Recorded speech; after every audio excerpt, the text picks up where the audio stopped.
All right, hello, and I'd like to welcome everybody here live and in person and those watching from home to our 17th and last bargaining session scheduled this bargaining season. Woo! Let's get ready to rumble. No, just kidding. It's going to be great. It's very collaborative. A whole contract year. A whole contract year is a whole lot of work, and I'm very proud that we've been able to TA 18 articles so far. So that is awesome. I want to thank each and every member of both of our teams for the countless hours they have put into this process, forgoing time with family and friends, and sometimes even exciting derby finishes in real time to do this work. I also want to send out a huge thank you to all of our article bargainers and the many hours that they spent coming to our meetings. Thank you.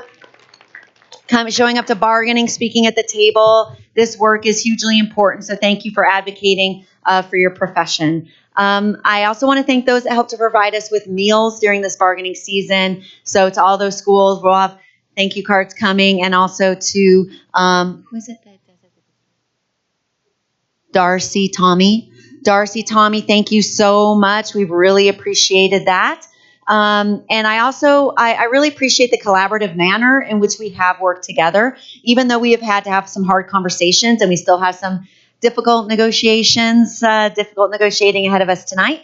But we have tried hard to be soft on people and hard on issues, and to hold ourselves and each other accountable to those norms that we agreed to at the start.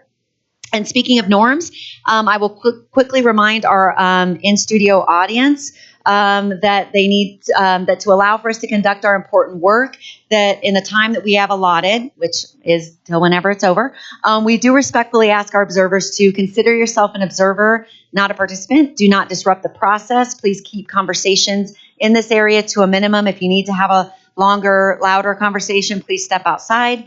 Listen intently to the discussions.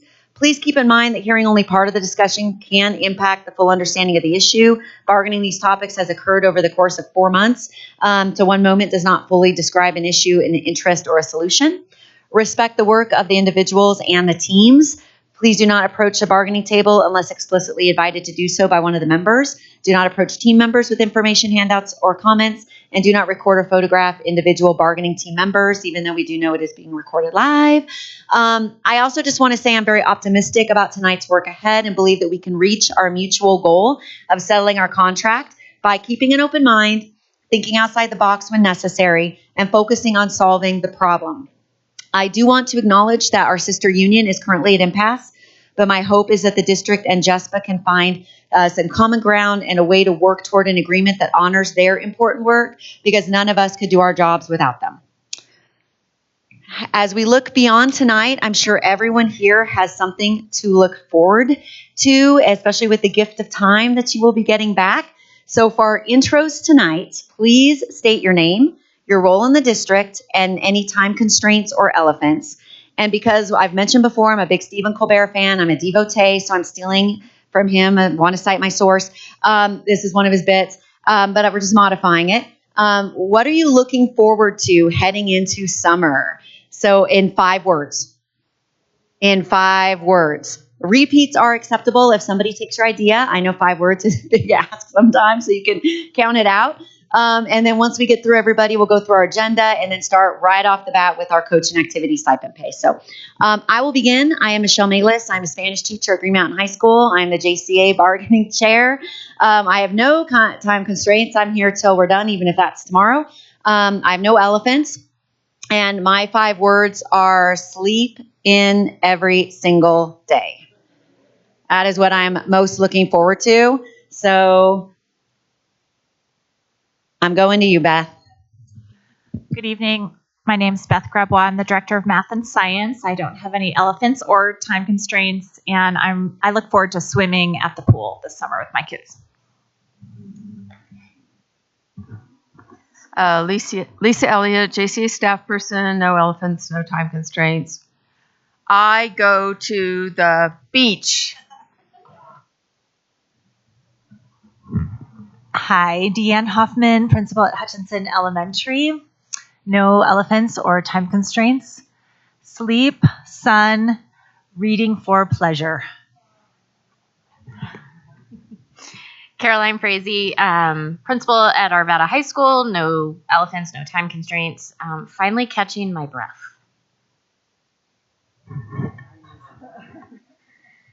Steve Landrigan, Employee and Labor Relations Executive Director. No time constraints, no elephants in the room. I am looking forward to a vacation with my family. Dale Munholland, Jcea Vice President and Social Studies Teacher at Pomona High School. No time constraints. I took tomorrow off. I called in a sub day, so I can be here till 7 o'clock tomorrow morning if we need to be. No elephants. What I'm looking forward to this summer is not grading papers.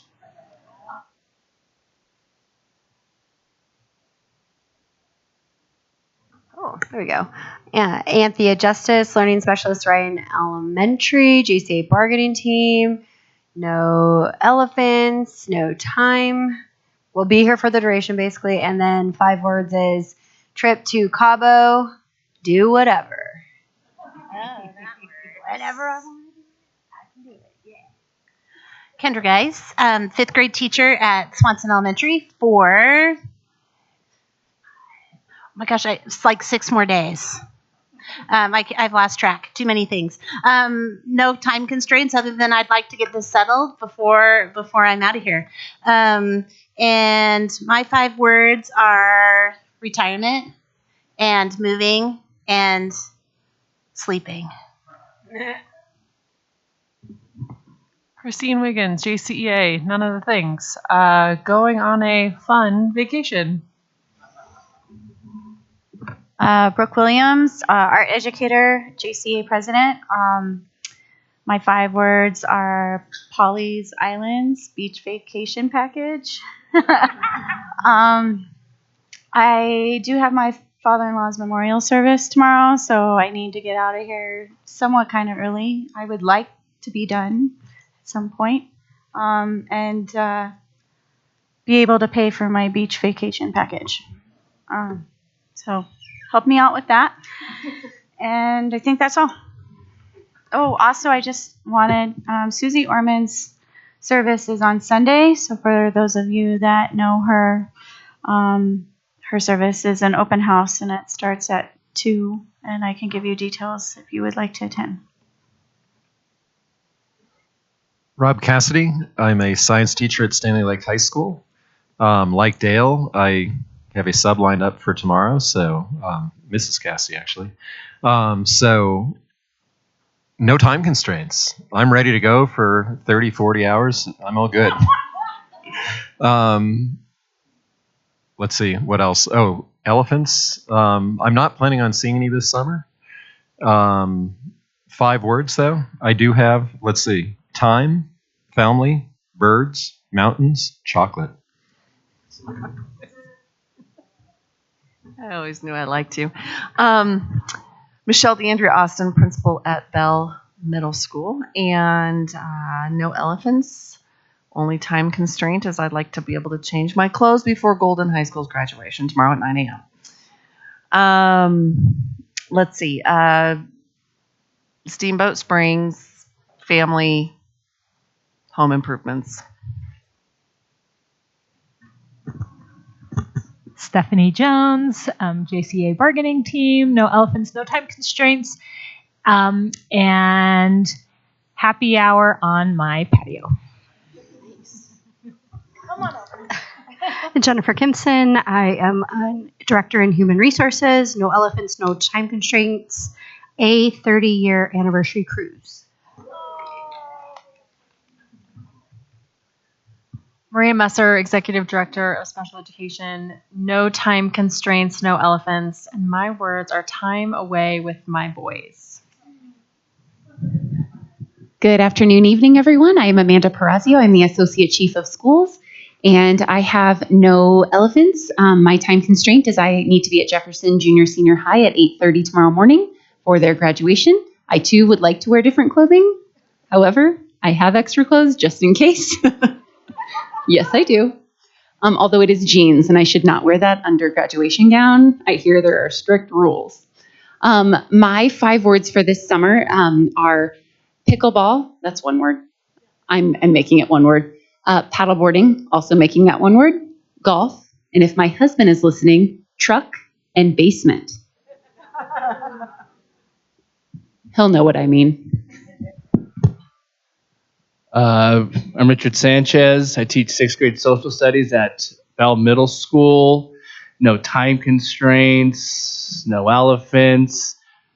I'm feeling a little nervous that I didn't call for a sub tomorrow, so my students may not get energetic Mr. Sanchez tomorrow, but I'll be there. For the summer, dude, it's always like Rockies, concerts. I'm gonna read. I'm gonna sleep in, and just be lazy. So.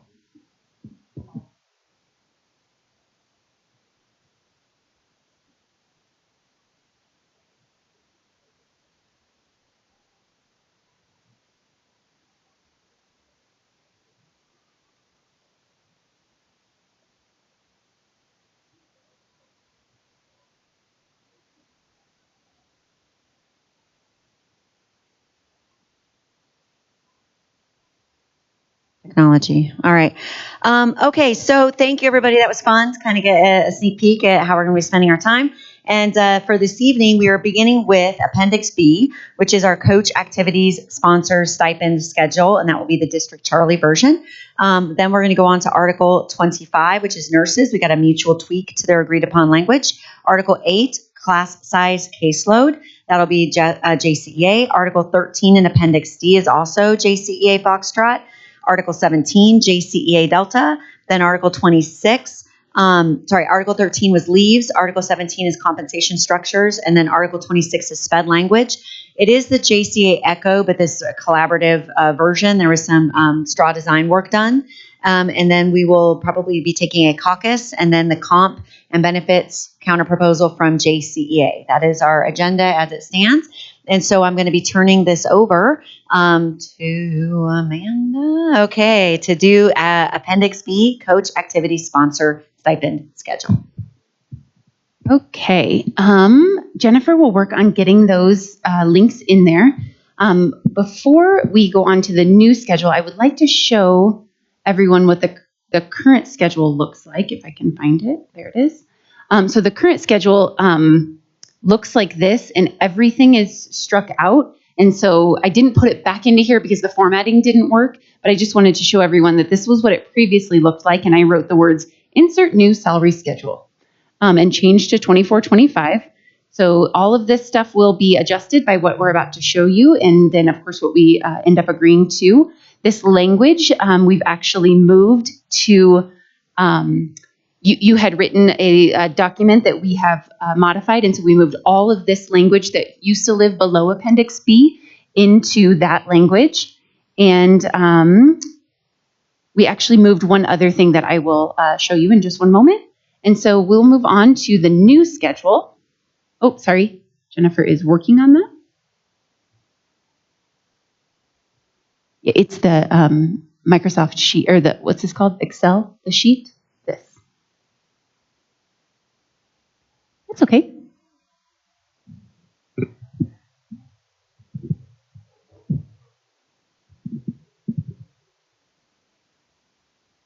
All right.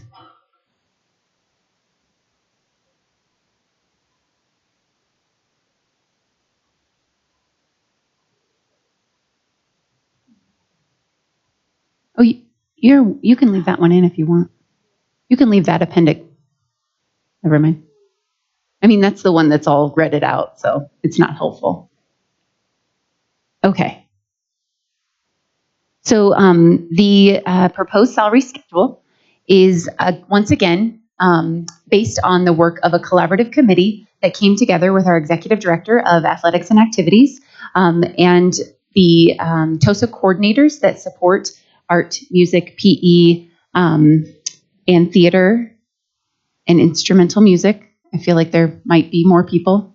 They came together, as you all know, over the last year to develop handbooks for both coaches and activities, as well as recommendations to feed this new schedule, which does include alignment of the schedule to the current teacher rubric. So these percentages are based on the current teacher rubric. And so we have modified the percent by lane, which would be reflected on the teacher rubric. And of course, you can see the current base salary. This has not been adjusted to reflect COLA. We have calculated it to reflect COLA where we are right now with our proposal. So later on, we'll make sure that you have that total number. So the schedule assignments include adding flag football head coach and flag football assistant. We did acknowledge your story and interest with regard to moving these. However, we have moved them back down to where the committee initially recommended them. Again, we are going for equity and we're going for response to what the collaborative committee came up with. We have taken off pit conductor. We're not completely in disagreement with this. However, we feel as though we would need more information, as we are making an assumption that typically that would be either the music or either the instrumental music or band teacher, rather orchestra or band teacher, and they're already included in the stipend schedule. We've taken off the miscellaneous support stipend solely to reduce overall cost. That was a stipend that was going to be able to be flexible for any administrator. And then we have added the swim and dive meet director B. I have no idea what that means, but hopefully those of you who are that know what that means. And we have removed unified bowling assistant. And then all of these stipends on the right-hand side. So all of these, many of them are reflected in our language, which we will show you in just one moment. Right now, we are not going to be able to, because of the variability that exists, we are not going to be able to agree to stipending after-school clubs. That is not to say that an after-school club cannot be requested, like a sponsor can't request that their administrator consider some way in which to compensate them for their time. When I was an administrator, I used to collect a fee for students who participated in certain clubs, and I would make sure that that educator received some ad pay. Wasn't always as substantial as potentially it could be, but that could also be something that schools could work with PTAs, PTOs, or even, what are they called at the high school level?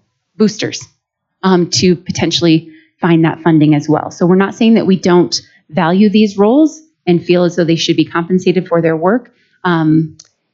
We can't put everything on here all at once. We also have, just so as everyone is aware, the double stars that are listed. These are stipend assignments that are centrally owned, not school-based, and they are noted throughout. Additionally, over here on the right, as we already do, maximum placement for newly hired coaches and sponsors will be step 9, which is 8 years prior experience on the schedule. And so that is the schedule part that would go on the top of Appendix B. At the bottom, this is a lot. So we rewrote a lot of things. I moved a lot of things from current language into here. And so the whole thing looks red, but that's only because mostly reordering. And honestly, I didn't want to figure out what was current and what was new. So starting at the top with athletic coaches and activity sponsors, we took a lot of what was written and modified it because that was written very specifically for the 23-24 school year with regard to an advisory committee working on this information. Oh, I'm sorry, Jennifer, are you putting this language in the link? People were looking, and so I thought maybe they didn't see that.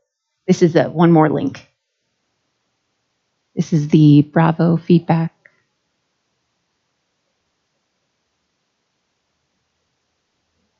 This is me. Yes, please. Yes. Go ahead, Bravo. I was just wondering, while she's getting that linked up, in reference to the schedule, I was just wondering, why are all the ones that are not struck high school?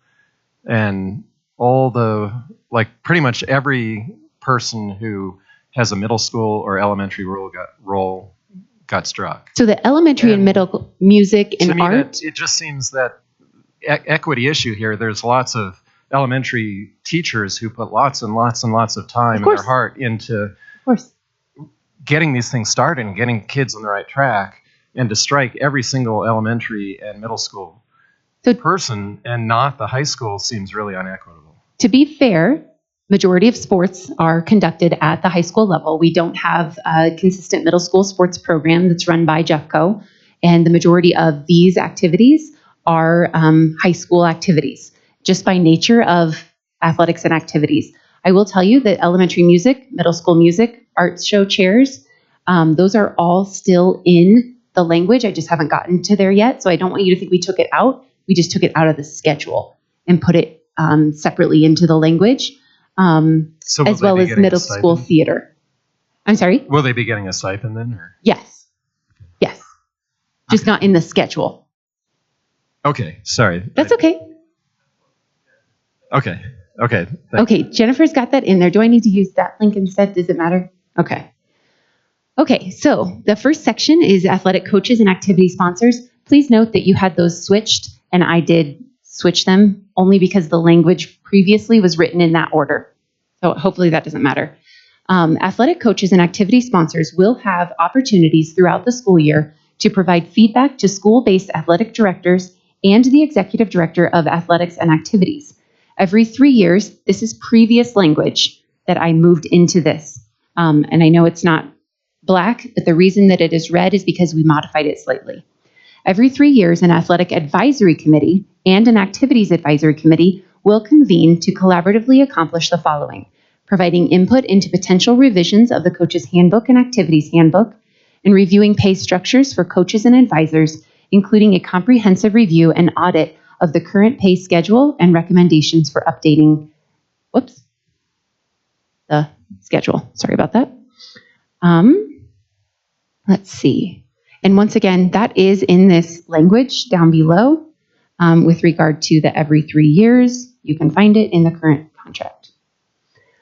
So in interviewing, hiring, and dismissal, all of this is outlined in the coach's handbook, and it does relate to coaches most specifically. And we feel as though that's where it actually belongs, because not only are our coaches sometimes licensed teachers, they are also sometimes not licensed teachers. So we do believe that that information is belongs in the handbook to be revised and reviewed with feedback from the coaches and activities sponsors, collaborative working groups that would meet. Under pay, we have under number 1, the schedule. This is your language. Again, it is modeled from last year. The schedule will increase each year by the same percentage as the COLA for the educator salary schedule. 2, adjustments to the schedule will be implemented over 3 years with 24-25 adjustments outlined in the schedule above.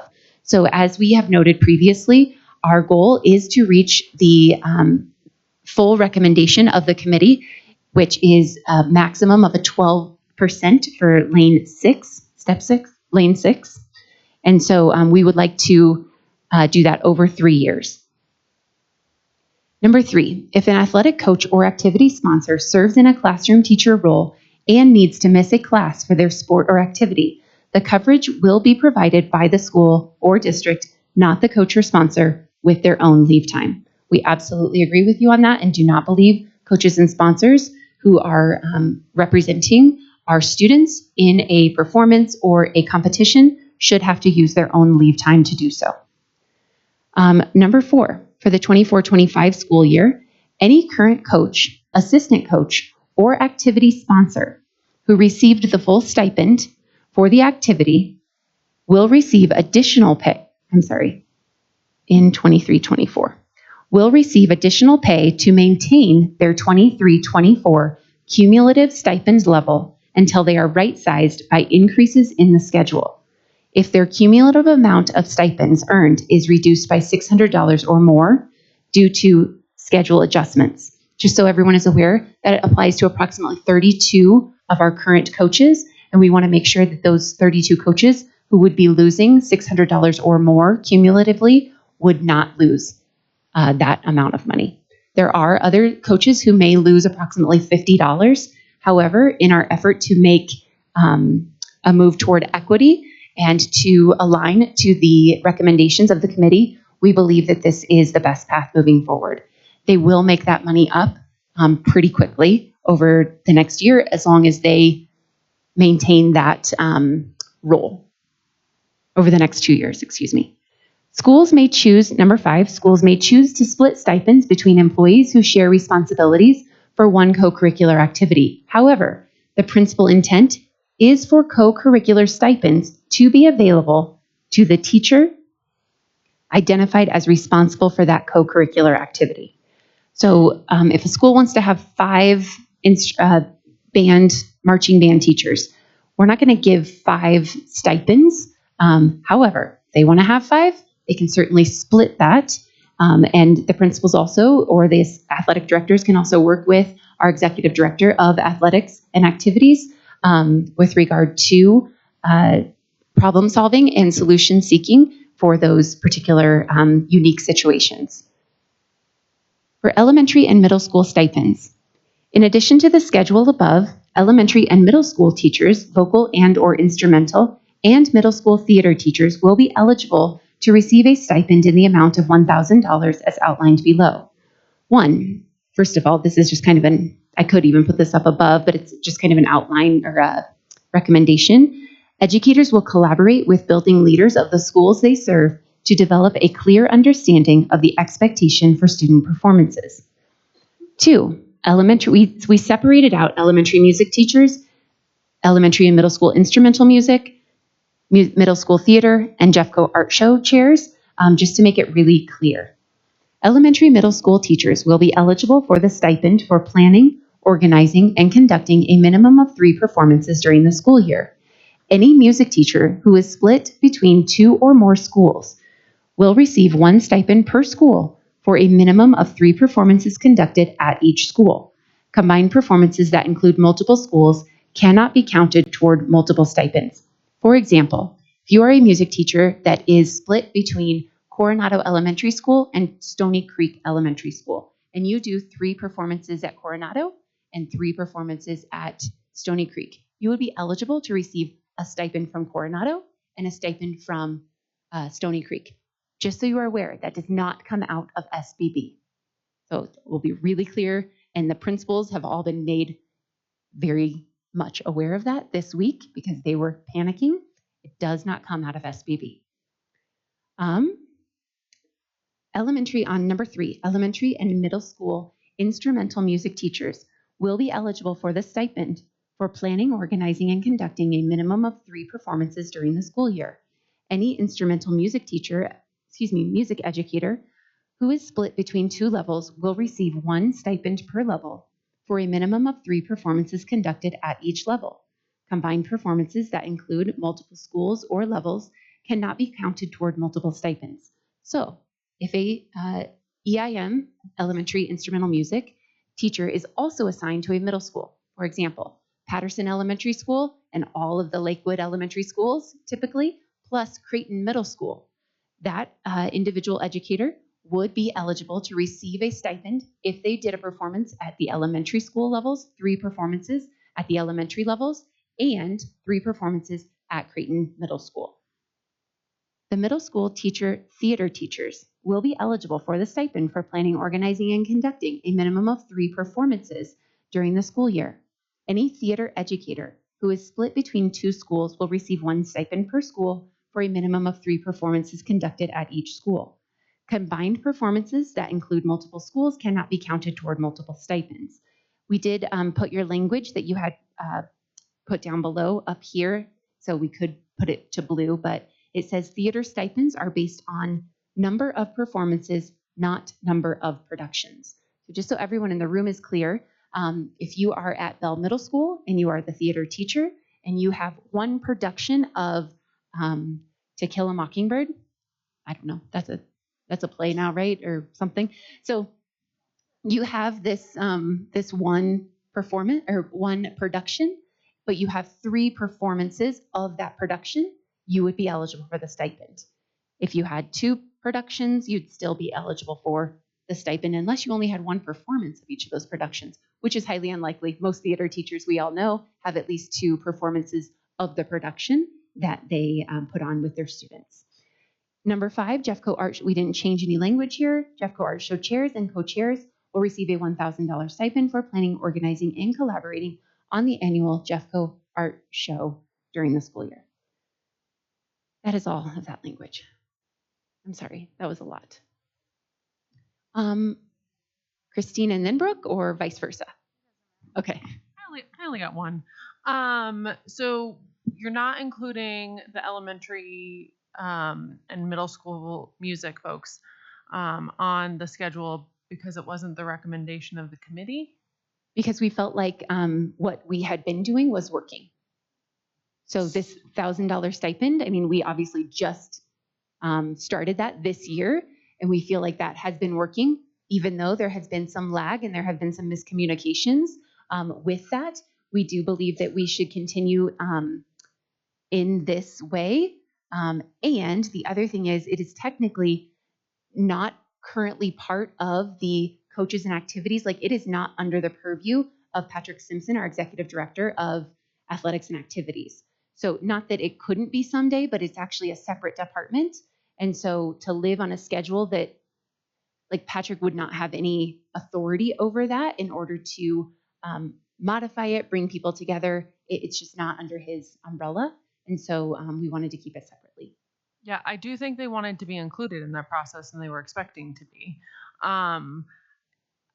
A music teacher does shows every year. They get better every year. They're staying in this district for 17 years. How do we imagine rewarding them for the years of experience that they bring, getting better at making their shows every year? This current language does not reflect that.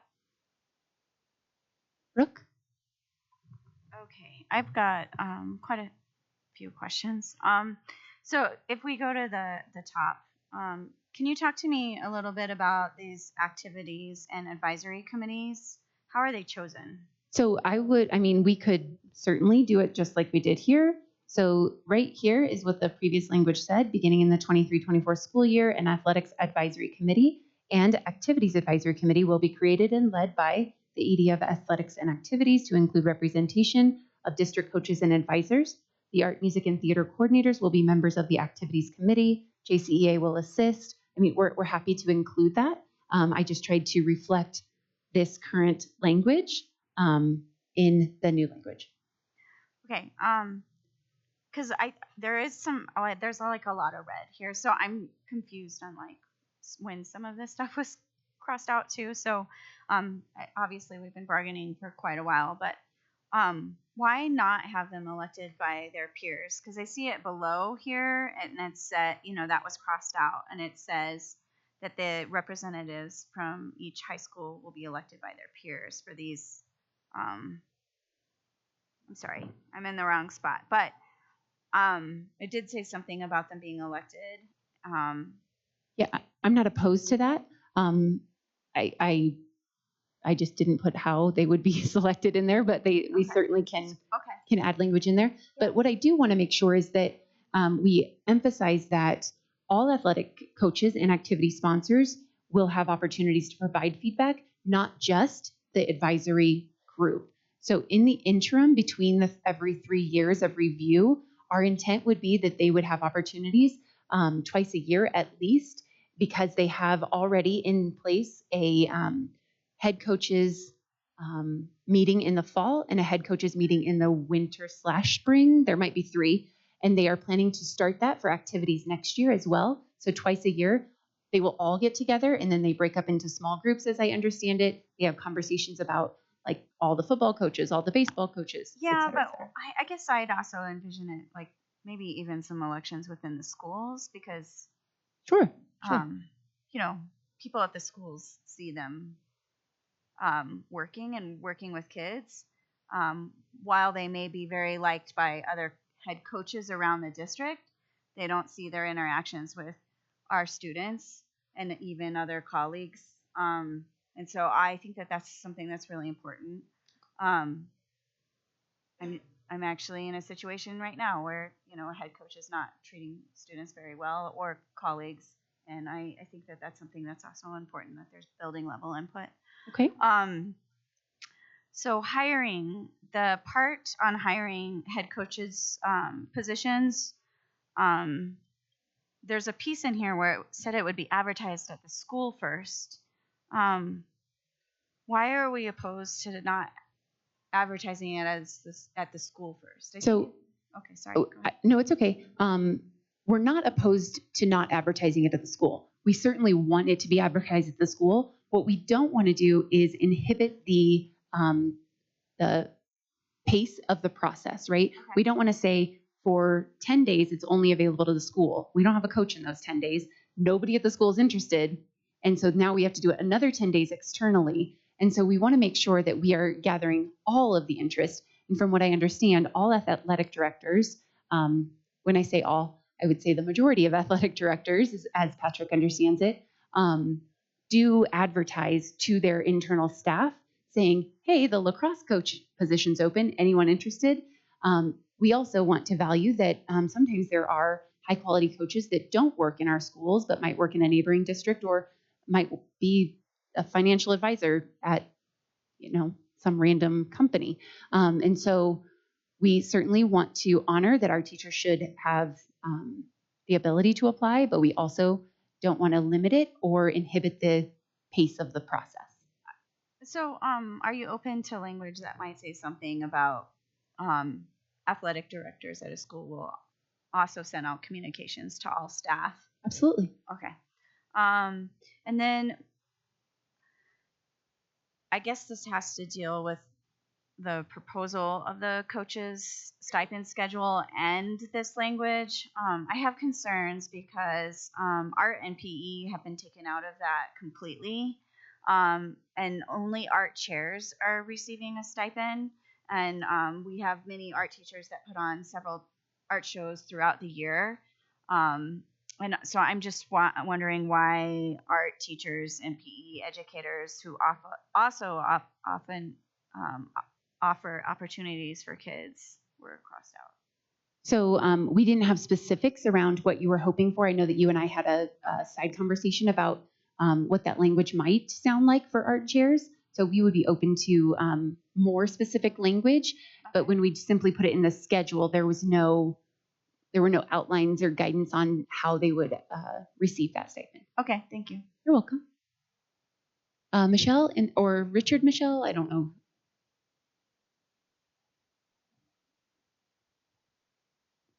I had a question going back to this proposal, the schedule here. Okay. What falls underneath this miscellaneous support stipend activities only? Like what? So this didn't exist previously. This was a hope that Patrick had this hope as well, and I think the committee may have shared this desire, was to be able to give principals, high school principals specifically, a miscellaneous stipend that they could use for an activity or club that they, rather an activity that would fall, under this particular type of category that they could use for something else. For example, let's say they do have two band teachers, marching band instructors. Maybe they would want to use that second stipend to pay the second marching band instructor. And so that's what the miscellaneous support stipend was for something that's not accounted for in this schedule that potentially is unique to a certain school. So that miscellaneous support stipend could not be used for providing funds for students who can't pay for the fees or donate money for the stipend or for an activity. That's it's not necessary. We cover the free and reduced lunch fees automatically now. So families don't even have to request that to be covered now. It is automatically covered. Okay, cool. Thank you. Mm-hmm. The way Patrick explained it is that if they had a mountain bike club at their school, they could use it for mountain biking. So it was a way to offer extraordinary experiences for our students.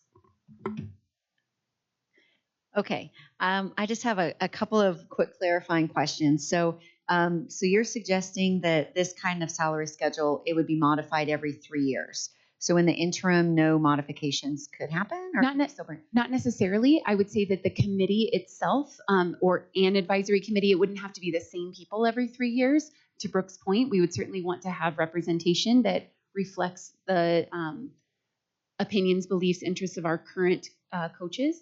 And so if there were things that needed to be modified in the interim, we could certainly have those conversations if certain coaches got together, made a recommendation, came to the table. But a complete overhaul of the schedule, we would hope that, and the handbook, certainly there are revisions, edits that might need to be made in the interim.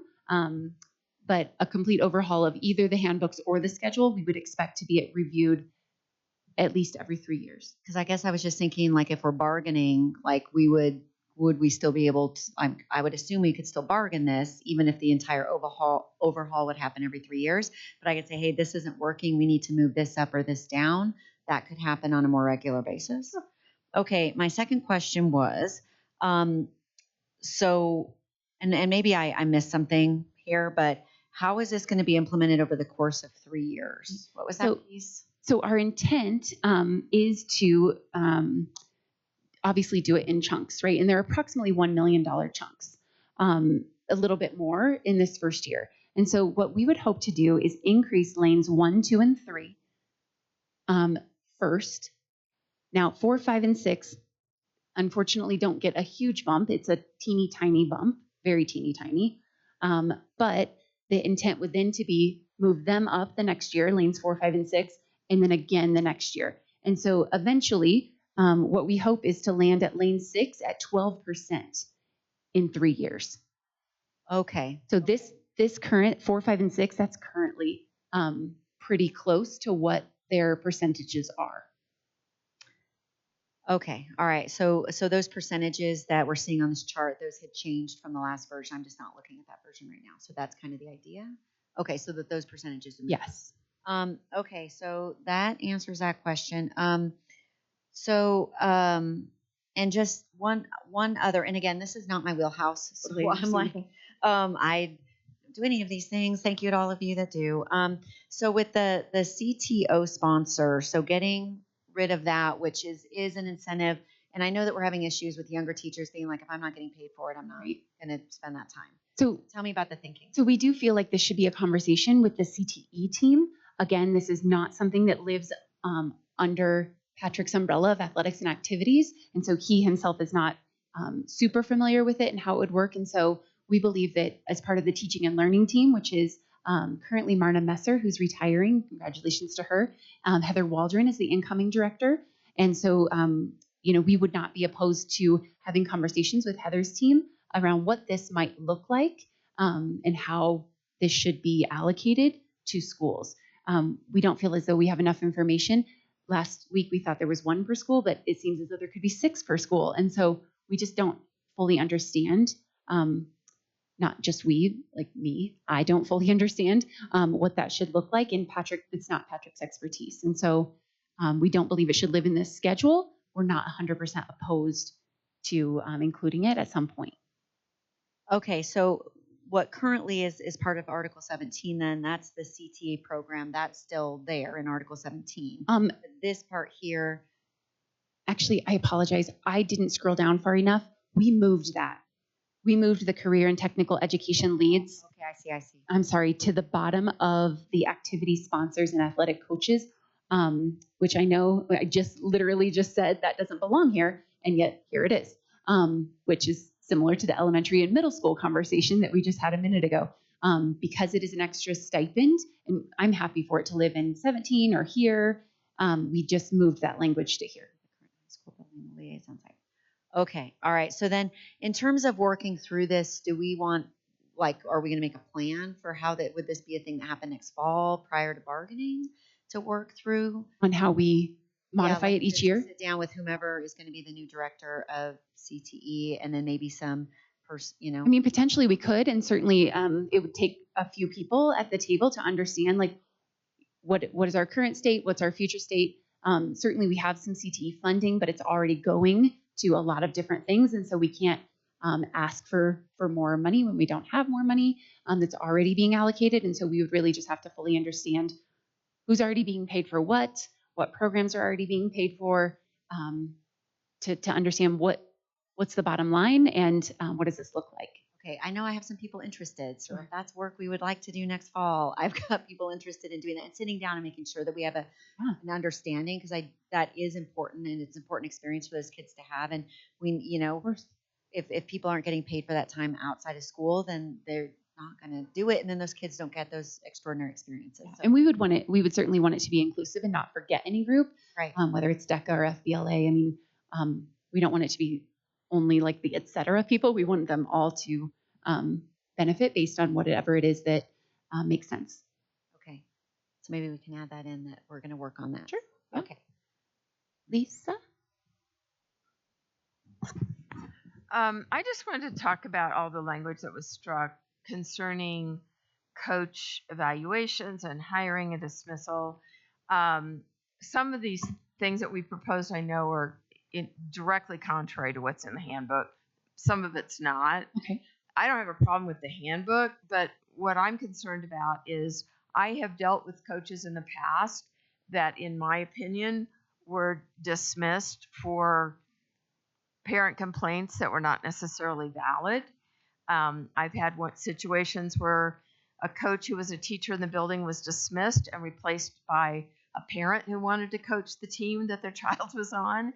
And so I feel like athletic coaches in particular really need some protection from that kind of thing.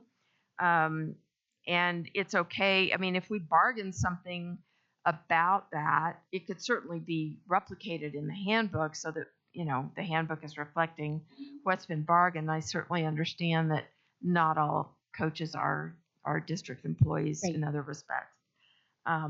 But just wanted to comment on that as a concern. The other specific concern I have is number 5, where you said schools may choose to split stipends.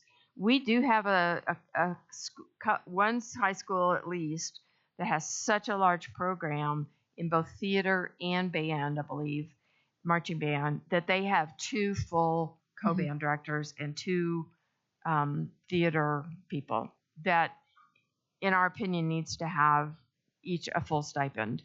That was discussed at the table last year, maybe even the year before as well. I don't know what we need to put around that, but that is an important piece for us, that particular program be supported appropriately. It's not the same as when my son was in marching band. There was one head band director and multiple assistants and blah, blah, blah. Not talking about that situation, but talking about a program that is so big and so successful, they really need 2 people working it. Unfortunately, they've been able to work that out with Patrick through creative and unique ways. And so we certainly want our principals to be working with our executive director of athletics and activities to apply these schedules as it makes sense in their building to the greatest degree possible. Okay. And then one more thing, and I know Michelle kind of directed this. I just want to reiterate that some of these positions that we had moved up and you moved back down, like cross-country assistant, swimming, and tennis, some of the issues there was that those people did not have representatives on the committee that redid this. And so our feeling was that the decision was made in a vacuum without proper input. And so if we were to agree with moving this back down, it would be critical that we're able to discuss that next year and have those people available to talk about why they're in the wrong spot. Okay. And thank you, because that reminded me of another issue. So I just want to, again, make sure I understand this, that if somebody is making more than $600 less next year, they would get some help. But if I'm making $550 less, then I'm just making $550 less. That is accurate. And I don't think that we have anyone making that exact amount less. We have an entire spreadsheet that tells us the majority of the people who are making less than $600 less, more, are $50 or less. So most of those would be $50. They'd There- be making $50 less. Yes, and there are a few that I think are 150. I would have to ask Patrick the exact numbers of every single So maybe person. we move that $600 down, like to $100 or $150 or. Okay. Sounds like a good idea for a counter, Lisa. Stephanie? I can't remember, and I had a friend text the unified bowling. Obviously, it was the assistant that got struck, but I can't remember, and maybe somebody from my team does too, why none of the other unified sports were included. So I don't believe there were, besides unified bowling, I don't think there were any other recommendations for unified sports. Well, there's like basketball and I think skiing, and so I just didn't know. I couldn't remember. I would have to Others ask, might. but there was no recommendation Right. on the original schedule Okay. that I was provided for other unified sports. Okay. Any other questions? All right, we will take that back and for consideration. And at this time, we're going to move on to Article 25. This is the mutual tweak to agreed upon language, and I'm not sure who is sharing that. Is that you, Lisa? Do that. All right. Oh, I guess I do need to. Okay, what I've pulled up is the TA from our joint thing. There was a discussion in the last week or two about summer work for nurses, and so the contract says if you do work outside your 185 days that's directly related to what you normally do or very similar, that you get paid your per diem. But because there's a carve out in 17 for summer school, there was some confusion about what nurses should be paid for their summer work, and some of it is supporting summer school. One of the positions that they had posted was not for the per diem, and surprise, they have absolutely no applicants willing to do it for less than per diem. So after talking to Margaret, what I am proposing in 25-10 is that we simply add the word summer work in 25-10-1 to make it crystal clear that any summer work nurses do is paid at their per diem, whether they're covering summer school or some other responsibility. And I believe that is a mutually agreeable tweak. Sounds good to me. I totally trust you that Margaret was on board with this. So I did add that to the TA. So if you guys want to just talk about it and come back and say yay, okay, thumbs up. I do have some emails from Margaret if you want them. Sounds good. All right, any questions or comments on Article 25? Okay, so we are moving right along to Article 8. This is the JCEA Echo version, and I don't know whether Lisa or Christine is planning to share. Christine, so do you want to grab 8 out of the red lines for transfer and add it to the agenda, and then also go ahead and, what am I trying to say? Project it. And Richard will be walking us through those. That being said, any member of the team that worked on this, if there's something that you want to jump in on to help explain the changes, please do so.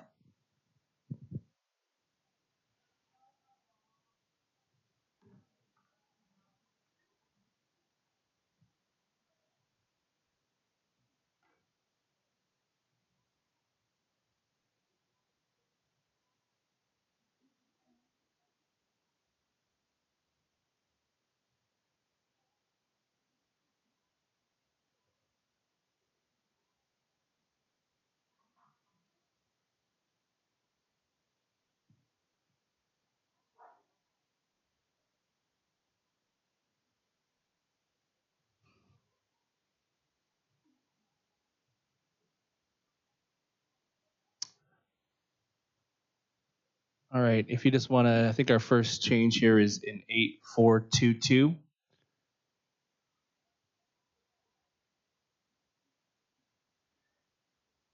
I'll wait till details. Yep, right there.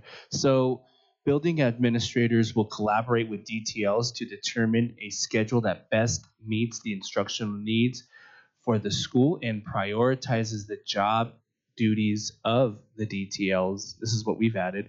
Additional responsibilities, including teaching a class, must be agreed to by the DTL. Thinking about that is that DTLs are a vital part of a school community, and that if they're being pulled to teach other classes, then they're not able to sufficiently, or having to shut down the library, then yeah, that's not good.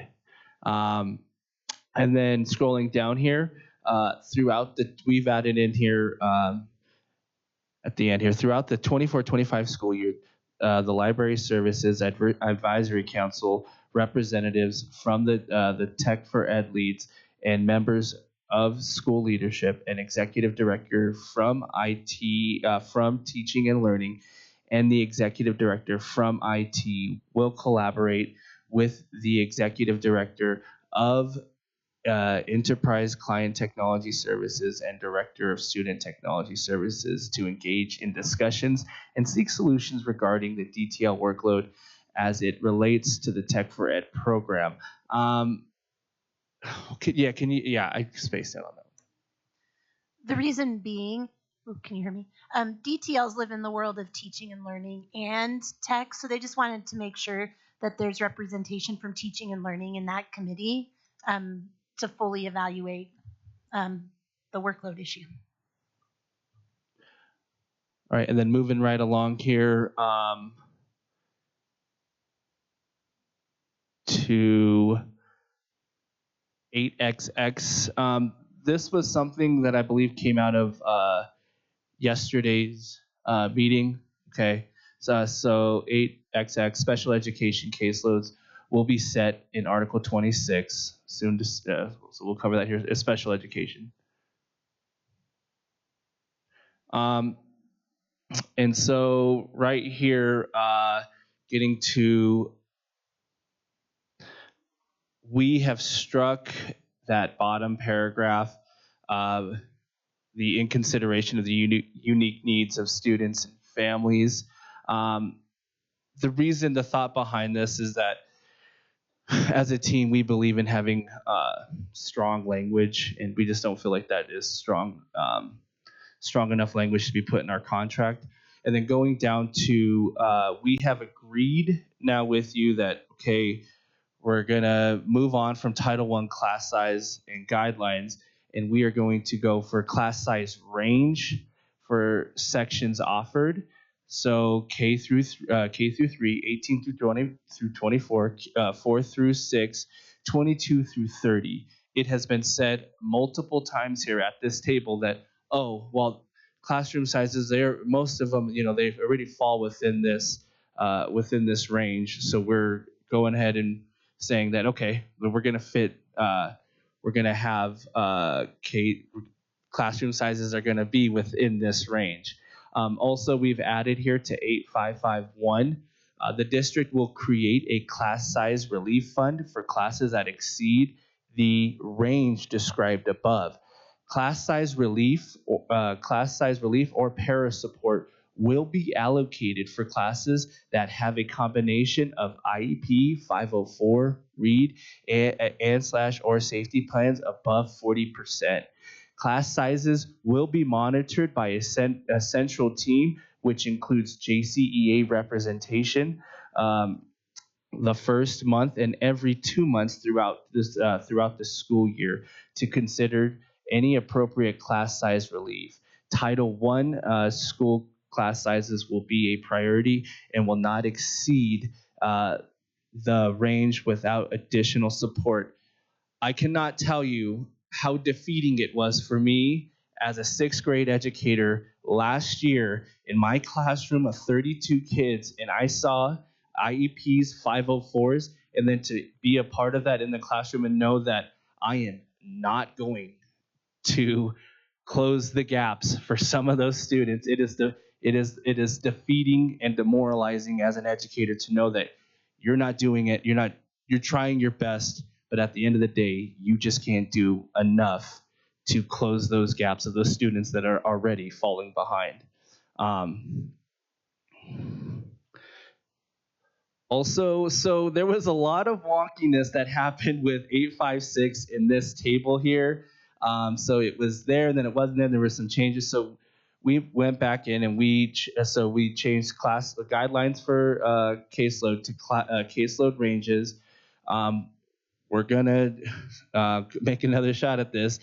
So every school will be provided a minimum 1/2 digital teacher librarian and 1/2 half-time instructional coach with schools with more than 300 students. Richard, that is current language also. Yeah, that is current language. Thank you so much. Thank you. Yeah, we went back to current language. Thank you.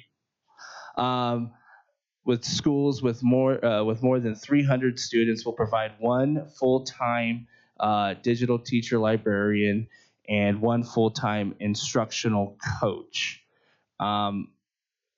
I don't even know how many elementary schools or how many schools even have a student student a 400 students in their school. So scrolling on down here, we also unstruck right here. It is recommended that AEC and Title I schools have a caseload below 250 students per counselor due to the extra support needed with these student populations.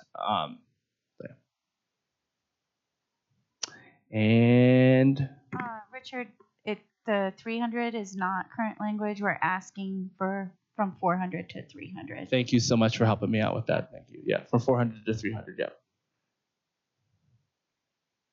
Cool. I believe that's it.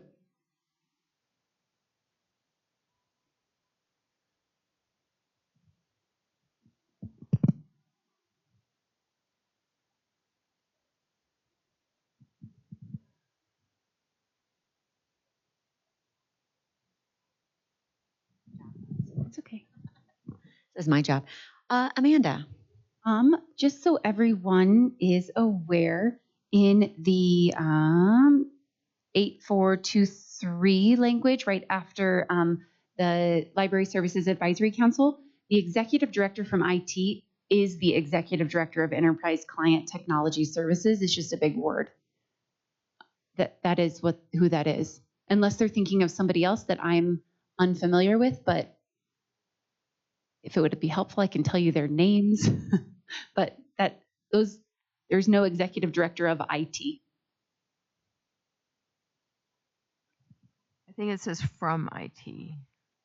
Oh, so that is the executive director of Enterprise Client Technology Services. It's just a big word.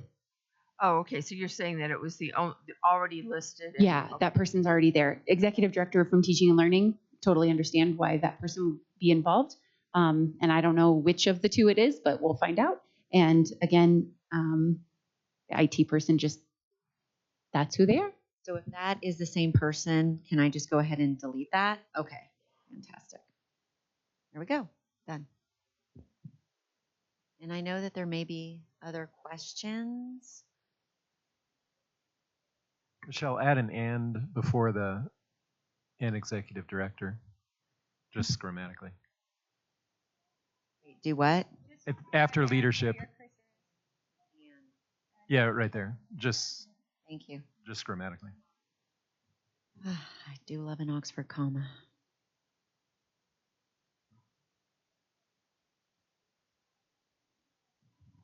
All right, should we move on? Yeah, if there are no more questions. And you can let us know if there are going forward, but we did take into consideration, the things that you'd said about around Title I, and we're hoping that this is a compromise that meets the needs of everyone. So great. All right. So looking at our next article that we have up is us again, Article 13 and Appendix D. And so I believe Christine will also be driving this, and Lisa, you'll be presenting part of this, as will Rob.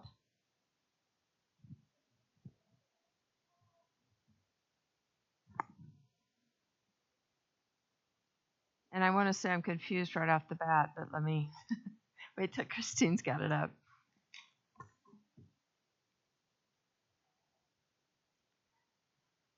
Yeah, I think you're doing 13 and I'll do D.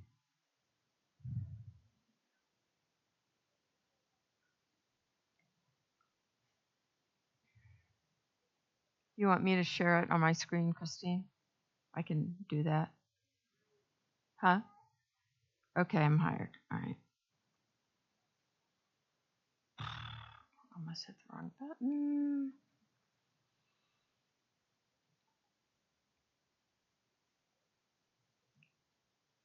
Okay. Here's my confusion. This paragraph is in yellow, and I just wanted to make sure that we really had accepted that because I wasn't totally sure. But what we struck something from the original proposal, a collaborative committee including representation from JCEA. We struck all employee groups because we only bargained for JCEA. And this is about exploring shifting from sick and personal to general leave. If JESPA wants to join that group, that's great, up to them. We believe that the district administration can invite JCEA to the table because you guys are kind of part of them. So just wanted to point that out. Then I'm going to go through lots of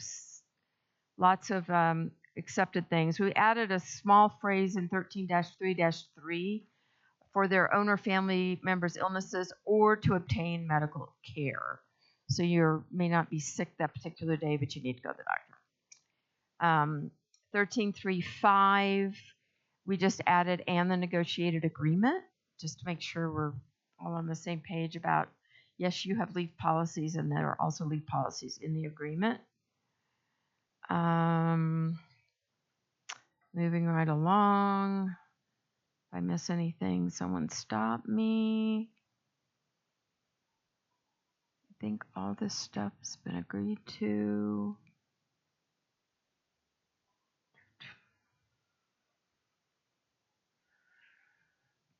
Okay. We did do a little bit of changes on the bereavement. So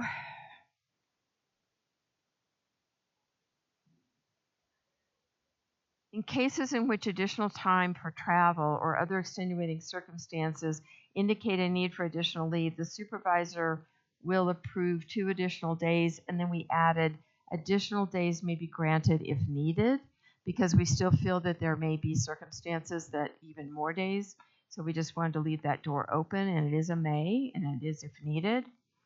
And we changed the word report to notice just because it sounded better. And let's see, I think that's it. Going right. No, here's a little bit. Oh, yes, this is important. Parental leave if absent. We struck your word consecutive again. We talked about this last time. We're going to take another run at this. We certainly appreciate the district's comments at our last session about not wanting to be disruptive to the school and for the students to have, say, someone who'd given birth take off 6 to 8 weeks and then come back for a period of time and then go out again as they are doing tag team parenting with their spouse who may have parental leave at their place of work. I get what you guys said. We appreciate that, but we just still feel that when you have a baby, there's nothing more important in the world than taking care of that baby. And I know when I was in the classroom and sometimes felt torn between my responsibilities to my students and my responsibility to my own children, I reminded myself that my students had other teachers, but my children only had one mom, and that was me. So we did strike that again. And then I'm looking for anything else. Oh, yeah, we found some confusion in the miscellaneous leave. So there was a contradiction between position hold and what miscellaneous leave language had. Because if I slide down here to position hold, at the bottom here. It was for no more than 2 years, consecutive years, for approved child care leave, miscellaneous leave, or a job share. And yet the miscellaneous leave language said it could only be 1 year. So we changed the miscellaneous leave up in 13.3 to 2 years to align with that. And we also thought that would be helpful because we'd gone back and forth about people that were elected to office. So if you could take a semester of miscellaneous leave 2 years in a row, that would cover someone who got elected to the legislature and needed to take second semester off. So we changed that. And we also struck 13.13.3 for 1 year semester only, the same thing.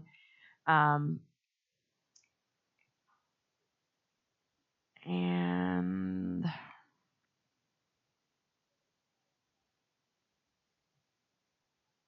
I think that's it. And there's some strikeouts here that we did not yellow because we just kind of want to see what you accept of what our other proposals are. But if we can come to agreement on other proposals, then those strikeouts would be agreeable as well.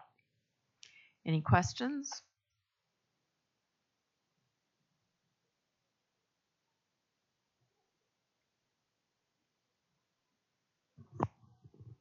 So I'll just add the piece about the discrepancy between position hold and miscellaneous leave is that because miscellaneous leave also includes the child care leave, which runs concurrent with a parent being able to take off the rest of a school year. So that's why it says no more than, and it includes that because the miscellaneous leave does include that opportunity to take the following year off for child care leave. So if you had a child 1 year and you took the rest of the year off, that would be your first year of miscellaneous leave. And then if you took the second year off, that would be the second year. The first part of that would not be miscellaneous leave. That would be parental leave. The two things are different, which is why it says no more than 2 years for the position hold, because we will hold it for the first year, which is parental leave, and then a parent can take an additional miscellaneous leave, what is currently a break in employment. Oh, but it in position hold it says miscellaneous leave, and we agreed to that already. And then when you go up to the definitions above of miscellaneous leave and what it includes, it didn't align. But that's why it says for no more than 2 years, because there's different reasons for miscellaneous leave, but one of them is childcare leave. So I don't think we're opposed to the concept of I'm taking a year off to go bum around Europe and it's only for a year. I'm still personally fixated on the legislative piece. I still don't understand why the school district would not jump up and down with glee if one of their employees was elected to the legislature, because we would have a strong voice for public education in the legislature. So I think that's one of the things that we're still pushing on. And when we saw this discrepancy, we thought, oh, well, we can fix the discrepancy, and that would allow someone who was elected to the legislature to at least take miscellaneous leave for 2 semesters, two separate years for their term of office, at least their first term. So that was our thinking there. Thanks for clarifying, and I will clarify that current language in Article 18 for position hold, which is currently Article 18, now we've moved it to 13, states that for no more than 2 consecutive years for an approved child care leave, a break in employment, which is only allowed for 1 year, or a job share. We're maintaining what's current language. We just updated it with miscellaneous leave instead of break in employment. Well, this is the beauty of returning and redlining later. And Christine, can you go up to 13-3-1? And I think that, Amanda, we had discussed this, but it didn't get added in yet. And so was that under the miscellaneous leave where you had suggested putting safe leave. Is that under 13-13-1? 13-13-1?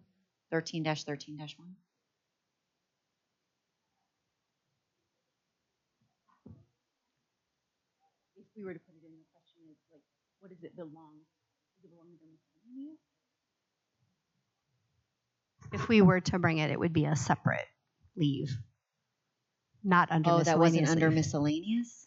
No, because if it's under miscellaneous, that's a 1 year, either one semester Yeah, or if- 1 year leave, and it's only available for non-probationary Okay. educators. So All right, that so then doesn't that would be feel- something we, okay, got it. So I'm thinking if we want to add safe leave, that we add it to 1333.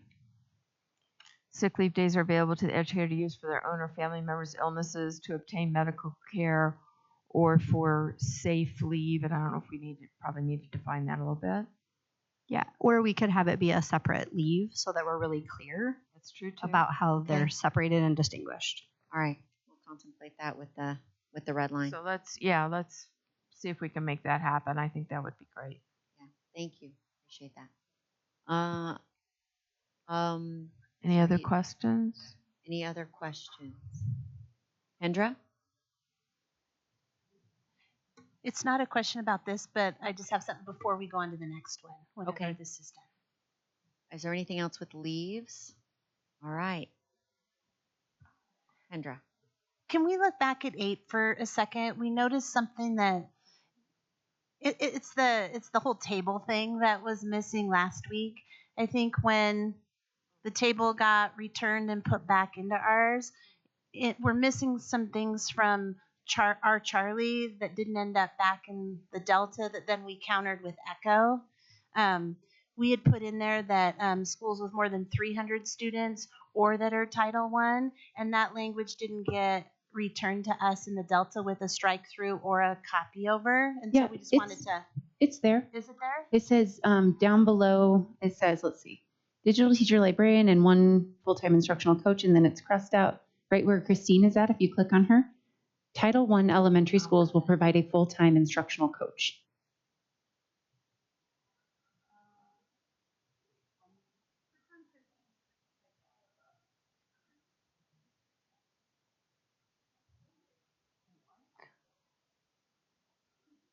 It's the word Title I is blue and everything else is red. It's all highlighted.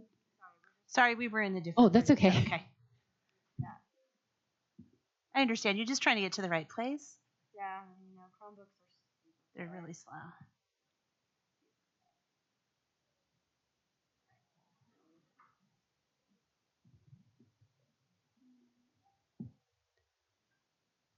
Michelle, just a heads up.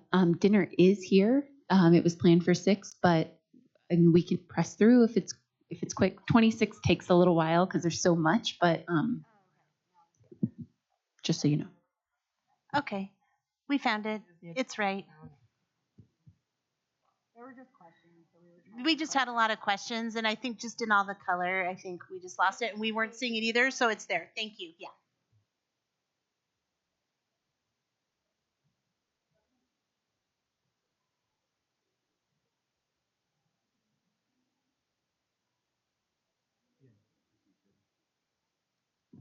Hey, while we're figuring this out, should we maybe hit on Appendix D?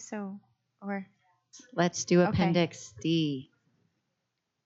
Okay, so Appendix D is now in the agenda. Are you going to share? I am. Awesome. It's not there. But it's not there. That's sad. Oh, there it is. Yay. Thanks, Drew. Okay, and what we did was we essentially took a yellow marker and we scribbled over what you had done, except we do have one addition of, I don't know, it's been crossed out, but educators will be given the opportunity during the annual benefits open enrollment period of voluntarily donating up to 2 additional leave days from their accrued leave into the sick bank to keep the balance healthy for the future. So the thought there, I have like lots of sick days, and when I retire, they just vanish. And maybe out of the goodness of my heart, I'd want to, give a few of those sick days to some incoming educators who, might really benefit from that. Just for my own clarification, Rob, right now, can you donate more than one? You can currently, yes. You can donate multiple? But you can both, yeah. Currently, you Multiple can sick days? donate multiple. The difference, though, is, you can, yeah. You used to be able to. Like it says, how many sick days do you want to donate? actually. Like it said, how many do you want to donate? I don't think so. I just did my benefit selection. It didn't give me that choice. What? I think it's just one. I haven't done my benefits enrollment yet, so. Yeah, I haven't either. But anyway. I think it's just one. Okay. I could have sworn it, but again, it was a year ago when I last did it. So, but we just wanted to leave that option open because we've changed the format kind of mutually to instead of every year re-upping one, where now it's once you're in until the bank runs low. So this way, people who want to donate to help out earlier educators have that opportunity because that's been taken out just by the format it is. And that way it might keep, you have the 12,000 threshold. And that way, if there are educators who want to donate in and new people coming into the program, that might keep it permanently above the 12,000. So then, people can donate once and be all good. Was kind of the thinking there. There is also a logistic piece of, I know I got in my mail 2 days ago or a day ago, something saying, be sure to enroll into the sick bank. You are this year, but you need to re-up one. So something would have to be done for this current enrollment period. I think a statement made in the last time this was presented was that current enrollees would be automatically enrolled. So I believe what's going to happen is some information is going to come out post-bargaining that will correct that. We know that an email went out to everybody saying you have to up again in order to be part of the sick bank, but we're redoing that language right now. So if somebody has already donated a sick day to the sick bank, but they'd already donated in the past, I'm assuming there'll be a way to credit that back or to change that election. Because at this point, because we have other changes being made to benefits language as well. So people may want to adjust their benefit selections, and that will be possible to do. And in addition, we hear that the deadline for that will be pushed back as well because it was originally the 24th, and that can be pushed back till later. I have no idea, but I will find out. I'm not sure what the requirement is for like the number of days, so I will find that out. Okay. So at this point, if you haven't yet made your elections, hold on. And if you have made those, just know that once we get the new information out, you can go back in and there should be a way for you to make a change to what you've already selected based on the language that we're bargaining right now. And that's something you should, that you should consider. I think this is we have some good language here that I think is helpful for our employees. So essentially we're accepting what you had with the addition of just voluntarily being able to add days. Can I make a proposal that we do 17? I can make it really fast, then we can have dinner. We're going to do, if that's okay, is do 17 and our comp proposal. Okay. And that because we have all the people. Let's do it. And then we'll break for dinner and then do 26 sped language directly after dinner. If that's if you're all amenable. All right. So at this point, I'm assuming you'll want to take that back for consideration.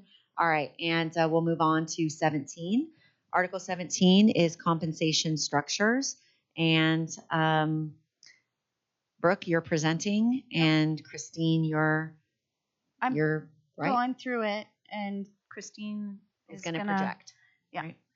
You're good. Let me know when you're ready.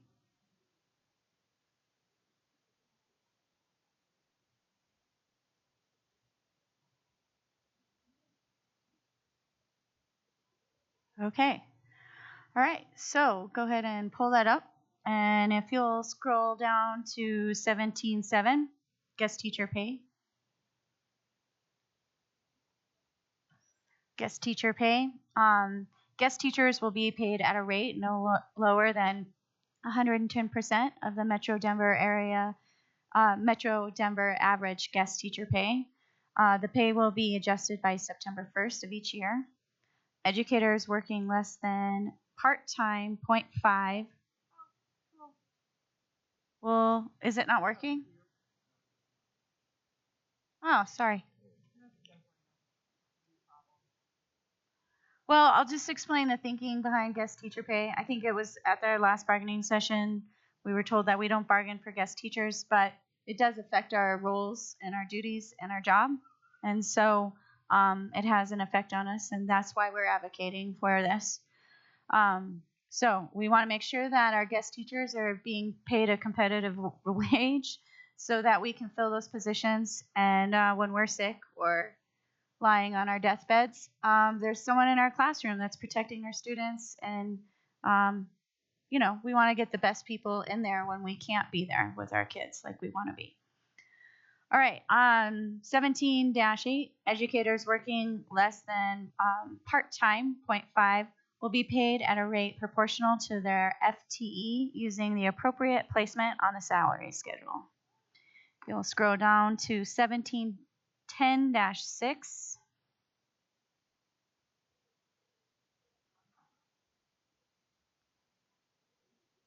And I'm a slow scroller, so I'm not quite as fast as Christine over here. We accepted some of your language there, but then we added, so it says if an educator is out more than 10 consecutive days, the pay for coverage will convert to 1/6 pay. And then we just put the words in there, 1/6, just to help people out. All right, going to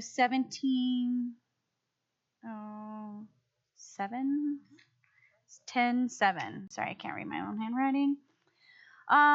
So we accepted that, and then we added so annual stipends, the following certifications and licenses that will align with the job responsibilities of the educators will be paid an additional annual stipend of 3% of the Step 1 Level 1.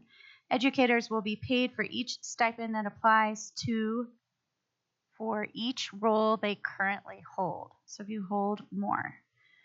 We also highlighted D and accepted that. J, I think that was accepted. Maybe you did. I don't know. I can't remember.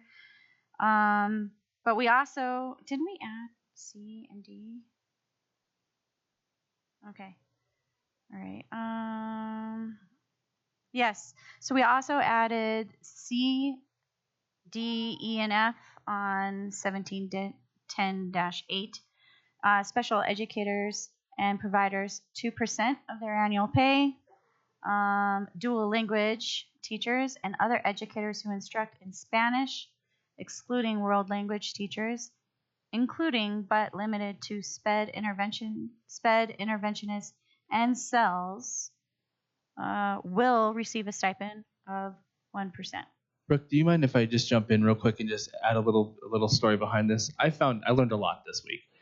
I learned a lot that the difference between there's a 1 and 2-way dual language, and in having these discussions with Title I teachers, I found out that like Title I or dual language learning specialists were not getting the stipend because they don't necessarily fall in that category. And if those teachers are providing instruction in both English and in Spanish, they should get this stipend.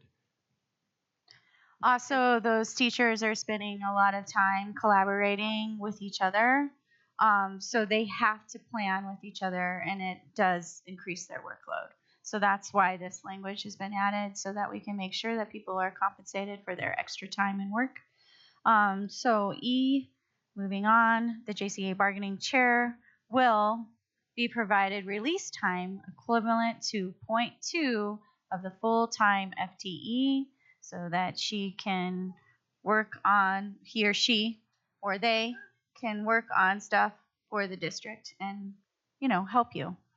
F, visually impaired and certified orientation and mobility specialists will be paid as 1.17 FTE annual in the recognition of providers' dual certification and providers as both the teacher of children with visual impairments and certified orientation and mobility specialists. Any additional days worked above the 185-day contract will be paid per diem. Many of these educators come in before school starts and take visually impaired students through the school. They have to do this when there's no one in the building, so that these kids can get to know the building and find their way to all their classes.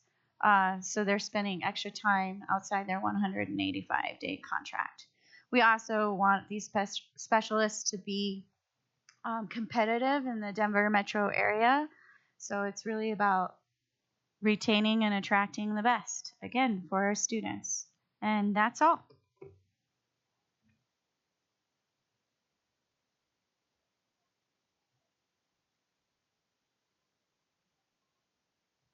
Any questions?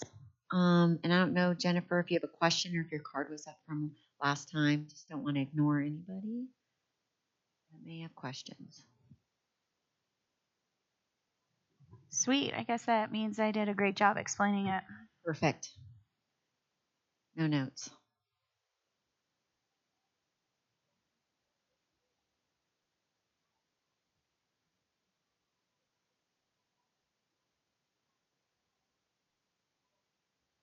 Okay. All right. Sorry, Brooke? I was just going to say, or people are hungry. Or there's that. So I guess we're going to move on to an item of great interest, which will be the JCEA compensation and benefits counter proposal. So I think that I guess Christine will put that in there, and that'll be a Rob and Michelle show, starting out with Rob, and then I'll pick up. So we'll get that posted and walk you through our changes.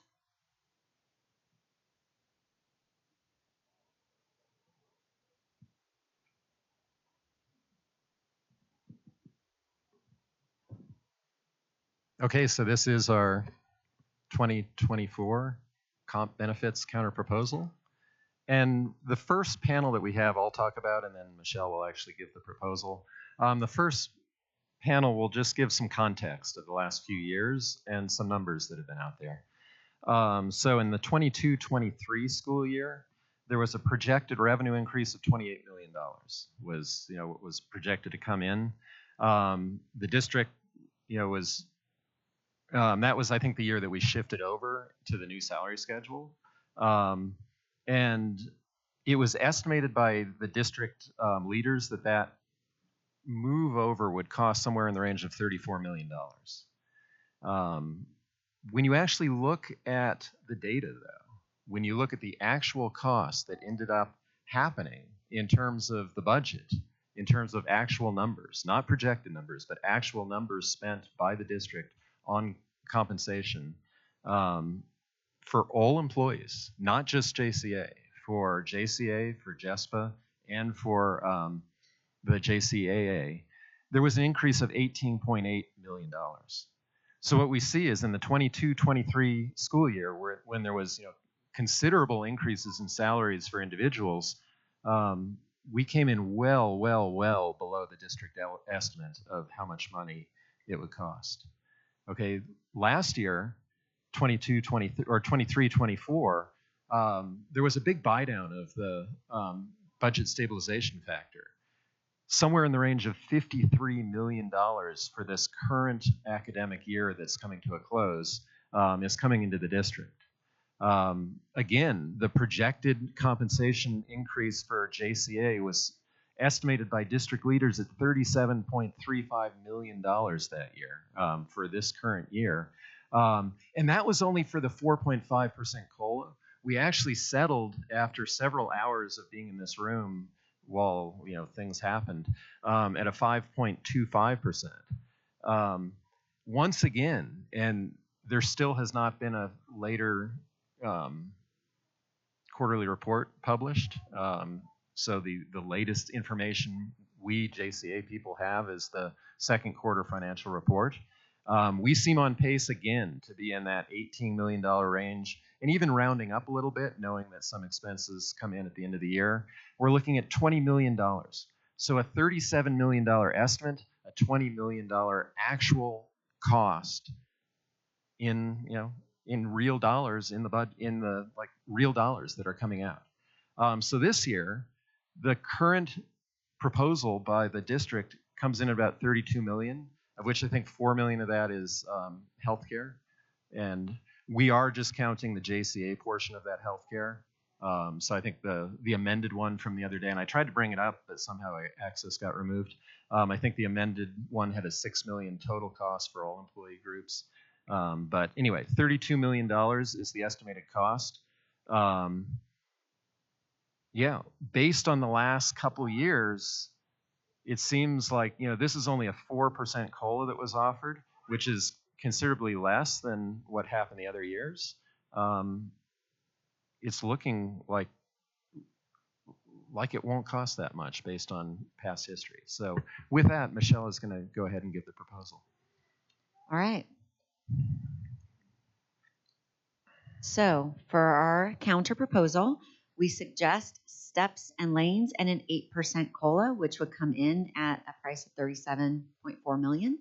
We do believe that is something that is affordable, especially given the money we didn't spend on those the last 2 years.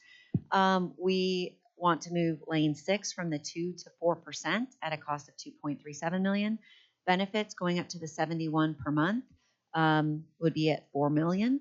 The 191 day a year for instructional coaches that is at the $350,000.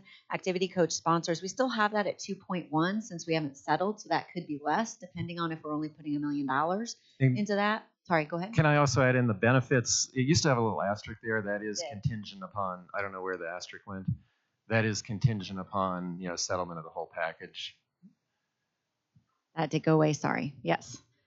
Activity, I just did that. SPED pay for 3, and we're going to be talking about this later, but 3 additional days at $1.5 million, and then a 2% stipend at $1.1 million. We've put in there a savings of $3 million based on the reduction in FTE that is projected for the next school year, and that puts our entire comp proposal at give or take $45 million. So, which is, at this point we're, what is that, $13 million apart in terms of your proposal and our proposal. So we're looking at a difference of $13 million. And if we go to the next slide, once again, we have put in a comparison of where we would be with this proposal. So as you can see, yes, some of these districts may not have had as high of a COLA, but they're already way far ahead of us in compensation. And so if we are serious about wanting to be competitive in compensation, we feel that this is a very reasonable offer to move us toward in that direction. So as you can see, looking at starting salaries, we are still about middle of the pack. If we look at MA step 10, then that also has us a little bit closer, but still around middle of the pack. And then ending salary, it does get us closer to where we're competitive with those districts. But again, we're not far away ahead of these other districts in terms of compensation. And so we feel that this does set us up to be a competitive district moving forward to attract and retain educators. And just some additional information that has been provided. And I'm going to let Rob, do you want to walk us through these last 2 slides? Yeah, except hold on just a second. Okay. So as I said just a few minutes ago, this current year we have put in the range of $55 million new dollars of revenue into the district, from state, from taxes, things like that. So a huge increase in revenue. It works out to about a 6.5% increase in funding. We were told, at this very table last year, as things, came to a crunch last year, that our proposal was too high and that it would, potentially be really, really bad financially for the district, and we could be facing really bad financial situations with our proposal last year. And we spent hours waiting that final day while things were happening behind the scenes, I guess, until eventually we did settle at a 5.25% COLA last year. What's interesting, though, is, if you have the 6.5% increase in funding overall, and if compensation and JCA is just average priority, then you'd expect the JCA would get 6.5% increase in funding last year. Well, shortly after that settlement of 5.25%, general instruction was, which represents 46% of the budget, and by that 6.5%, should have received $25.4 million in new monies, with that increase. Soon after we settled last year, the district leaders increased general instruction by only $8.1 million. So over 2/3 of projected new funding was immediately diverted away from general instruction to other places in the budget. It was taken out of general instruction when we'd just been told very shortly before that we were on the verge of breaking the bank. And this is the money that's used to pay for teachers, among other things. In fact, so it was only budgeted at 1.9%. In fact, as of December 31st, we're only on pace to increase general instruction by $5 million. That's a 1% increase when the district as a whole is getting a 6.5% increase in funding. So if we move on to the next panel, it looks like there's $20 million of additional funding that, if we had just considered general instruction to be of normal priority, should have gone to general instruction last year that didn't. So we maintain that this money should be used for this year's compensation. It's been stated repeatedly at this table that compensation is really, really high priority from district leadership. So this is the time, because if not now, when would we ever do this?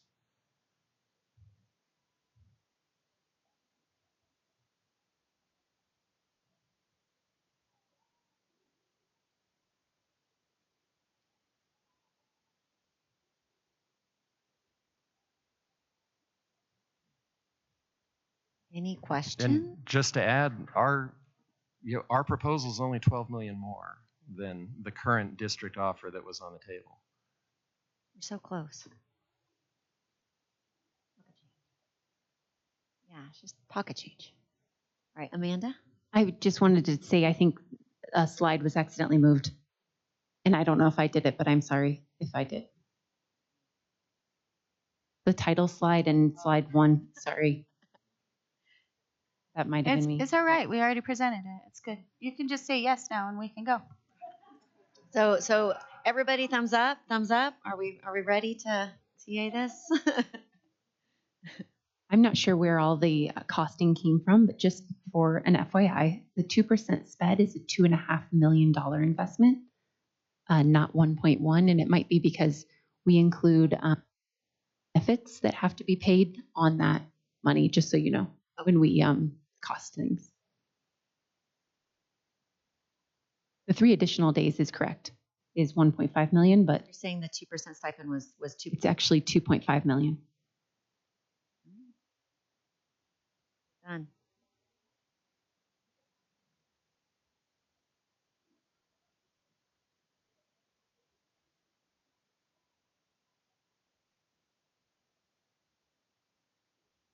By an extra million. So would that be 46, give or take? Yeah, I think so, yeah. All right. Perfect. Done.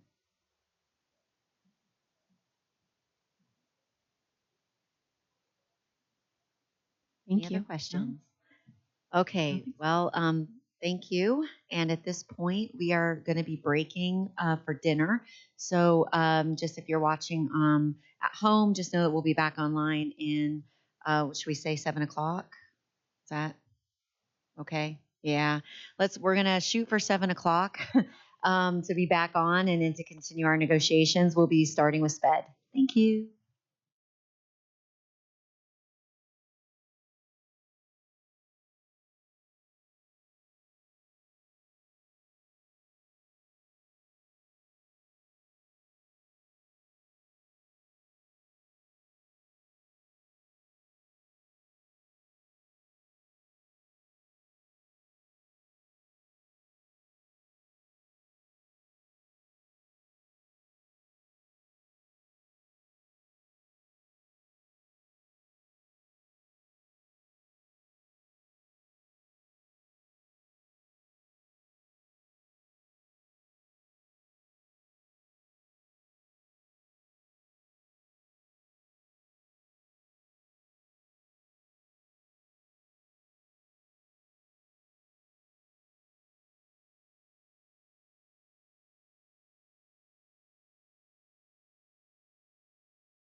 Hi, thank you, and welcome back. We're only 46 minutes behind where I said we would be. My apologies.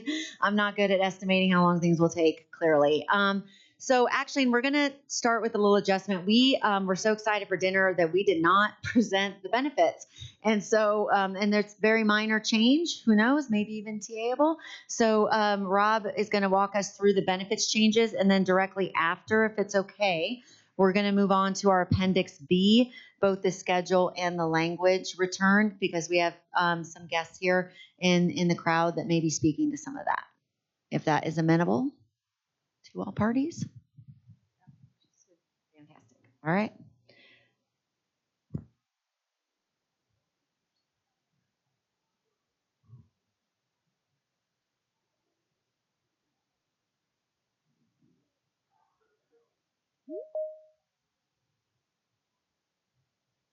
And you're in.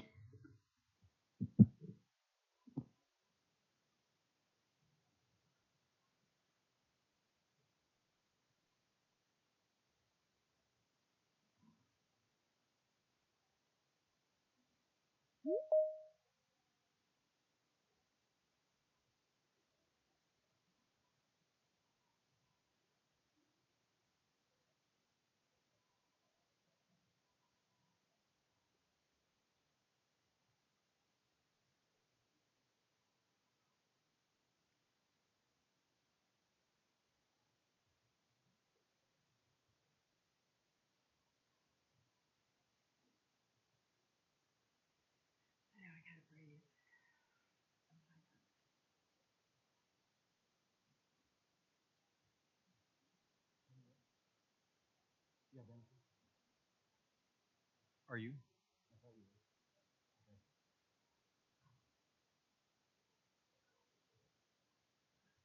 Okay, so here is our counter. I forget which, is it Charlie? Yeah, Delta, or, oh, I have Charlie there. But anyway, it's a return of benefits. You'll see we accepted a lot of what you had there at the start there. We did add one thing. We'd had a discussion about the 0.6, and then there was the long-term disability had contractually like 0.62 or 0.625. So we did put language in there in that first paragraph. Future long-term disability contracts will change the coverage of the FTE to 0.60.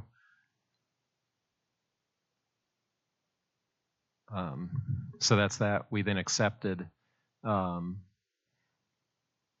the 100% coverage of premium cost of employee-only coverage for the following 3 plans.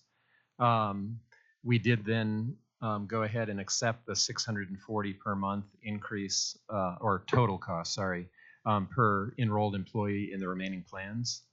And just to clarify, we did also we put into the compensation that we'd presented right before break. We'd had, just like the COLAs, an increase, and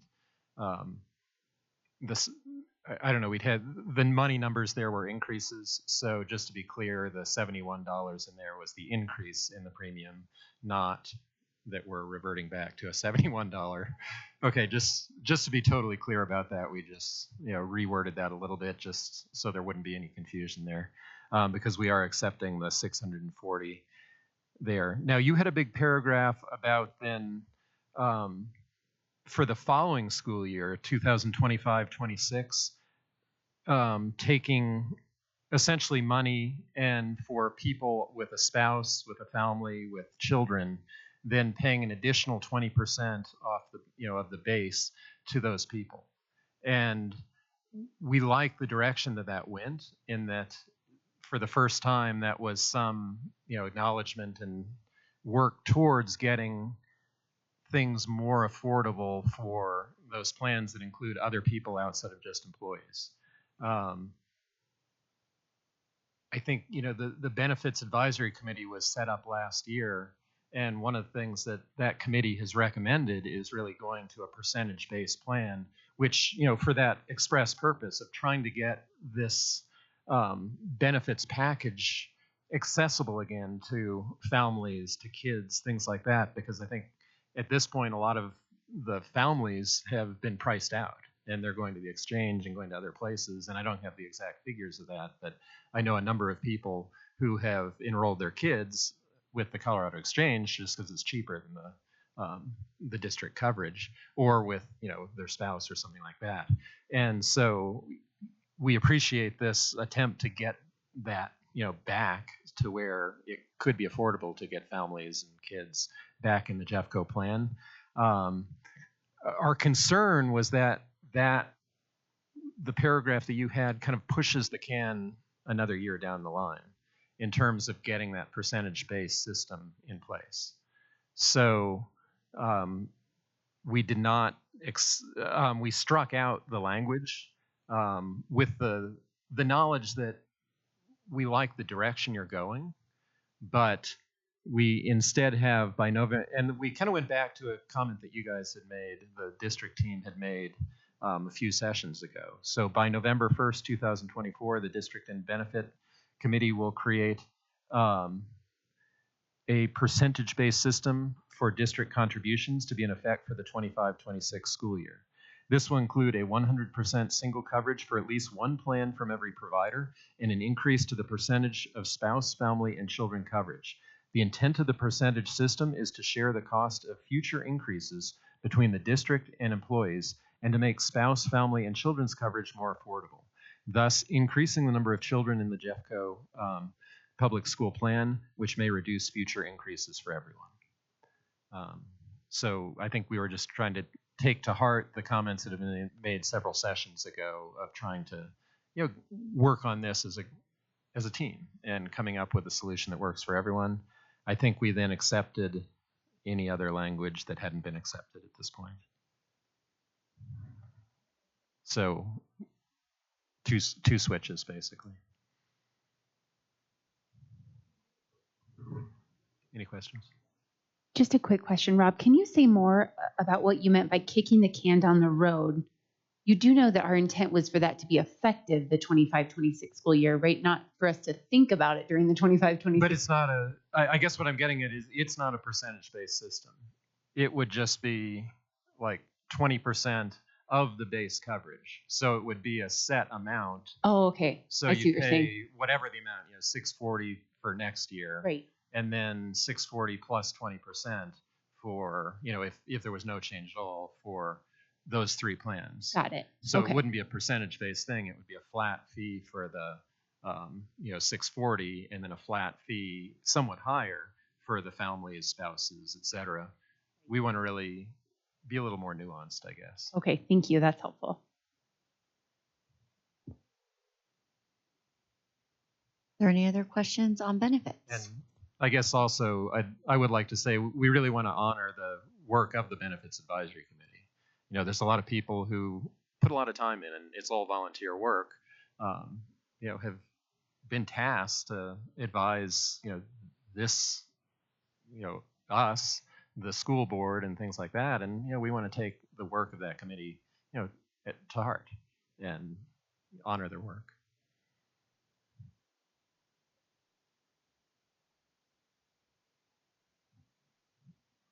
Okay. Thank you, Rob, for walking us through that. If we're okay with going in this order, we'd like to present Appendix B, Coach Activities, Sponsor, Stipend, Schedule, and Language, the Jcea Delta version.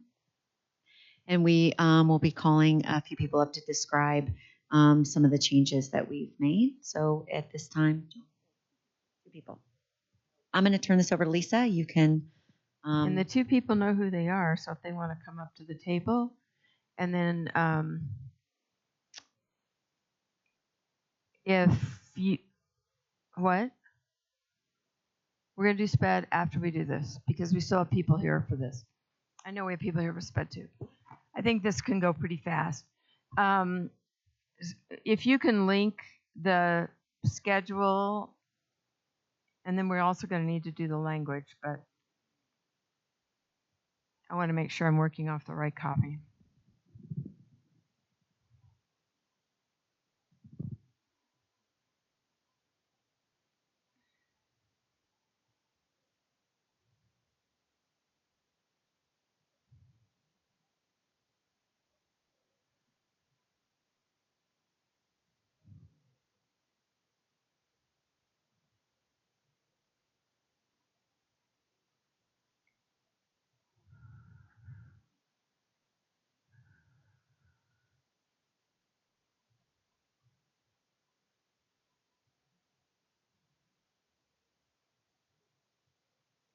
I'm sharing my screen, but it doesn't show on the screen. Now it does. Okay. All right. We've accepted some of these new positions here, flag football, etc. And we've accepted your movement, but there's more to come on that. We moved accompanists from 2 to 3 because we're not going to get any accompanists if we do that. Moving it to 2 would be like a $2,000 pay cut for some of our accompanists, and we won't be able to hire them. So we did move that back up, and we also put pit conductor back in the schedule. That is a tremendous amount of work. This is when they're having a musical. They're there for all rehearsals. They're there for all performances. They're rehearsing with the band before the theater rehearsals. And I put a little note there. It's 150 hours minimum of work to be a pit conductor. So we put that back in. We left the unified bowling. We changed just to unified sports because we're hearing there's on the horizon more unified sports coming. Waiting. Okay. I actually have information about that.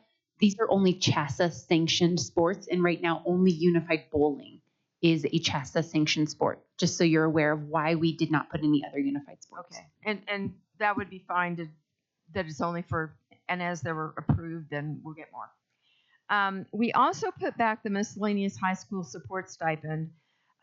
We think that's a minimal cost for every high school to get 2 of those. And that was actually a request by administrators in the committee meeting. So, and we just put that back in. We also, under the CTSO sponsor, again, we've been talking about doing this for years and years and years.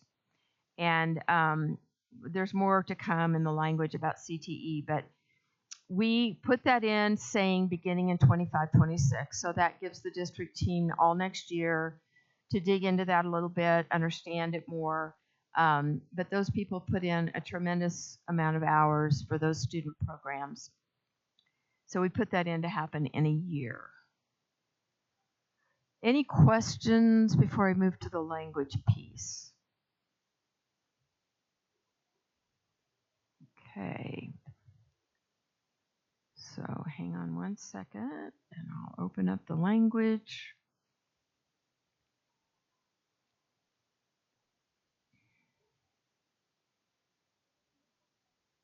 Christine, did you link it? You're working on it?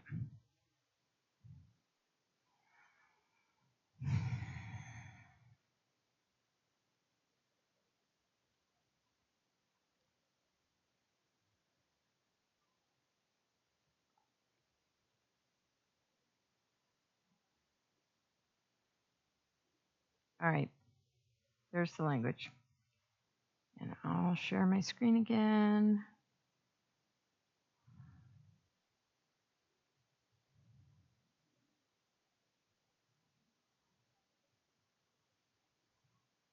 Okay. So we haven't yellowed in your first proposal here about the every 3 years, but we did want to put in writing what we talked about verbally. The salary schedule and where positions are placed can be negotiated on an annual basis. We just want to make it really clear that some of these positions that we feel are misplaced, we're going to agree for a year, but we want to make sure we can open up that discussion again next year.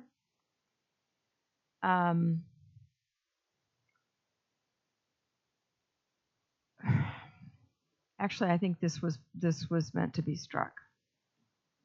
Can I do that, team? I don't think we meant to leave that language in there. All right. We accepted some of the things, but there are some things in here that we feel needs to be in the contract.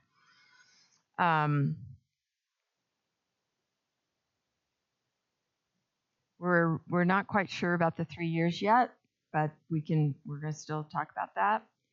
We put back in number 2. We feel very strongly that if a team makes it to the state playoffs, they should get an extra week or 2 or whatever it is added to their stipend. We put that back in. We also put in about the marching band directors who go to state or who go with a football team to state or what have you. Number 4, we changed the wording a little bit to say that any current coach or assistant coach will be held harmless for next year. We struck the $600 or more. We don't think people should lose even $50. So we struck some of that. Now I have someone to talk about number 5. I'll read the language and I'm going to let Bruce talk about it. Each educator who teaches a co-curricular class will be paid the stipend for their contents activities. So if there's 2 basket weaving teachers that teach basket weaving all day long, and then after school they go to the basket weaving competition with their team, they both get that stipend. And I'm going to let you talk about it. Ooh, hello. My name is Bryce Melorano, and I am the band and orchestra teacher at Lakewood High School, along with conducting the pit orchestra and also the marching band director. So all of these problematic areas are within my domain of things. So when it comes to, and I also served on the stipend committee in the fall. And so when it comes to the co-curricular stipends, the intent behind those was that they would be tied to the teachers who are teaching the content of choir, band, orchestra, and theater. We have not very many, but we have a few schools who have very large programs where there are multiple directors teaching those. So at my school, for instance, we have 2 band directors. We also have 2 theater teachers. At A West, they have 2 vocal music teachers. And under what was proposed earlier, only one of us would receive that stipend. But we are both doing the equal work of all of the after-school things that go along with that. And there was a little bit of confusion, I think, because it was mentioned about marching band and that sort of stuff. That is a whole separate thing from these co-curricular stipends tied to like what's actually necessary for our jobs, going to all-state band, all-state orchestra, and all of those things that are beyond the normal scope of our school day, but they are expected and required to do our jobs. And so that's what the co-curricular stipends are for those. So schools that have 2 teachers who are the theater teachers or the 2 band directors would both receive those stipends. Did I cover that well enough, Lisa? And if you want to ask him any questions right now, let's go ahead if you want any clarification or anything. I knew exactly what the language meant. Okay, all right. All right. And I knew that it was written for Lakewood High School and a few other schools. Yeah. But I mean, specifically, you're the school that gets talked about the most with your ginormous band. And my hope is that with the flexibility that has been provided, both of you are receiving that stipend this year. There was flexibility in figuring out a way to give our other director a stipend, but it's not the band director stipend. Got it. That is, yes, but this just like cleans up how all of that works, so we don't have to battle kind of with all of the. Okay. And the way it was done this year, it may not be possible all the time at all schools. Sure. The way they figured it out. Okay. And then in number 6, we love our committees. A committee will be formed in the 24-25 school year through the Office of School Leadership to create guidelines for elementary and middle school activity sponsors, recommend creation of a sponsor pay schedule, and to address other issues that may arise. Committee members will include curriculum specialists and sponsors and administrators from across the district elected by their peers. The recommendations of the committee will be used to implement an elementary and middle school activity sponsor pay scale in 2025-2026. This is for some of the expanded positions that we had put in here and were struck. So we want that to happen in the future. And then when we get into hiring and firing and all that, it was said that it was all struck, and you said it's in the handbook, but we don't have any control over the handbook. We can't grieve the handbook. We can't enforce the handbook. So we accepted many of your deletions, but there's a few key things that we put back in. Head coaching positions within a building will be sent to school staff by the athletic director at least 2 days prior to a job being posted. So it's just we took your concern about dragging the process out, but we thought 2 days would be okay. Interview committee, we have one thing about an interview committee. We put that back in. And dismissal, we accepted many of your crossouts, but we did put back in, and this is in the handbook, but we want it in the contract. Athletic coaches will only be dismissed after a process that includes due process and just cause. Disciplinary actions and evaluation data may be considered, but not win-loss records. And then we accepted all those other things. We accepted the evaluation. Now, elementary and middle school stipends. So we're accepting for now that you took them off the schedule, because the schedule would mean they would move a step every year. But we've added language that says the stipend amount in this section will increase each year by the same percentage as the COLA for the educator's salary schedule, beginning in the 24-25 school year until a schedule with steps and levels are established in the 25-26 school year.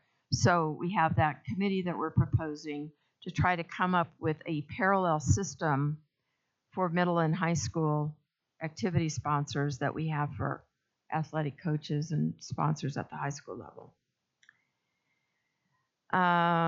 We accepted all this stuff. And then this is a very specific situation in number 3 in the blue language there.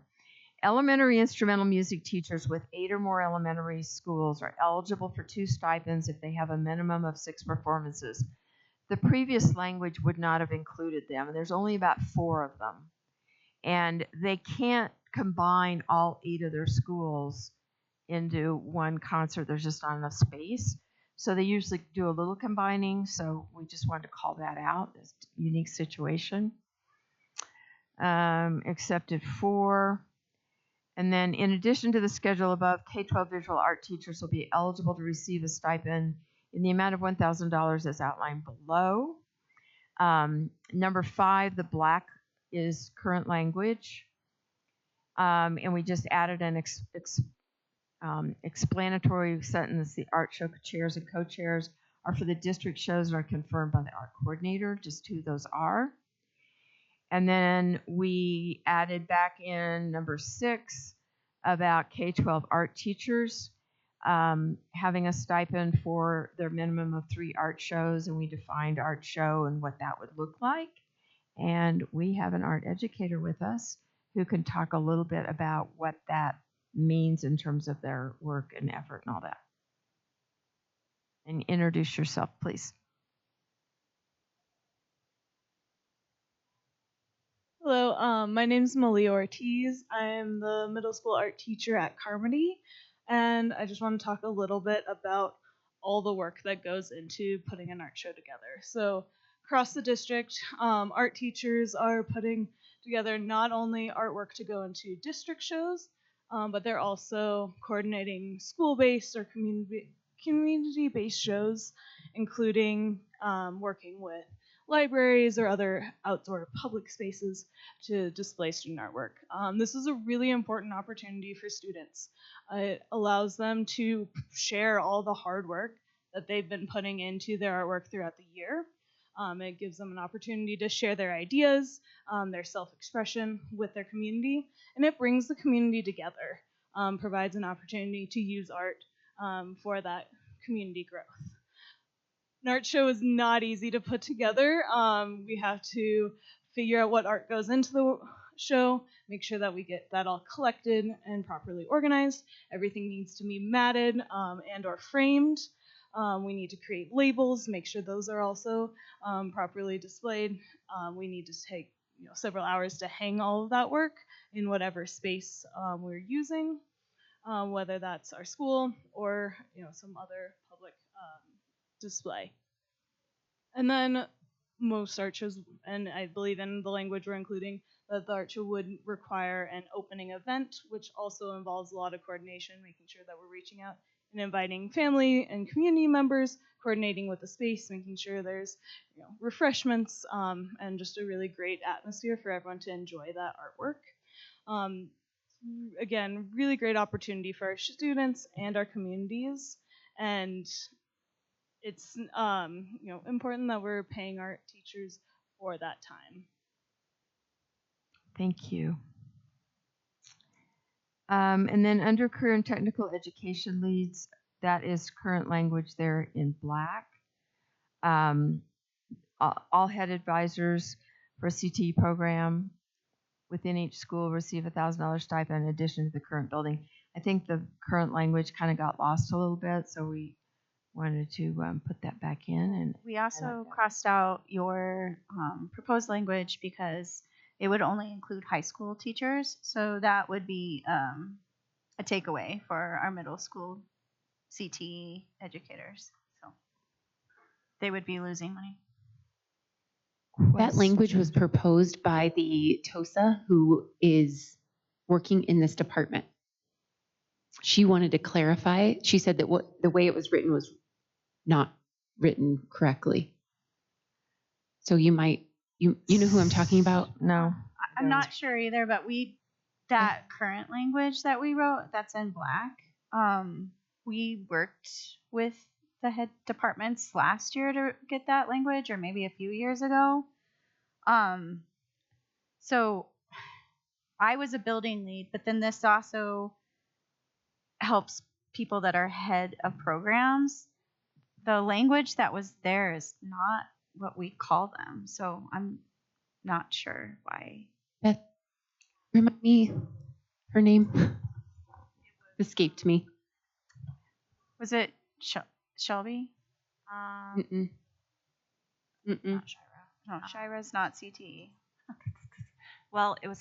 Let me look. I got it right here. But the reason they brought it to me was because they said there was a lot of confusion at the school level, so they thought this language would clarify some of the confusion around questions that they were getting throughout the year. Shelley. Yeah, Shelly. Sorry, Brunjack. Yeah, I could talk with her, but and Goerdt. Goddard. Yeah. Brunjack Goddard. Yeah. So they proposed it as adding more clarity. So I think that our confusion is that there's someone for the whole building that's in charge of making sure all the CTE programs are getting their work in and doing their thing, and then there are advisors for in the individual programs. Is that and those advisors are in charge of making sure that the people within their program are getting everything turned in as well. So it's like there's one entire building lead, and then there's a program lead as well. It's either way, it's a lot of work. And then I noticed that the middle school, it says middle right there, but it didn't say that in yours. And I was making changes, but then we found the original language and just went back to original language. I mean, I'm certainly willing to work with Shelly on this, but it didn't make sense. And we had another CTE teacher reading it over as well. So I don't know if you have Shelly's cell phone, but whatever. Okay, all right. I have it. I mean, we're happy to work on the language. I think our intentions are the same, but we were confused by. So, if we were confused, other people may get confused. And that was it. Hope I didn't leave anything out. Questions? Just connecting back to a previous conversation, I forgive my misunderstanding of all of these programs, but is a CTSO sponsor the same as a CTE program head advisor? So the CTSO is like the club that you have to run. So it may not be the same. And the reason why we really feel strongly about this is that these are the people that work with students. They take them on trips. They take them to competitions. It's a lot of work. And we've been talking about this. And this was before you were involved in bargaining, sure, Amanda, but sure, we've been talking about this like for quite a while, like way before the pandemic. We had trying to get CTE people the stipends we felt that they deserved. So we really want to make sure that we move this issue forward. So my question really is like, with this language that we included, I don't remember, last year or the year before, like, did that make any headway in paying CTSO sponsors? I don't Are these people those people too? I think they could be the same person, but not Not necessarily. always. Yeah. Okay. I would love to have CTSO sponsors as well in there. That's I just wondered if they were one and the same people or if they may or may not be. no, because I might be a program leader, right? A CT program leader, but I might not run the CTSO. That might be a teammate of mine within our program. So they're not mutually exclusive, but that's not always the same person. You'd have to have a pretty large program to have both a lead and multiple teachers teaching within the program. Yeah, like for example, at Alameda, all of our art teachers were CTE certified, but maybe I was head of the Got art it. department, like, as the CTE lead. I might be the CTE lead for that department, but maybe one of the art teachers decided, oh, I would really like to run the CTSO, or they have a different one, So I don't Thank know. you. It's very complicated, but it does bring in a Obviously. lot of money to our district and our schools. And so the compensation is worth it because it brings a ton of money into our schools. And if we're not paying them for it, then it's really hard to have them keep their licenses. I've just had a lot of people say to me, it's not even worth the work. I'm done. I don't want to do it. So unless we're going to pay them. And then we end up losing money. I know some schools that even use it to help pay for FTE within their building.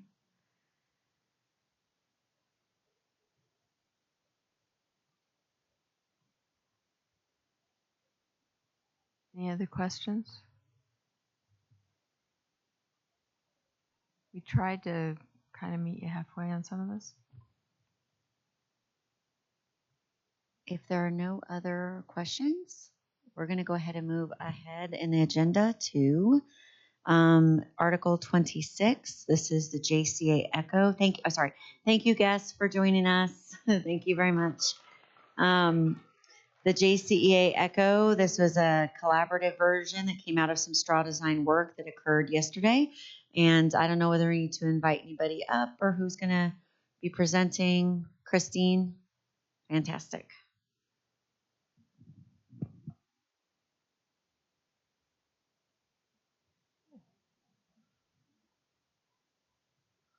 Okay. I'm going to go through this and talk about what we did yesterday. So anything in purple, we all know about colors. So we're blue, you're red, and together they make purple. We came up with it.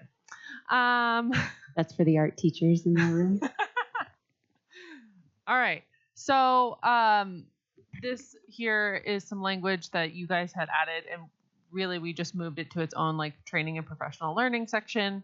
So in collaboration with teaching and learning department, the district and special education department will gather, create, and provide professional learning opportunities, considerations, and guidance documents around the special education continuum of supports and services. Appropriate professional learning will be available regarding curriculum and implementation. I don't think we want for special education students, including those in center programs. Okay, moving right along. We have an agreement on all this great stuff. The only thing we added yesterday in regards to specially designed instruction is just calling out that it is not homework help. It's not really specially designed instruction. Have an agreement on all this great co-teaching stuff. We added some language. We added language here. If educators are working in the co-teaching model, a common planning time will be scheduled to allow for a consistent collaboration and effective lesson design. So really that doesn't mean give up your planning period every single day to plan with one another. We just want to make sure that there is some time scheduled, maybe once a week, maybe every other week, whatever, for people to plan together, because you can't co-teach without co-planning. Center-based programming. We talked a lot about planning for coverage when a teacher or paraeducator is out. So we have come up with this language. The plan should address planned absences as well as emergency absences. School teams will be provided with possible solutions at the school and district level. They can access when creating coverage plans. This plan can be reviewed and revised upon request to best serve students. So just making sure, just like when you're, a fifth grade teacher's out, they have their emergency sub plans. It's a little bit more difficult when you work in a center program. So want to make sure that that's supported to help them create a plan.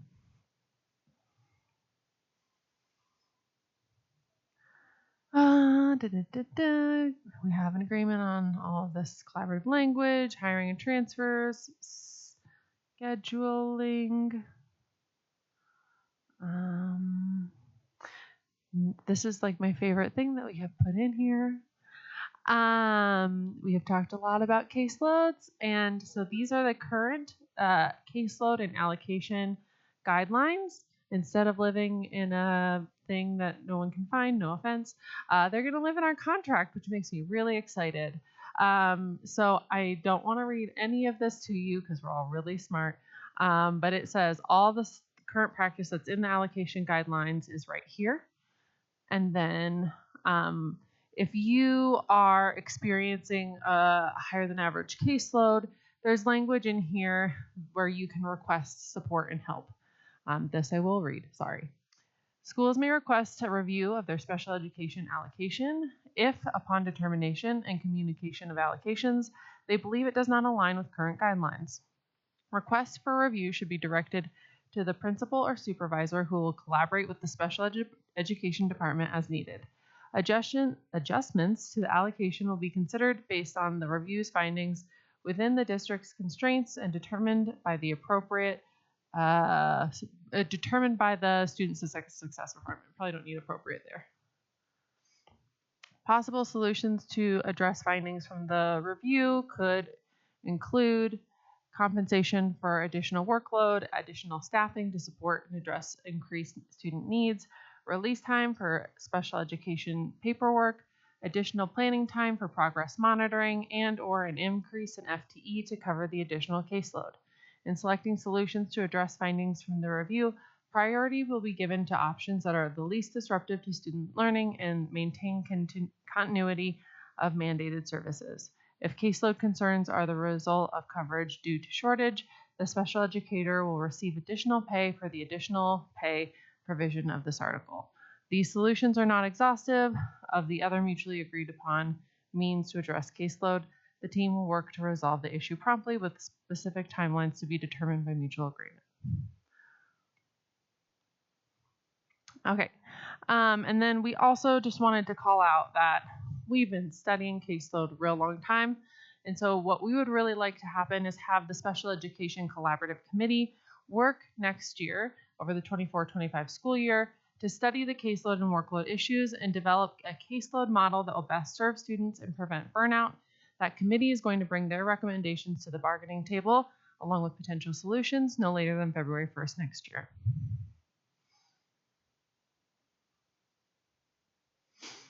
Look at all the stuff we have an agreement on. Isn't that so great? And then additional pay. We put this to be more in alignment with Article 17. So rather than have 30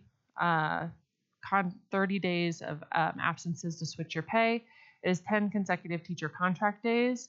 If the vacancy lasts longer than that, you get 1/6 pay. And then we just kind of outlined like some of the things, if there's a shortage, could mean you have a larger caseload or you're missing your planning period and stuff like that. And then if it's less than 10 consecutive teacher contract days, you are paid at your per diem rate. And then situations out like this, we already do this in Article 17, so you just collaborate with us and the educator and the admin.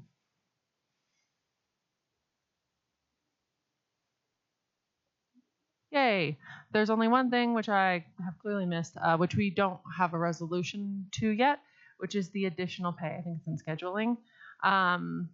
We are in agreement that next year, special educators don't need to request their additional days. Currently, it is 3 days. We discussed 4 days.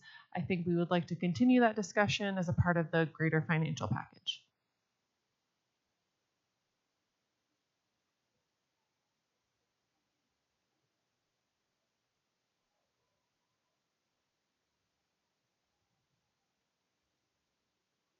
Anyone have questions for those who worked on the straw design? We're happy to answer your questions. We're glad you trust us. They have no questions.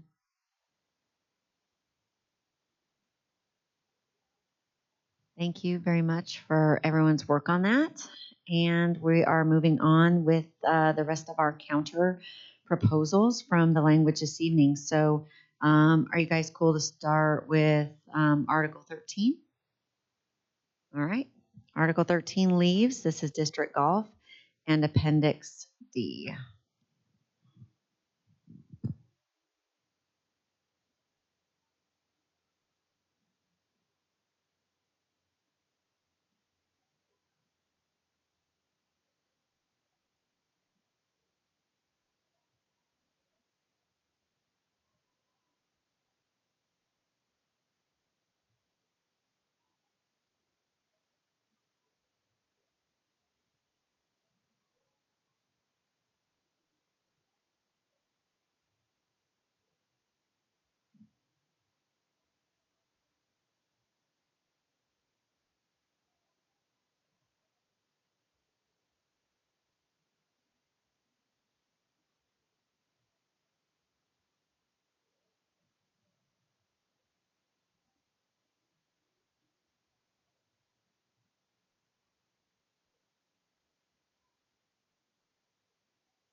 Do you think it was my first day? All right, Article 13, we decided to take a proactive approach since the question about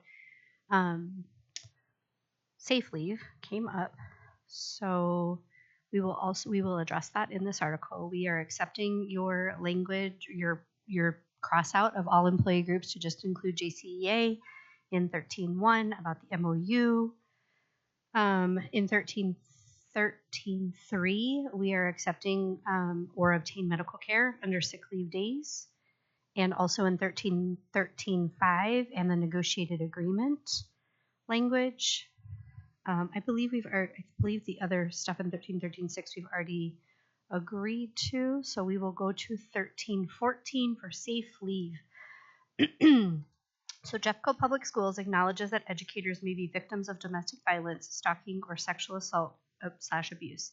In recognition of the sensitive and serious nature of these situations, educators shall be entitled to take up to 80 hours of safe leave as reasonably necessary for the following purposes. I want to remind you all that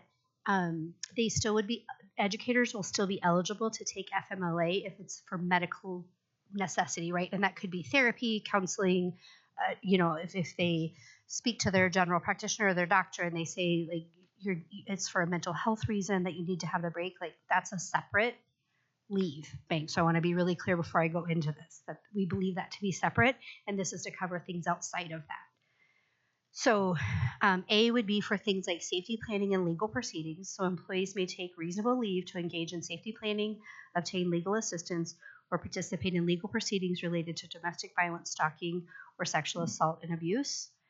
Medical and counseling services.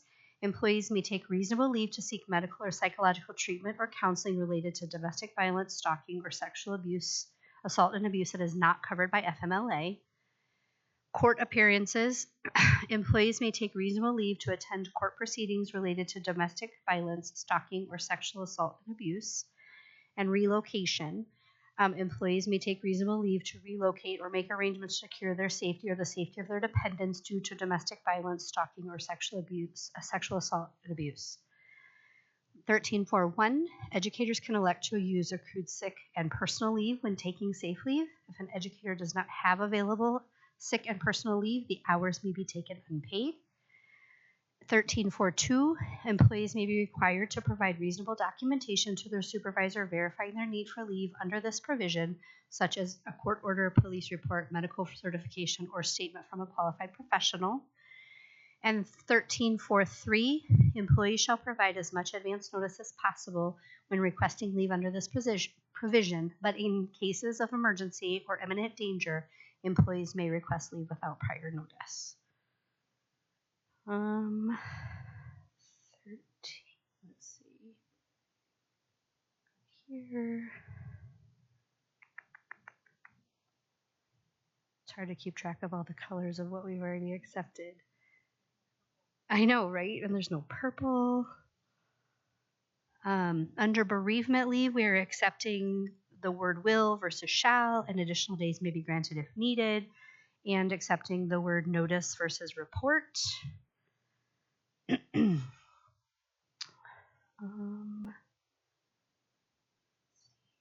In 13.12, we are going back to our language of consecutive weeks, using their accrued leave, and that such leave may occur at any time during the first year after birth or adoption, as long as the parent has not taken an approved maternity leave.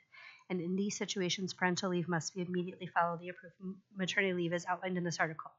And we want to acknowledge that we hear what you're saying, and we also have to think about our kids in the classroom and the disruption that it causes when an educator is out for 6 weeks, then returns, and then is out potentially for another 6 weeks at another point during the year, and thinking about being able to provide coverage, finding a long-term guest teacher. It's a lot easier to find a long-term guest teacher for 12 weeks and they know they're having that continuous assignment than potentially trying to find one for 6 weeks and then having a big break and then trying to find one for another 6 weeks. And we also think that and believe that, a new parent, a new mother, would likely appreciate the opportunity to have those 12 consecutive weeks rather than only 6 weeks and then coming back. And then having to return to work and take 6 weeks at a different time. So we're sticking with that language. Let's see, in miscellaneous leave, we are returning to original language in 13.13.3 that states for 1 year, 1 semester only, and under no circumstances will the educator's position be held for more than 1 school year. That's in alignment with what I skipped over, and I apologize, for 13.13, for 1 year and not 2 years. And we've clarified that down below in position hold, so we'll talk about that when we get there. Let's see, benefits were good. So in 13.15 in position hold, just to alleviate any confusion, we've just crossed out miscellaneous leave so that it doesn't create any sort of confusion. And so for no more than 2 consecutive years for an approved child care leave or job share, which is current language. Current language does include break in employment, but I understand that maybe feels sticky or it creates confusion. So we're just taking it out because the miscellaneous leave is defined above and the parameters around that. And that's it. That's all for 13. All right, I know people are probably still looking through it, but if there are any questions, now would be a great time to ask. Otherwise, we will take this back and return a counter.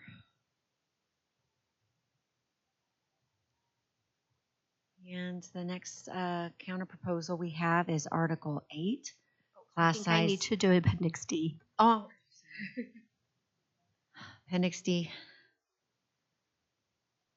Okay, so in Appendix D, we are amenable to language around contributing to the sick leave bank with a few adjustments. So we have adjusted it to say starting in the spring of 2025, so it would be for next benefit enrollment period. During the annual benefit enrollment period, educators will be given the opportunity to voluntarily donate 1 additional sick day from their accrued sick leave into the sick leave bank to keep the balance healthy for the future. And our conversation that we had around that, in collaboration with Brenna, who's our Chief Financial Officer, is that we have to be really mindful of not letting the bank get too big because there's a financial risk and implication that comes with having too many hours in the bank. And so this is a way to get at what you were asking for, but also a way for us to help sort of mitigate that risk of having too many hours, because right now we have 36,000 hours, and since the inception of the sick leave bank, only 38 people have used it. So we're just trying to be mindful of like what's the balance of keeping track of all of those things and ensuring that there is leave available if needed.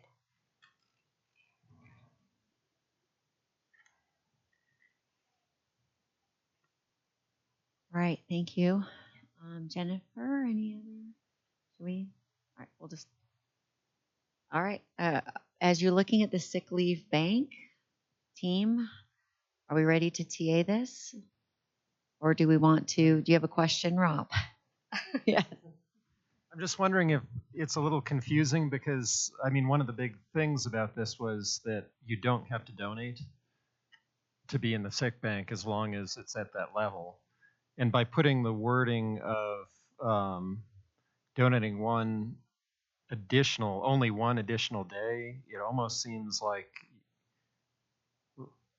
there might be an expectation that you're donating every year. So then I guess the question is, when would you donate that one addition? Is that one additional sick leave day total because we're only donating one to get into You it? donate one to get in. So then, I don't know if we can just tweak it a little bit to just say. So then if the bank were to go down below the 12,000 hours, Then then everyone has to up. Then everybody would re-up, and at that point you could donate another. No, I'm saying it every year. Just make it clear that you're in the bank whether or not you donate the day. It might be. Just crossed out the word additional. Additional, okay. I'm hearing that we may need to look this over a little bit before we TA.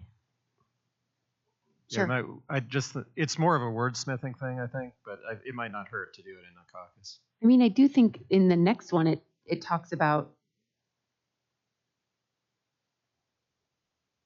current employees who are not members have the option to become members. Somewhere else in here, we have that people don't have to keep, it's in 1.5.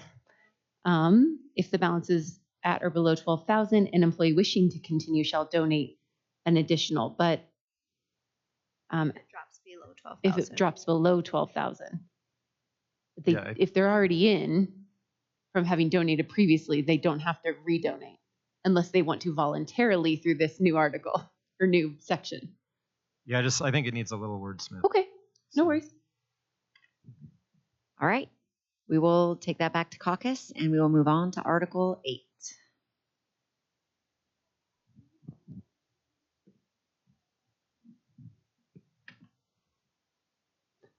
Just to note, there were some unhighlighted language in 13. Just when you go back, some of the things I think you had addressed that were either crossed out or not crossed out were not highlighted. So we were a little confused, but we think that you'll get it. All right, Jennifer's going to put in Article 8.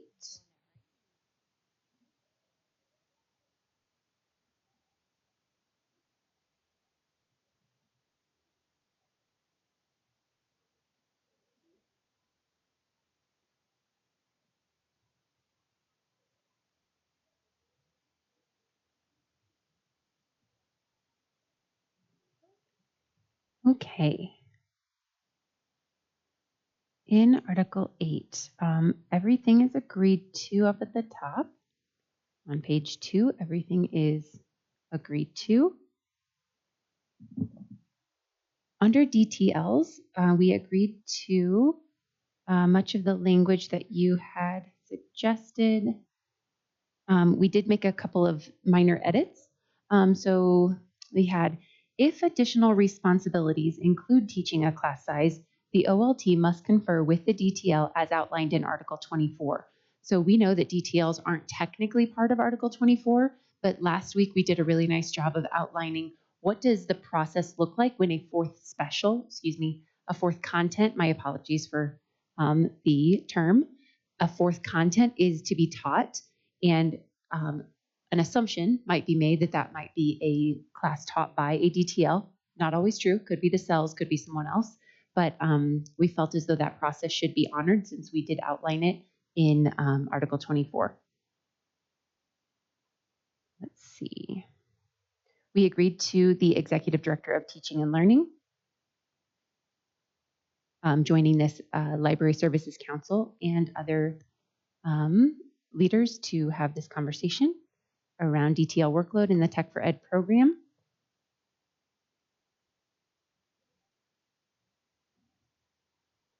We agreed to, I'm sorry, I can't find the special ed caseload language. It's somewhere. It's coming. The special education caseloads, instead of saying will be set, we wrote will be described. Special education caseloads will be described in Article 26, special education, which is what we just reviewed a little while ago. Under the class size caseload or class size box, we would like to reintroduce the word guidelines. We do agree that it's a class size range. We think that's very acceptable language. In this paragraph below, the district will create a class size relief fund for classes that exceed range guidelines described above. Any consideration for additional staffing will include a review of available funding at the local level, school, prior to considering the central class size relief fund. Class size relief or para support will be considered for classes that have a combination of IEP, 504, READ, and/or safety plans above 50%. So just some agreement and yet some counter proposal there. Class sizes will be monitored by a central team, including, we'd like to modify this to, including a JCEA representative the first month of the school year and again at, and then we added the word guidelines after range. We have, for some reason, this said 1/2 digital teacher librarian, which we thought was weird.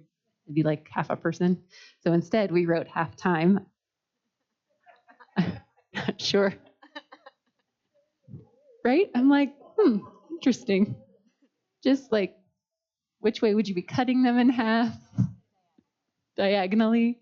So we would like to return the language to schools with more than 400 students. We'll provide a full-time DTL and a full-time instructional coach.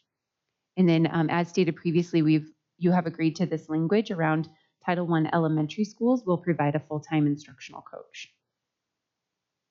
And then we agreed to, that's previous agreement, I apologize. We modified this slightly. It is recommended that AEC and title schools have a lower caseload per counselor due to the extra support needed with these student populations. And when we said lower, we intended it to mean lower than a typical school counselor would have within this range. I think that might be it. I'm going to just keep scrolling. If you see anything, please jump up and down. Yes, that is it. Any questions? Dale, and then Michelle, and then Richard? I just have a question about, let me find it here. 8551. And the reinsertion of the word guidelines. Now we have range guidelines. I'm kind of interested to know why guidelines, it keeps coming up, because we keep hearing from our members that principals, they play games with guidelines. They say, well, it's just a guideline, it's not hard and fast. It's just a guideline. We can go over that. And it's kind of soft language. So why guidelines? Why can't it be range? So certainly the word guideline does provide a little bit of flexibility, and we also have a mechanism built into the next paragraph when it does go over the range or guideline, no matter which language we use, because a lot of this was previous language with regard to the class size relief fund. So whether it was a guideline or a range or a guideline of a range, we had that mechanism built in, and we have used it.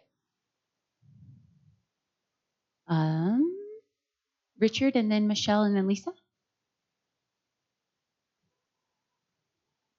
I'm happy it came to me because you said that there's a trigger in here, but then that trigger is that if the guidelines for the class size range, exceeds that, para support will be considered, and that's just if I have a class size of 32 students with over or 50% according to this language, I'll be considered for para support or yeah. That's not strong language. I'm sorry. That's like consider, like I can go to my friends and be like, hey, can you consider me for some para support? All right, I'll see you in like 2 months. I don't know. I don't know.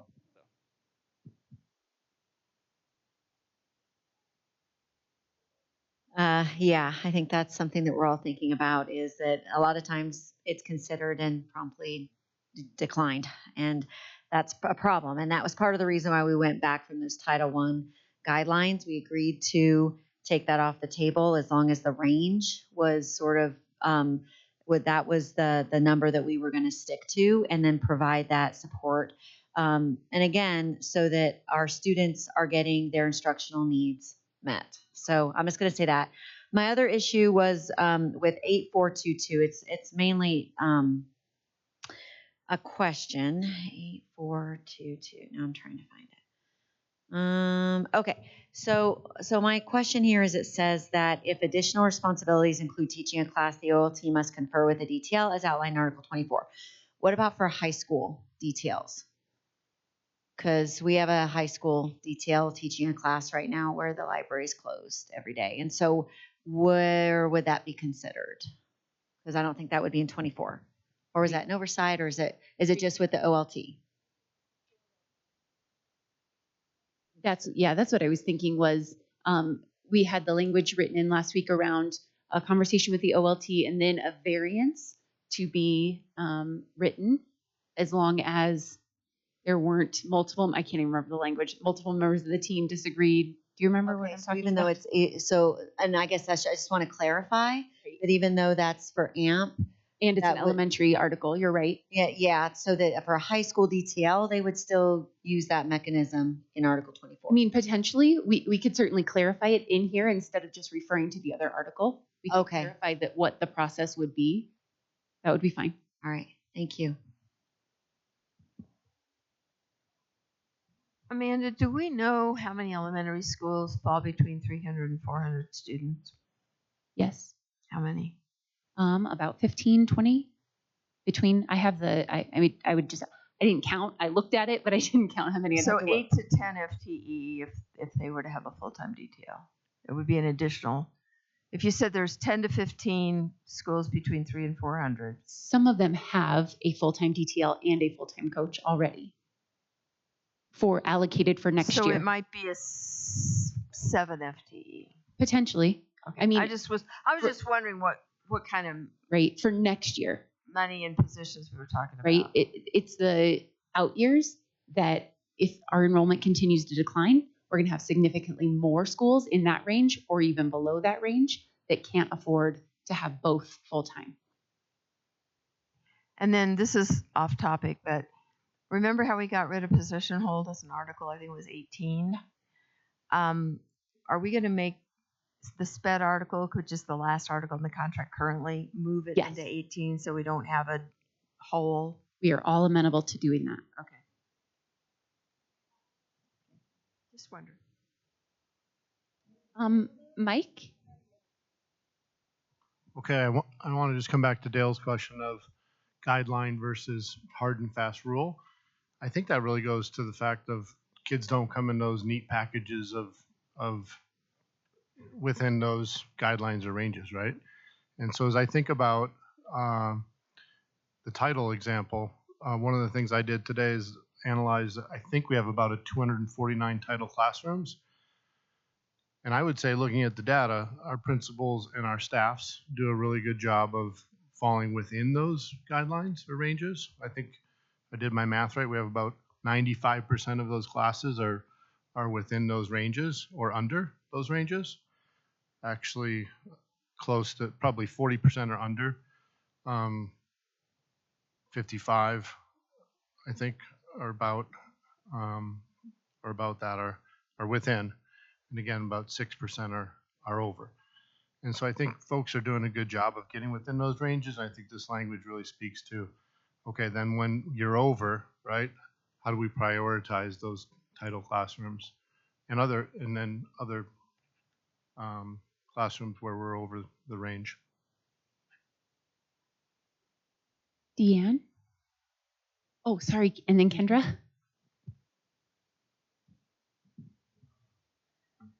I guess my question, it goes to the same class size range area. And I know we've said, okay, we won't do Title I class sizes.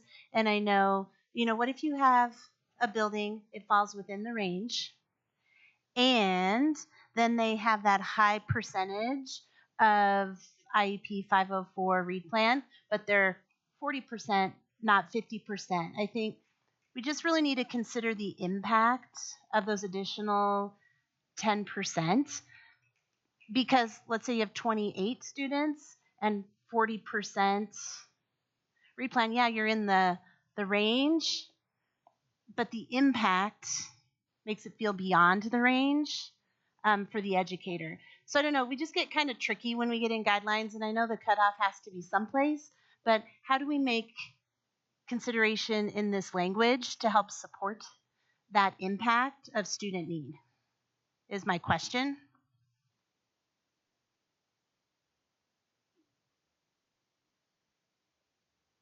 So Deanne, and then Michelle, and then Richard, and then Mike. Mike and then Richard? Okay, thanks.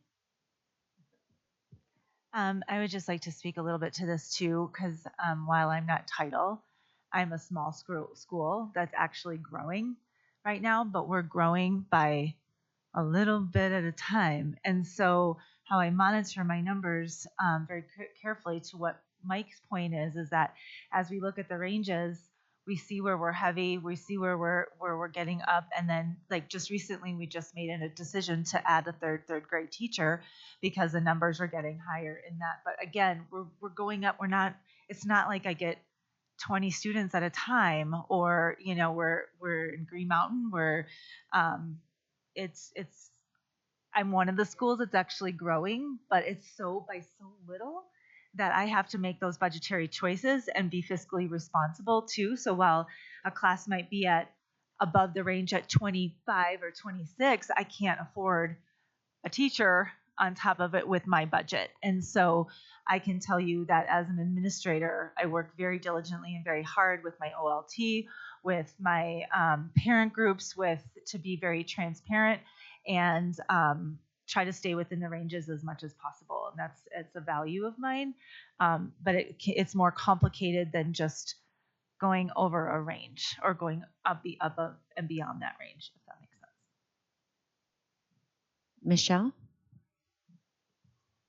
I just wanted to address just simply about 8551, the language around guidelines, any considerations in the word, particularly around consideration of additional staffing, with when you have class sizes, when you have classes with students that are 40, 50%, whatever the percentage might be. Right now, the proposal is 50% of combination of IEP, 504 read and safety plans. I think the reason why we are really looking at the consideration of it is you got to look at the composition of what those plans are. So, for example, if you have, it is well known that my school has a lot of 504s. A lot of those 504s do not necessarily mean they need additional support in the classroom. It may mean that they need extra time on tests. A lot of those actually involve those types of things, and that's why I think that it's not one size fits all, because every classroom and every composition is different.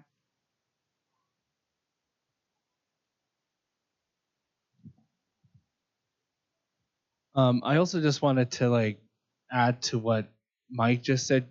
I think we understand that that students do not come in unique packages. That's understood.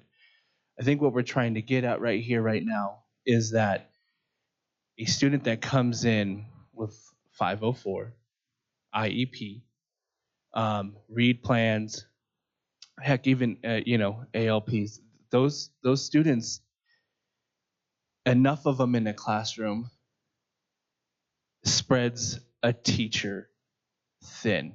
And if it's our students, our strength, right? And if we're gonna say that at this table, then how am I, as an educator, making those students stronger when I can't even make it to that student over there because I got 5 other 504 IEPs over here that I got to make sure that everybody's on the same page, and I got to differentiate that ALP over there too. Like it just bogs us down.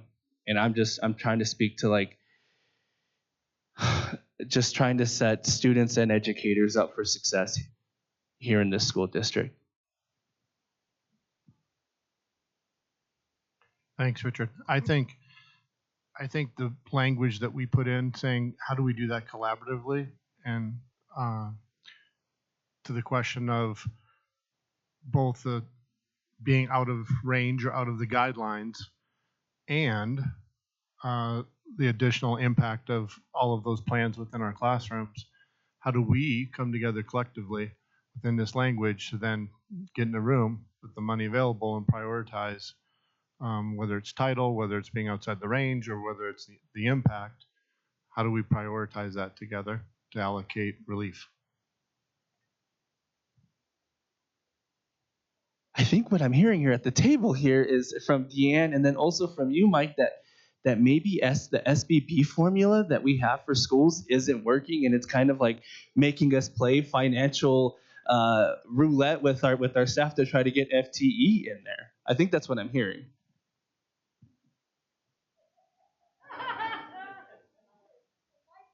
Mike? I would say that as we look at SBB, one of the things that we want to look at is if a school has a classroom that's out of range or has additional priorities, do they first of all have the money to solve that? And then if they do, how do we help them prioritize that money to solve that problem?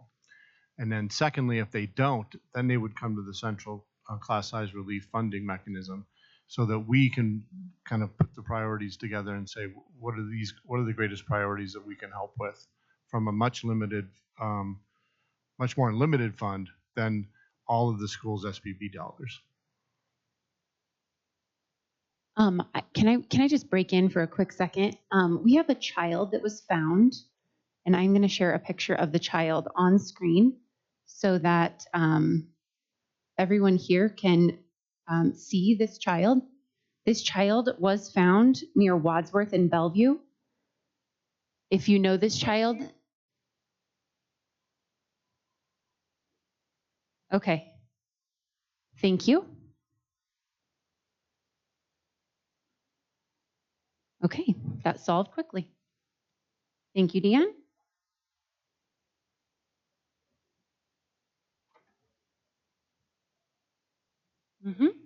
Michelle, is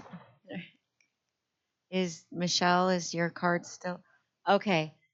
Anybody else? Okay, so I don't know. I think what we're trying to get to is what's the language to get this done, where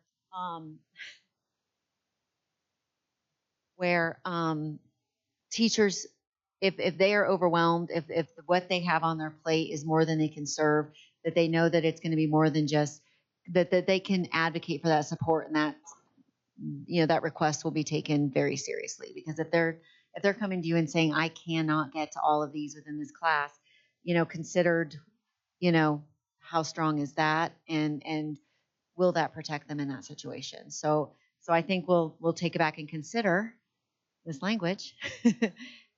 Oh, sure. Go ahead. So I was going to say this in caucus, but I'm just going to say it here. So I used to serve on the class size relief committee back in the day. And not everyone who had a class over 30 or whatever the number was, got help. That is true. However, I will say that I felt that the committee, there was a bucket of money that was available. It was actually spelled out in the contract how much money was available. And the committee sat down and looked at all the requests, prioritized them, and in our case it would be title first, and did the relief until the money ran out. But it is true that not everybody got relief that was over. But I felt like, recognizing that we don't have unlimited funds, that it worked pretty well. I don't know what other language we need to make this work for everybody. I'm not quite sure where that sweet spot is. But I do want to just say that having a committee with a Jcea representative on it, I feel like we did good work and we did good problem solving, and we didn't solve all the problems, but we did a pretty good job of prioritizing. And I would just concur with Lisa, having done that work as well, that I think that's a really important piece of our collaboration. All right. Any other questions, comments on 8? Okay. I think we got through everything we were able to caucus on during dinner. So at this point, it would make sense for us to take another caucus to work on. Jcea will be working on Article 13 and 8. And the district's not ready for 17, to counter 17? Not quite yet. We actually didn't even even looked at it yet. Sorry. All right. And then so 17 and 26 comp benefits and nurses. Did we TA that? Is nurses done? Do we need to do anything with that? Yeah. Are you guys okay with the 25 or are you not? Not yet. Okay. 25. So, knowing that, and it is 9:05, how much time do you think we should take to caucus and come back? Do we think till 10? At 9:45? 9:45. Okay, so we're going to break for caucus right now till 9:45. Just know that can get extended when we're in our caucus rooms. We'll text back and forth and say we need another 10 minutes, we need another 10 minutes. So that could be the case. So just be patient with us. But at this point, we're going to attempt to come back at 9:45 with some more returns on language. Thank you for sticking with us.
Welcome back to our negotiations at 10:36 at night. Thank you for staying with us. Woo!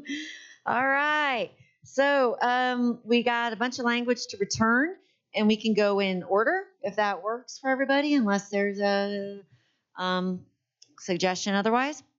So we're going to be starting with Appendix C, which is the Benefit Programs District Delta, and then coach sponsor stipends, Article 13 leaves, Jcea, Article 8, then sick leave bank, and then Article 17 comp structures. So I'm turning it over to Amanda. Okay, so we're going to get set up with our tech, and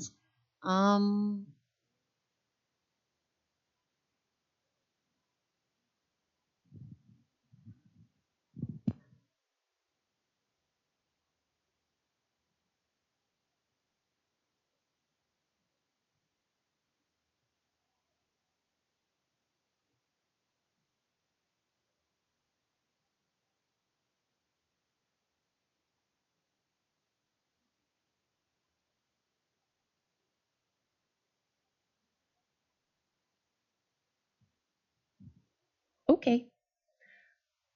So in Appendix C, we've made a couple modifications. So in this first sentence, when you had said future LTD contracts will change the covered FTE to 0.6, we just clarified and said future vendor contracts, which is, so those are the people that we contract with, the insurance that covers our short-term and long-term disability. So future vendor contracts with respect to disability benefits will provide long-term disability. We just spelled out the word, even though it's technically spelled out up here. Coverage for those educators in a 0.6 FTE or higher. So we said the same thing, just explained it a little further. So for the language down here with regard to the premium cost. So we felt as though we had made some really good headway, and we appreciate your acknowledgement of that. We would like to keep this language in place, knowing that when the premiums increase annually, we are going to continue to cover 100% of the employee-only coverage annually, at least next year, until, of course, we renegotiate it. Meaning, if they increase by 8% again next year, we're going to cover that 8%, 100% for employee-only coverage. And then, of course, as those increase, we're going to continue to provide an additional 20% for any of the other costs in the 25-26 school year. Now, I want to remind everyone, we're going to RFP for a lot of things, which includes the companies that cover our benefits. So right now, again, we have Aetna and Kaiser. We're going to go to RFP, and potentially we still have Aetna and Kaiser, or we have something different, Blue Cross Blue Shield, whatever all the other things are. Those are all potentials. And at that time, we would like to re-look at this and renegotiate it as part of the Benefits Advisory Committee that already provides recommendations to the negotiating groups. But we would like language in here that commits to continuing this coverage at this level, with the understanding that we will continue to negotiate benefits and compensation annually, as we have agreed to in Article 4, one of those. That is it. I think everything else has been agreed to previously.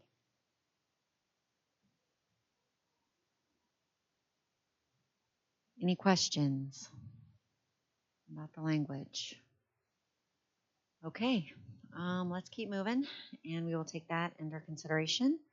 So we're moving on to coach sponsor stipend schedule district echo.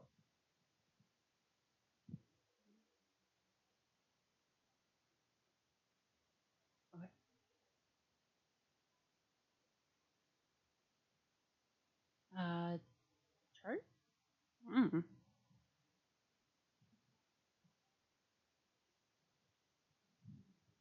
Okay, so we are going to do the chart first, and then that's Appendix C.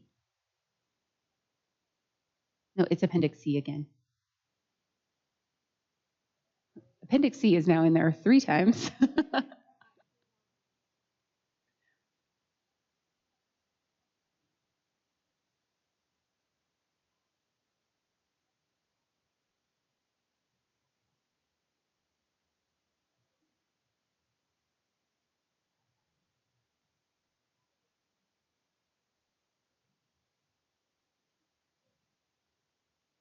No, I mean, I think I'm in the right. Oh, there it is.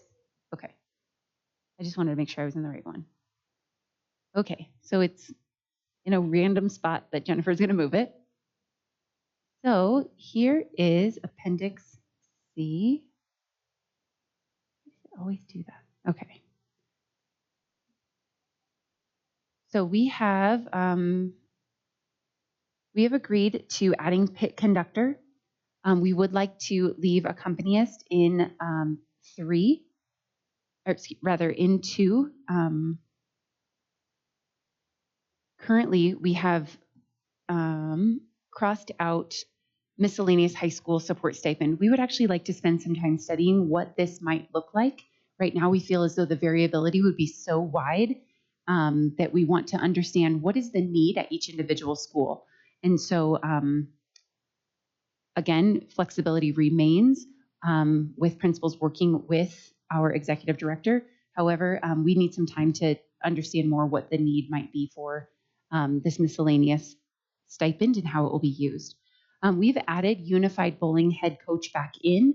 Again, Unified Bowling is the only CHASA sanctioned unified sport currently. Typically, the process is when CHASA sanctions a new sport, Patrick Simpson, our current executive director of athletics and activities, takes that sport or that sanctioned activity to cabinet, and cabinet approves, adding it to the stipend schedule, and then it adds to where it would typically go. Right now, from what I understand, CHASA is taking under consideration unified flag football and potentially unified cross country track, unified track. And so those are possibilities in the next few years, but there are no pending approvals for CHASA sanctioned unified sports at this time.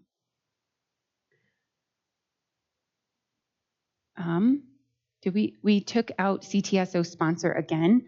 Once again, we're not opposed to this in the future. However, knowing that this will be potentially negotiated again, this is something we feel as though we can add back in once we have gained greater knowledge on what this cost is going to be, how we are going to support schools with the variability of the CTSO sponsor stipends that they would need.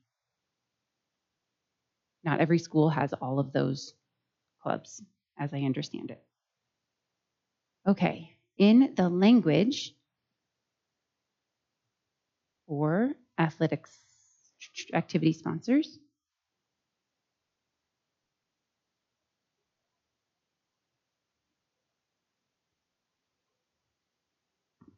Hey, Amanda, I just have a question before you move on to that.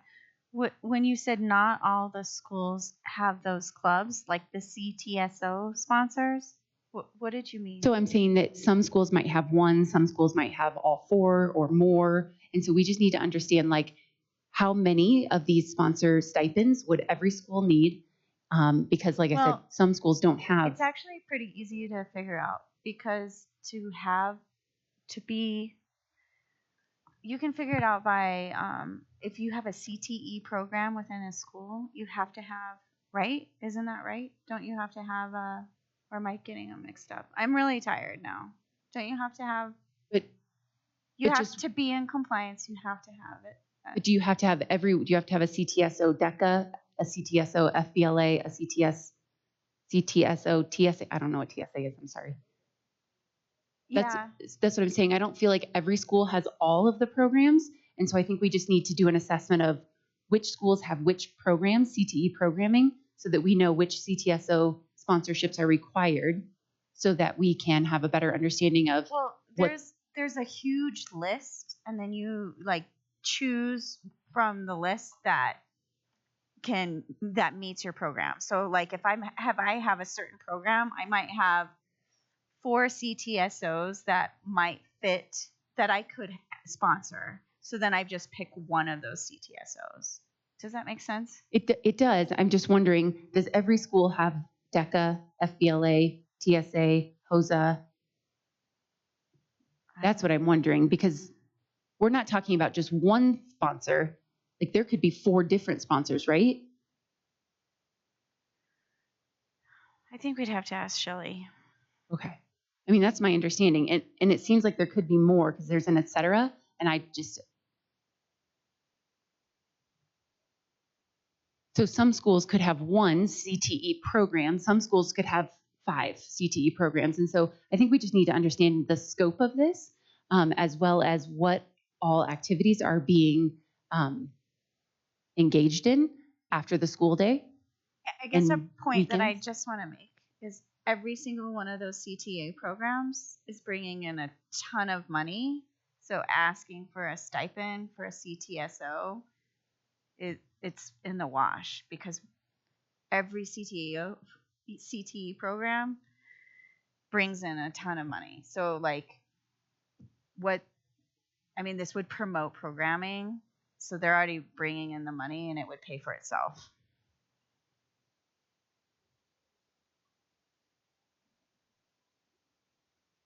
So once again, we just need to understand it more. Okay, on to I'm sorry. Beth has more information. Just from what we understood, we were talking with Shelley and Heather. The CTSO sponsors are receiving a stipend based on the language that you put in there. So it's not that they're not receiving a stipend. Okay, so onto the language. We have added a couple of words, which is why I put them in bold into this first paragraph.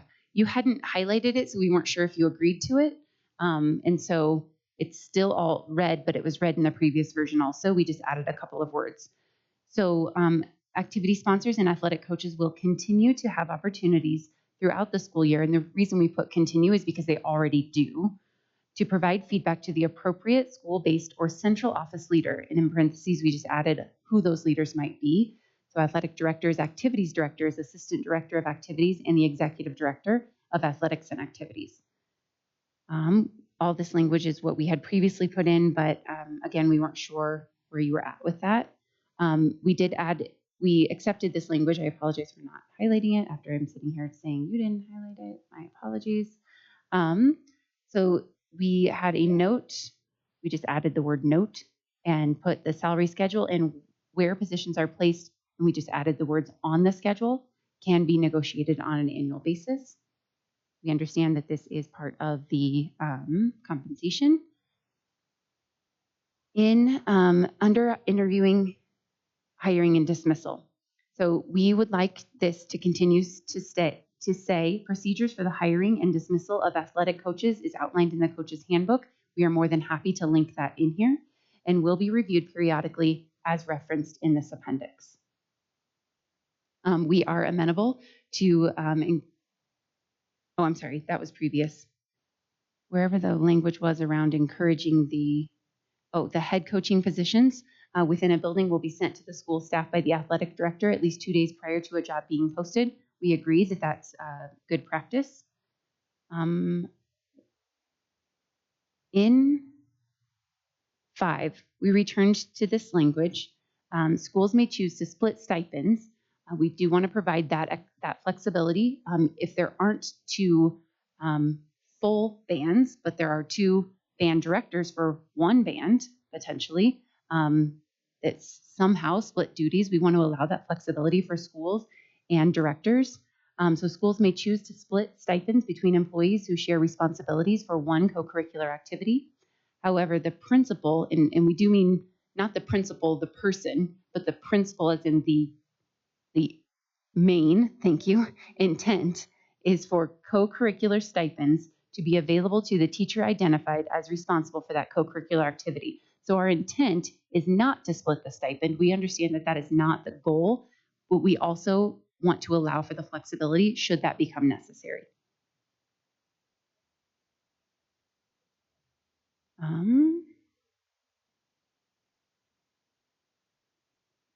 I feel like I skipped the part, I apologize, around the extended, here, this part. So with regard to the extended seasons, there's potential that this could impact the way in which our students are engaged such as a coach who wants to win really badly might only play the best players on the team and might want to go beyond the regular season. Certainly, we all want to go beyond the regular season and win. We don't want this to become a mechanism for a coach to be accused of wanting to gain additional finances for themselves by manipulating a system and getting into the postseason for any type of reason. There are also other implications that this could have on the way in which we pay our coaches with regard to some other laws that are in place. It's hard for me to explain because I don't understand it all, but we cannot agree to this language right now.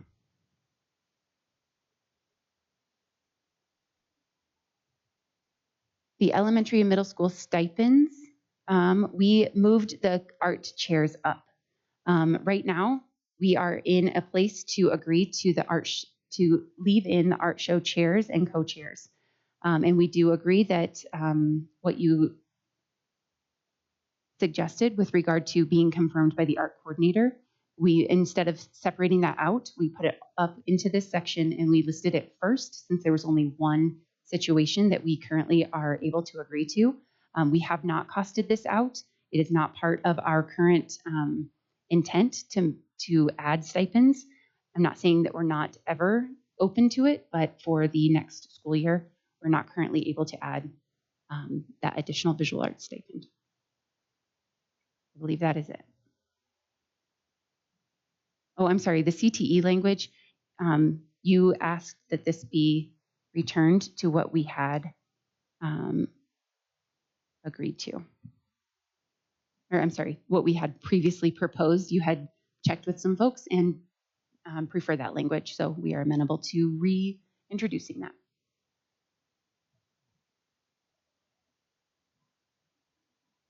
Okay, as we look at this, I just have one clarifying question around, I heard what you said about the coaches under pay number 2.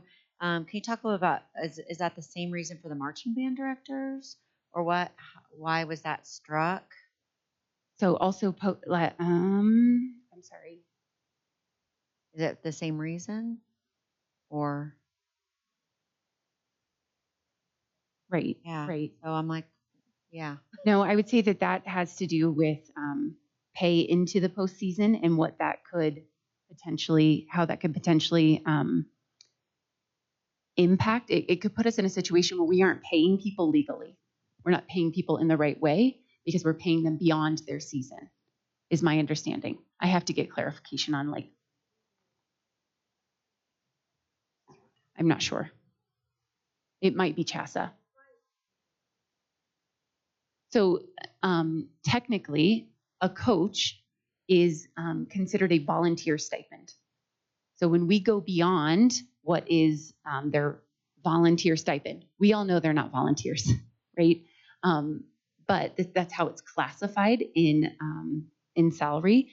And so when they go beyond that, my understanding is that becomes problematic for being paid. If anybody else is sitting at this table and can clarify, I would really appreciate it. Thank you. I might be able to help with this a little bit. The way that we're viewing this is that you're being paid a stipend for leading this activity. Whether you succeed and go into playoffs or whether you succeed and go into further state competitions, should not matter. You're getting a stipend for leading that group of students.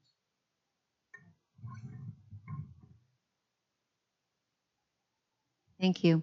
Any other questions around Article 6? Lisa?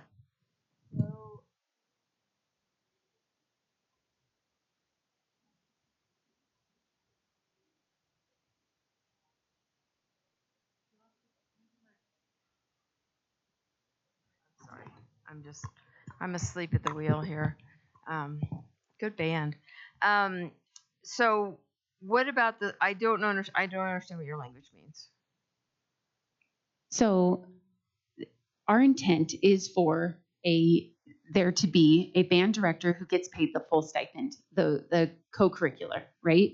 And if there were two coaches, almost like in a job share, let's say there's a job share situation where they're sharing the responsibility of the co-curricular activity. We would like to allow the flexibility for that stipend to be split if that is what works best for the school and the directors or employees who are sponsoring that activity. So if we were to... So basically the Lakewood situation, you're saying they should split one stipend? So that situation is completely different and has been taken care of. Can I try? Yes, please. So if I was struggling to find somebody who wanted to take on the full load of being the student council sponsor, but I had two people who were willing to split it, we would split that stipend across the two of them. And that would be totally copacetic. But my concern is this language doesn't seem to address the situation at Lakewood and A West. So what's to say that Chatfield doesn't want to have 3 varsity football teams, and so they want 3 head coach stipends because they have enough kids that could go out for football? And what's to say that another school down the street might have 4 lacrosse teams because they now want 4 lacrosse stipends? I mean, it could blow out of proportion. And again, the difference is this is co-curricular. You have 2 licensed educators on a teaching contract teaching different sections and types of band. And then they both have co-curricular activities that they do as part of their main job. And in that situation, they should both get a full stipend. That's the difference. It's a co-curricular responsibility tied to their primary teaching contract. So I would say that potentially we could put something in here that on a case-by-case basis, specific situations might need to be addressed in collaboration with the Executive Director of Athletics and Activities, because that is not widespread, right? We have 17 high schools and it's happening at 2 right now. And so I think we just need to be really thoughtful about writing in language that only addresses those 2 when it could then entice other schools to say, well, if they're going to do it, then we're going to try to figure out how to do it. But they would have to have enough kids wanting to do the activity that they needed double the band classes or double the choir classes, which would be a great thing. Sure, absolutely. I think that applies to, that same piece of like staffing to the needs of the kids, in the sense of like, we've got all these girls that want to play flag football, so now we need more stipends because we have the kids. I think that's the... Well, I think that, no, I do think it's different because it's co-curricular and it's tied to a primary teaching contract. I also think it's different because if you're speaking about competitive sports, you have to have other teams to play. If Chatfield had 4 varsity football teams,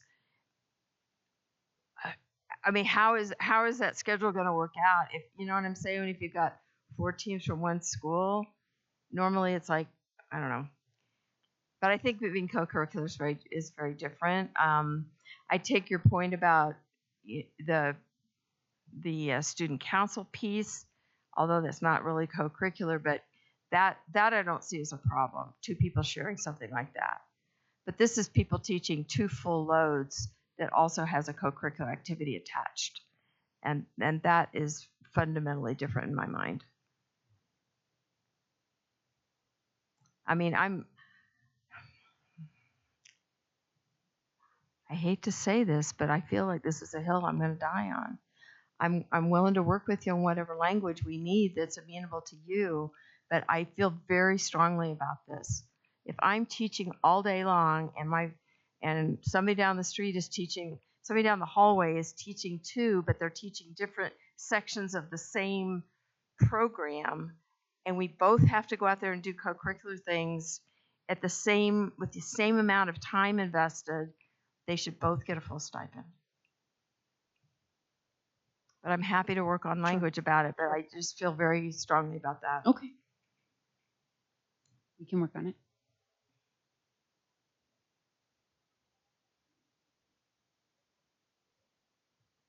Other questions about article, whatever this is, coach activity, appendix B?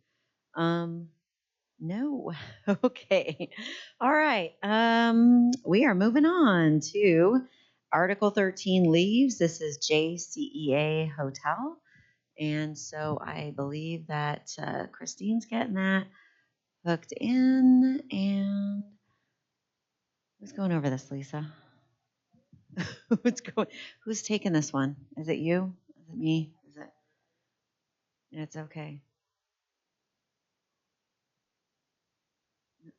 Because principal. Where am I? We're going to do Article 13 next. Okay.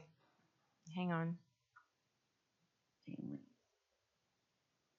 Oh, I just remembered. This one will be quick. Yeah, didn't we just? Yes. Okay. So I'll do it. Do it, Lisa. Guess what? Everything in 13 is yellow. Woo! Oh, well, we didn't really make safe leave all yellow, but no, that's the district one. We didn't make one. Did we make a JCA hotel? Hotel should be in the agenda. Did you get it from the agenda? Anyway, down below. it's a TA. It's all yellow. It's okay, Lisa. It's all yellow. It's a TA. Okay, We I are in opened the wrong agreement. one. I think we accepted all things. Anyway, I'm looking through right it's a now. TA. 13. Yay. There is an A in there that we missed. Right. Dog. Nicely done. Oh, sorry. Does everybody agree that this is a TA? Oh, all right. One down. And moving right along to Article 8, class size caseload, JCEA golf. I did want to say we missed an A in there, and I highlighted it. I'm just being honest.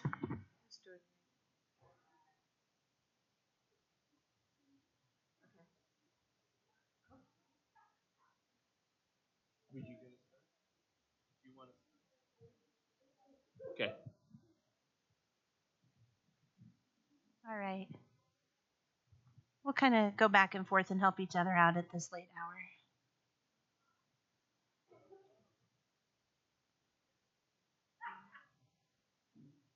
Is someone putting it up there? Or can someone? Okay.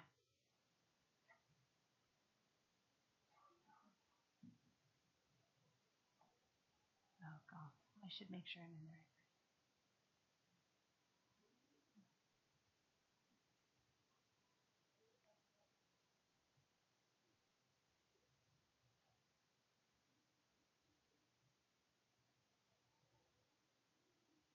All right. I'm going to try and read from up there because my Chromebook is reading really slow. We have lots of yellow until I can see it up there. Until we get to this part, we just wanted to oops. There it is. We just wanted to clarify a little bit that process in Article 24 so that it was clear to both elementary and secondary educators. So here's what we're proposing. If additional responsibilities, including teaching a class, the OLT must collaborate with the DTL and the impacted AMP educators as outlined in Article 24. If the DTL is needed to teach a class at the K-8, middle, or high school level, the variance process in Article 16 will be followed. If a DTL is opposed and a variance is pursued, the concerns will be noted in the variance application. So this mirrors what we came up with in 24 last week. And then lots of yellow, lots of yellow. 855.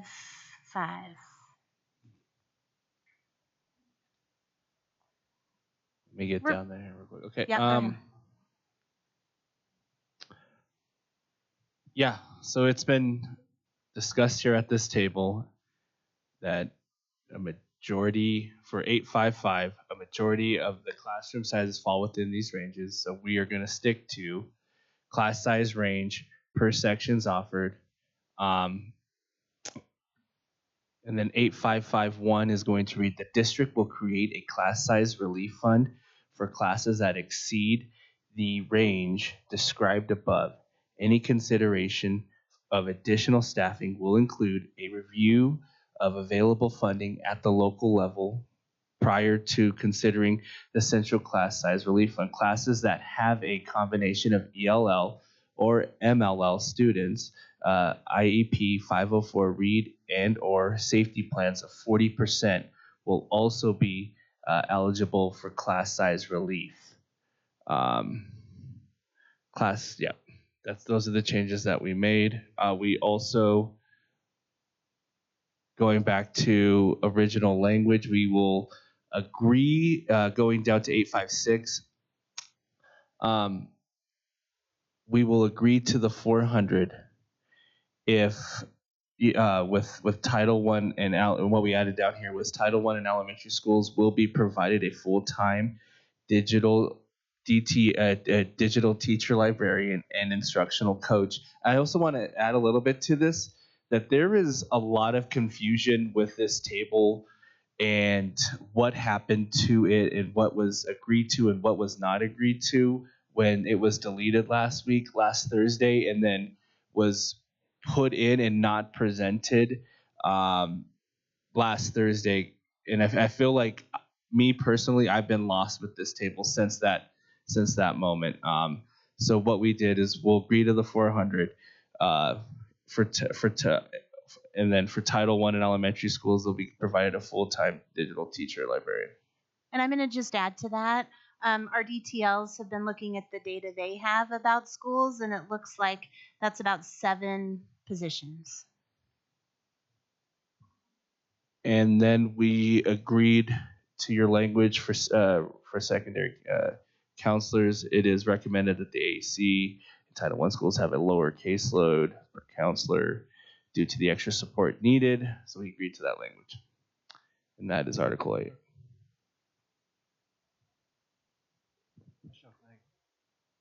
I just wanted to add, I think a lot of the concern with the guidelines was that there was a perception that a lot of the, when staffing decisions are made, people are treating guidelines as, oh, it's just a guideline, so we don't really need to actually follow it.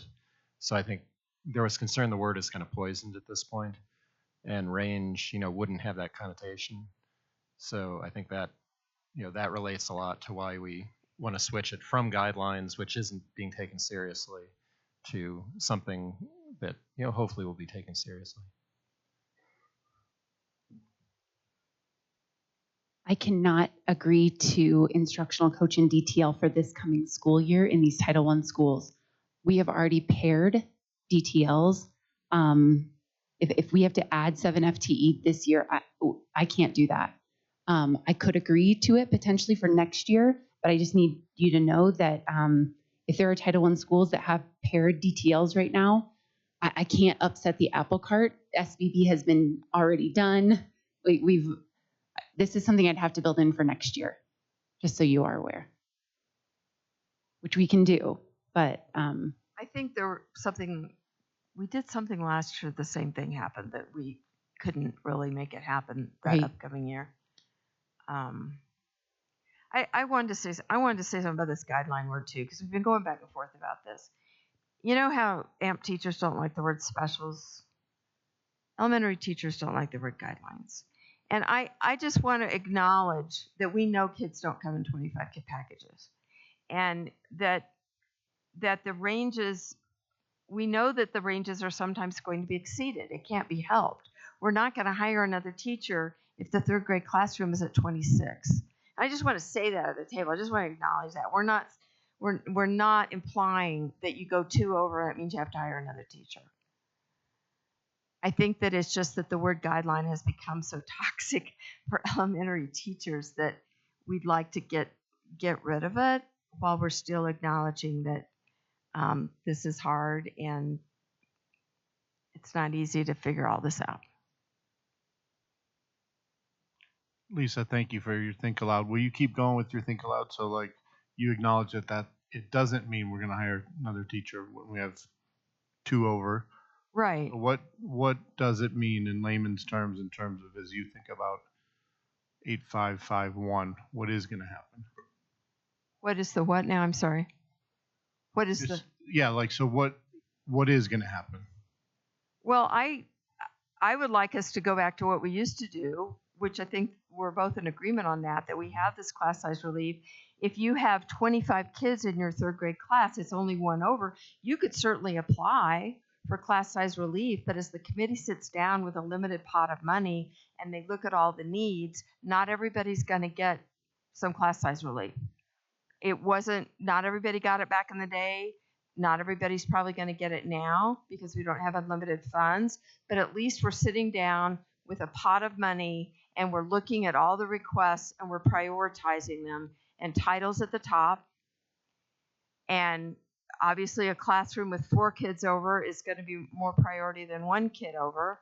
And we're going to make the best use possible of the limited funds that we have to alleviate.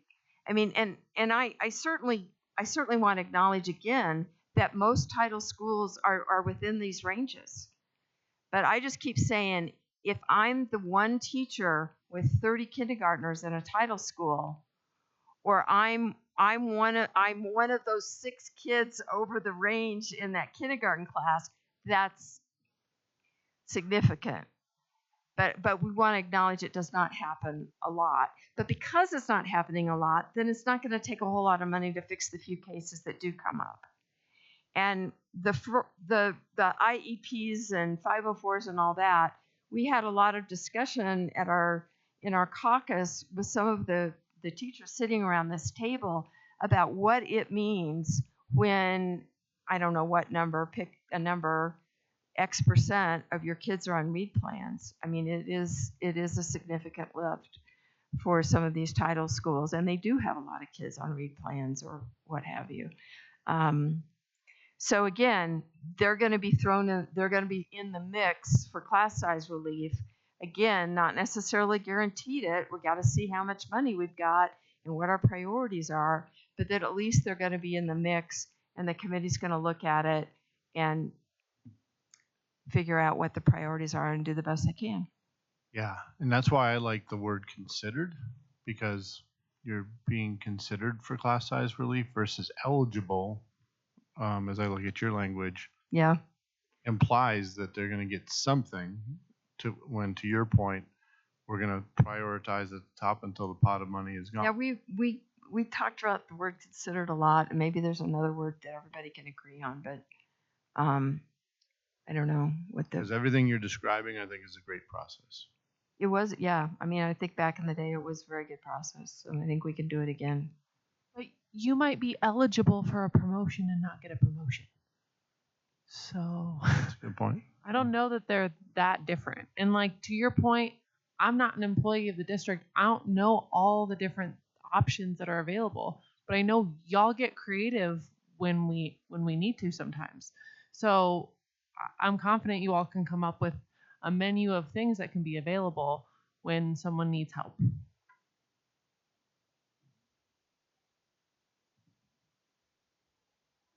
All right. Any other questions? Okay. We are moving on to Appendix D, Sick Leave Bank.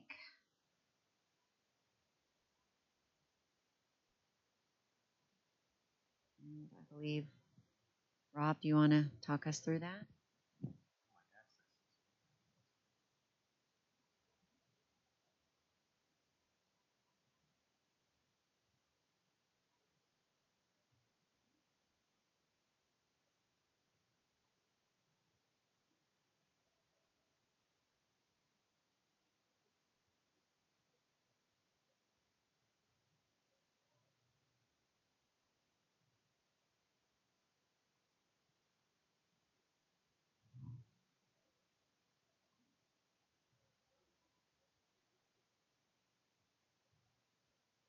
Okay, so on this one, we essentially just added one more sentence, because I think when we had added in the voluntary ability to add days, it then added a little bit of confusion in terms of things there. So on the second 1.5, after your open enrollment period, we just added a sentence: if the balance is above 12,000 hours, currently enrolled educators are not required to donate another day during the next annual benefits open enrollment period to stay enrolled in the bank. So just to clarify that. And that was the only change we made.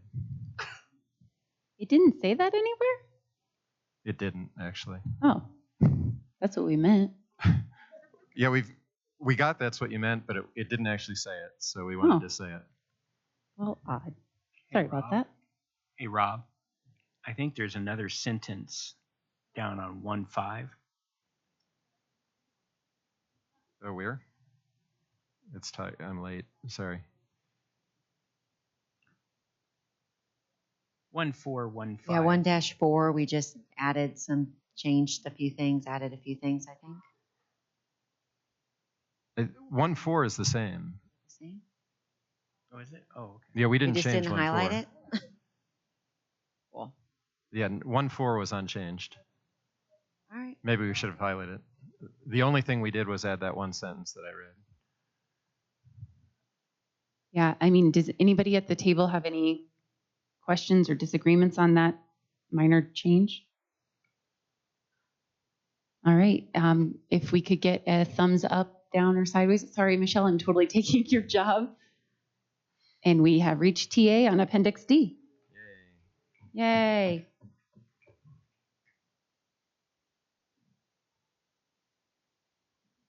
You're making good progress here by 11:15 tonight.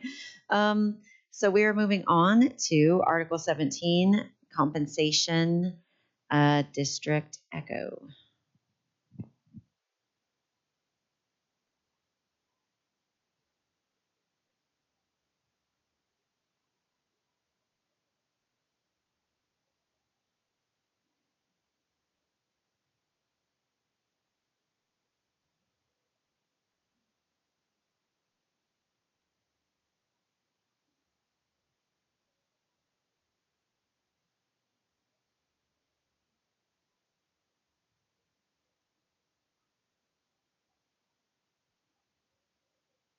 You can scroll all the way down to 17.7.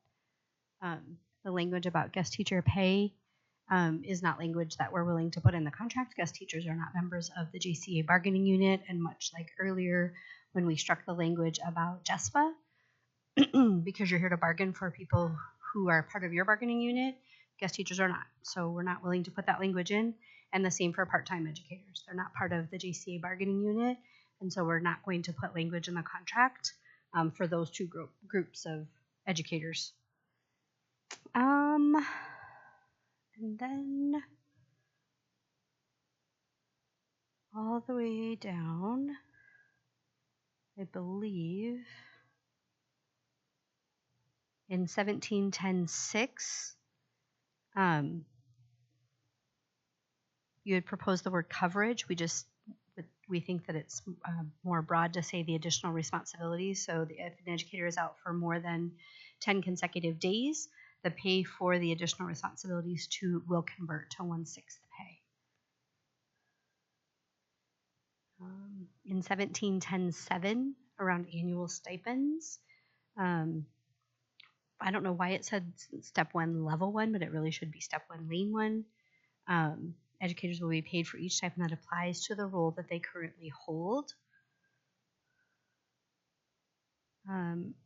We've struck social worker Dora, and I don't know why, so I'll let someone speak to that.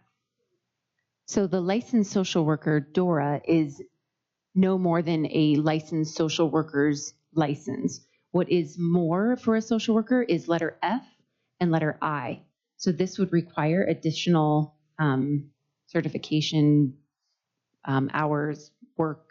I don't know exactly all the things that are included, but the licensed clinical social worker is actually listed on the DORA site as CSW DORA instead of, I don't know why the L isn't there, but it's not. And then a certified school social work specialist is what this this doesn't exist, national social worker certification. And so it actually should be listed as CSSWS. So this we had previously agreed to, but then learned that there was no more licensure to that thing. That's not more than what a typical social worker would have. And so it's these two, F and I. are what more licensure a social worker would have. So I went back. I was confused because I thought you had accepted that. What's the difference between C, licensed psychologist Dora, and D, licensed social worker Dora? Because the reason that we put licensed social worker Dora in there is social workers came to us and said, "What am I, chopped liver?" The psychologists with Dora licenses are getting a stipend. Why are we not? Steph's going to have to answer that one. So I'm a licensed psychologist, but I am not DORA certified. You have to get an additional certification to become DORA, from my understanding, to get that, to do that. Be a social worker, you have to be licensed by DORA then? Is that what you're saying? I don't know how that. We have a social worker in the house. Maybe we have a social worker in the house. Is there a social worker in the house? Yes.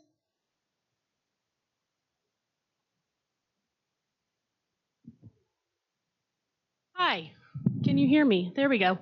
I'm Kristen Burback. I'm a school social worker at Swanson Elementary, and I have my LCSW. So just to explain the difference. So when you graduate out of grad school, and our requirement in Jeffco is that you have a master's degree in social work, MSW. To get the LSW, you have to pay, and you have to take the ASWB, which is the accredited social work exam, to then have this license. And what that says is that you have all of the knowledge, you just don't have the clinical supervision and practice hours under a licensed social worker yet.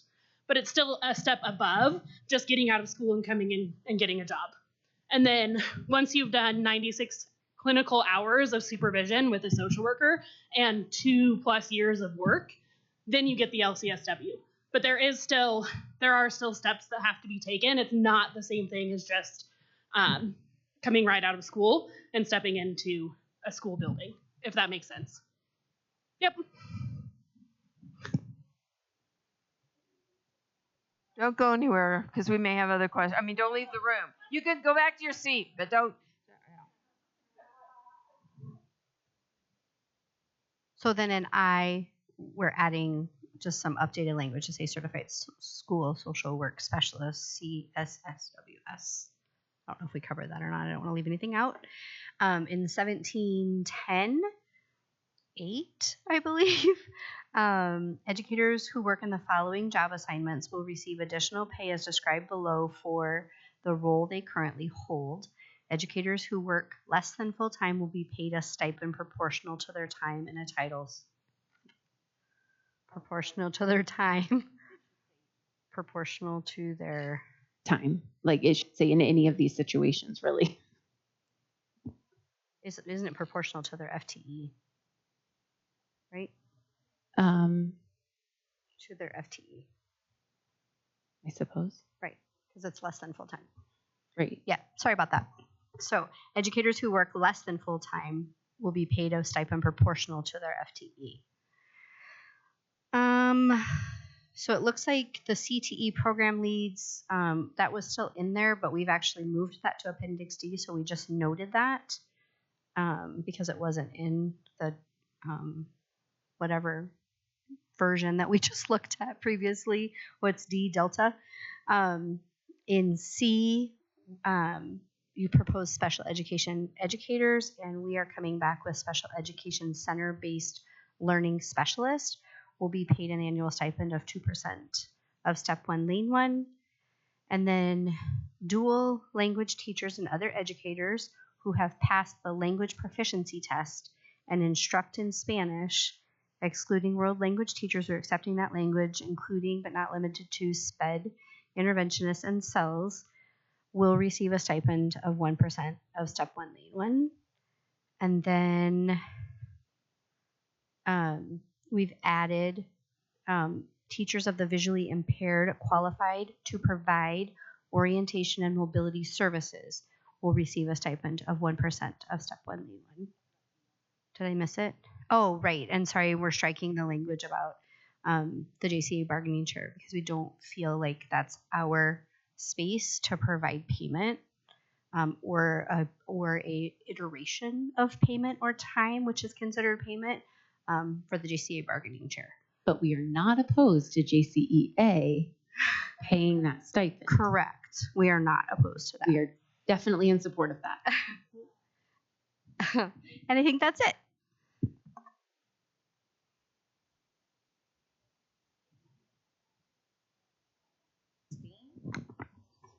I just feel confused in 1710-8, whatever number this is, where it's talking about all the stipends. You struck every situation that applies to them to the role they currently hold. I read that as I would only get a title stipend, but I believe when you put your dual language stipend in there, you said, well, we put 1% knowing that they would also get the 2% title stipend. So that was why we put every situation that applies to them. That's more clear. So the role they currently hold is a dual language teacher in a title school. They should get both. So if we just need to re-clarify that, we can. That's why you don't like every situation that applies to them. I don't know why I did that. So I'm hearing that there's some movement there, that we got some room to move. Okay. Yes, Dale. I just have a question about where we at D, and this is just my own understanding, I guess. Do we have any other language that we instruct in other than Spanish and English anywhere in the district?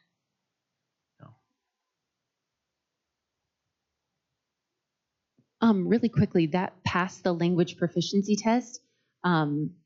That is our understanding that is required. And so we just wanted to add that in there to make sure that, because I speak Spanish too, and I could probably go teach in a dual language class, but I'm not certified to do so and haven't passed the language proficiency test. And so we just want to make sure that the people who are doing this are doing it because they have been like credentialed to do so.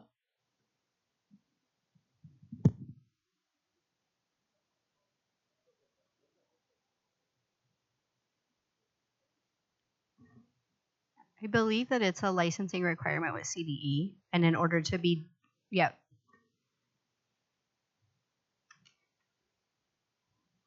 All right. Are we ready for the comp counter?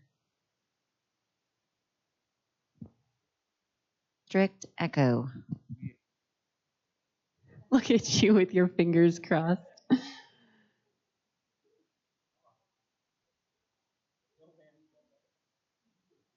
Where did it go?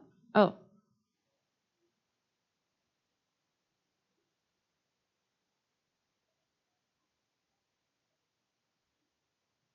No, I think you just accidentally moved it down too, but it's okay. While Jennifer is putting that in, I do want to acknowledge and apologize once again for our mistake in removing the Article 8 chart. That was 100% not intentional. It was absolutely a mistake. And luckily, we do this in Google, unlike some people used to like Word. And we have the ability to see version history. So if you want to go back to multiple versions to see where that happened, I don't want anyone in the audience or at the table to think that we did that maliciously. It was totally an accident. And you can see all the changes that were made, historically in each of these articles. And so if ever you want to look at that or you don't trust me, I'm more than happy to show you. I did it.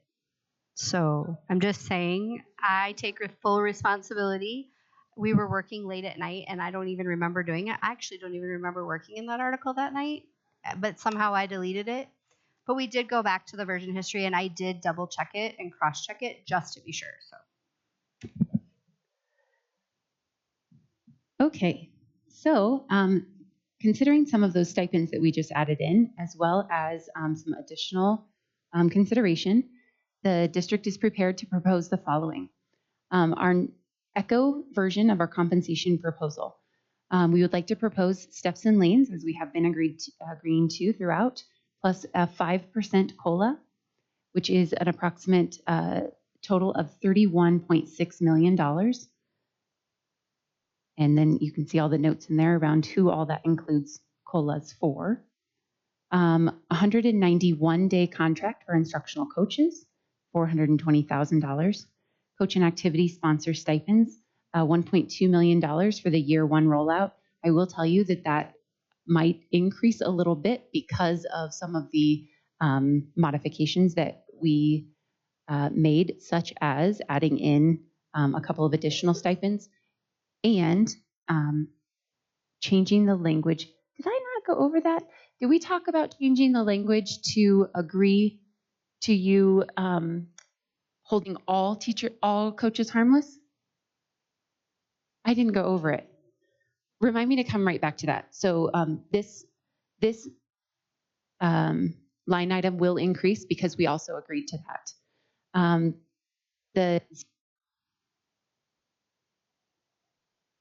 The stipends for dual language, center-based learning specialists, visually impaired qualified to provide orientation and mobility services.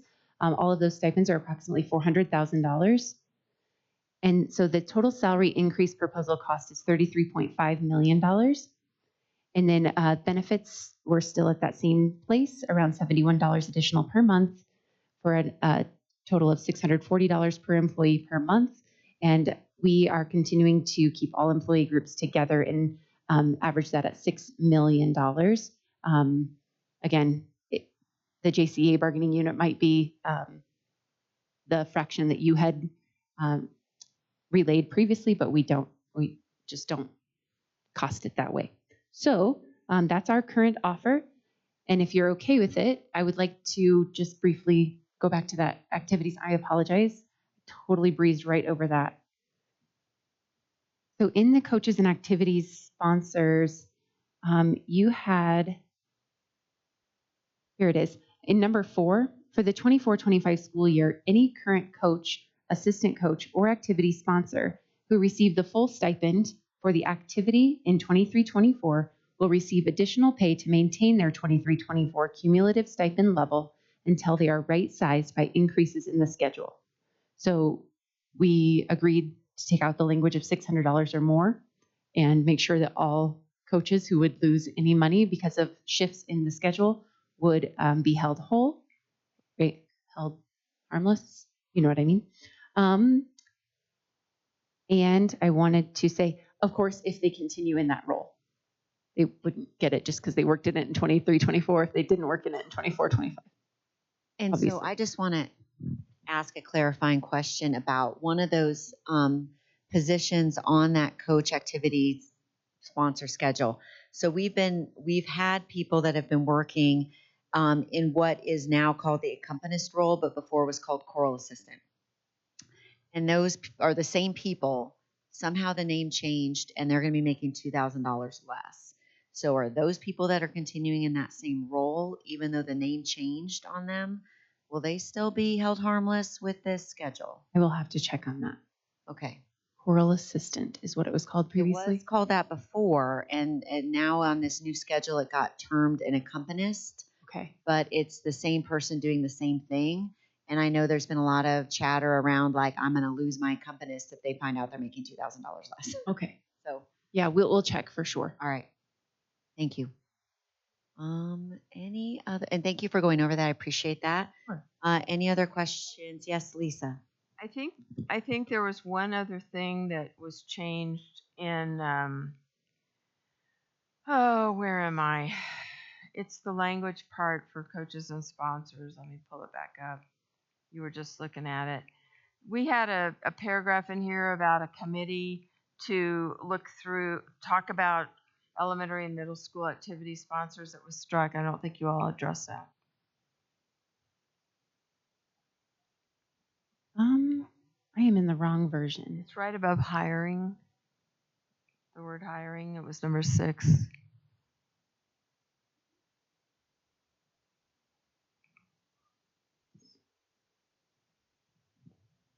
Thank you.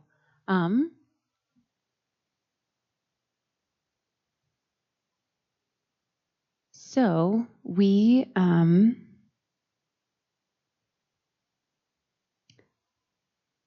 so again, because of the wide variability that exists between schools from who offers what club, when, and where.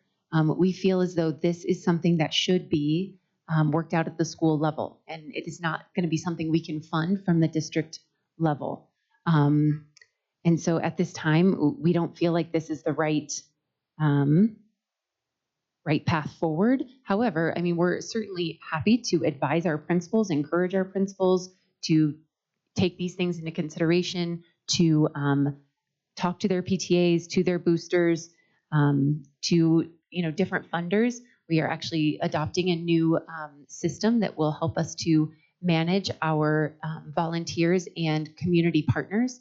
And certainly that could be one way in which to engage funders, engage free activities, engage those who want to provide additional opportunities for our students. We certainly aren't saying that we don't value these the wide range of clubs and activities that are offered at the elementary and middle school levels. However, we don't believe that this is something that should be district work right now. So just to summarize, I want to make sure I totally understand this.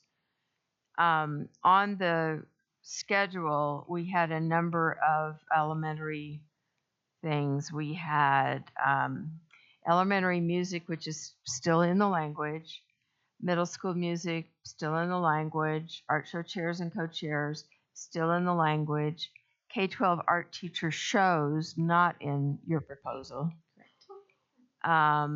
Nothing for PE, nothing for elementary theater, middle school theater still in, but K-8 after school clubs not in. And so it would be K-8 after school clubs, elementary theater, PE, and art teachers that would be needed to be funded at the school level, according to your proposal. If that is what their community desires and their students, choose to participate in. Again, we feel like there's such a wide range at every elementary school, right? Like Mortensen Elementary has an amazing elementary theater program. I can't name another school in the district that has that same level of programming, but it's not funded by the district. It's something that they fund through participation of their students. And so, those kind of community partnerships exist everywhere and can certainly be funded at the local level. But to say that the district is going to fund every single activity and club after school, it's just not feasible. And you don't see any distinction between that and the art shows that the art teachers do that are community and school-based and art and district-based art shows? I personally or the district? Your proposal. Your proposal is not distinguishing between after-school clubs that you have struck and the art show, the stipend for doing 3 art shows a year. Right. I would say that neither are required.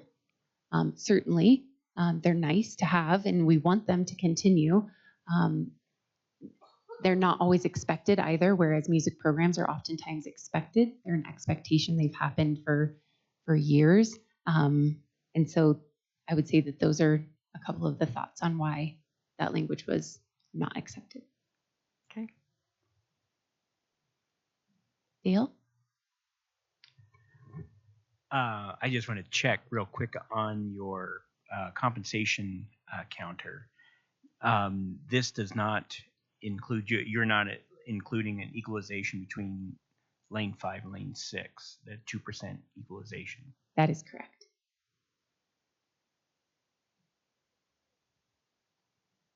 Yeah, go ahead. Can I just clarify with you, Lisa, when you talk about an art show at the elementary level, can you clarify a little bit about what that looks like? What is an art show? They had written in language about it. So it was either a district art show that they participated in or a community art show that they set up at a local library, or I mean, it could be this at the school, it could be at a restaurant. but it was multiple students arts. Like you couldn't just go in and throw up one thing on the wall, and it had to have an opening event to be considered Okay. a stipendable art show. Got it. Okay. Sorry, Amanda. I didn't know.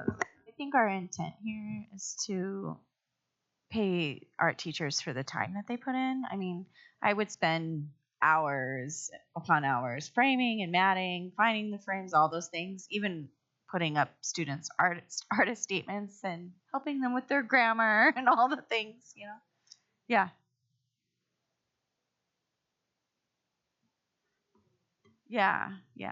Yeah. And then having an opening event.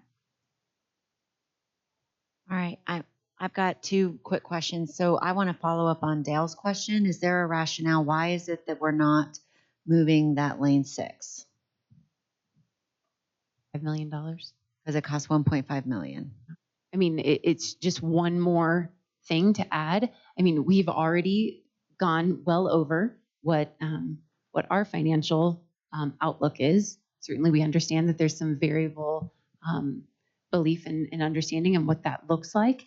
But we are projecting a $32 million increase in revenue, and we've committed already to $33.5 million just in Jcea compensation, which doesn't even include the $6 million additional in benefits. So we are well over any increased revenue that we are anticipating from our financial perspective.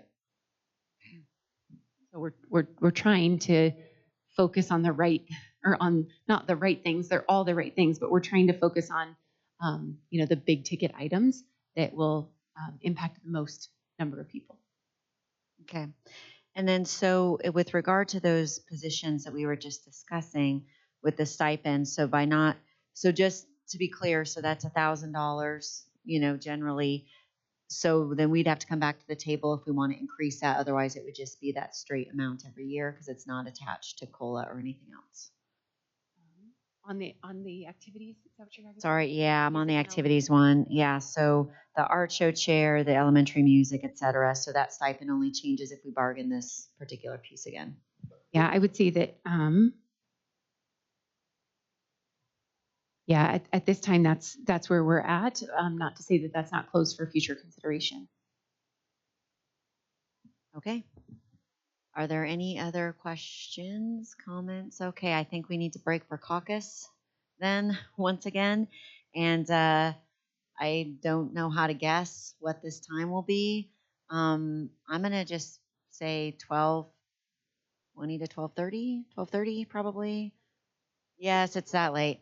I think 12:30 is probably close. If we can come back sooner, we'll send a text, or if we need more time, we will. But I would say probably 12:30 is realistic. So district has 8.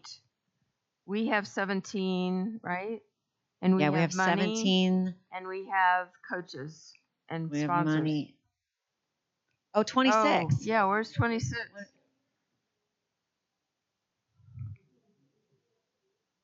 We're waiting on those 4 days. Nurses, we're not worried about the nurses. We're gonna figure that out. We're not worried about it. Wait, so what happened to 26? No. I mean the nurse article language. We're okay. We think we can solve the problem with current language, so we're not worried about changing language.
Welcome back. It is 10-1, and we are back from our caucus, and we are looking at Article 8, Licensed Educators, Resources, and Class Size Caseload, District Hotel. Oh, okay.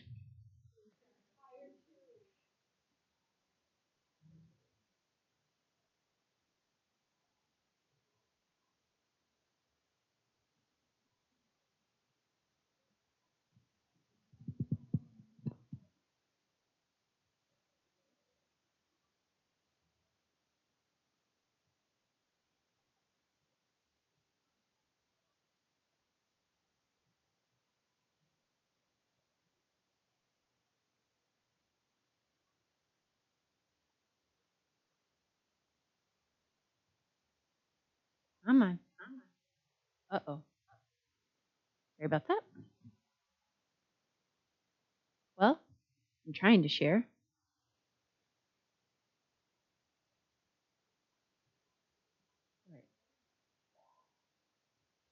Share.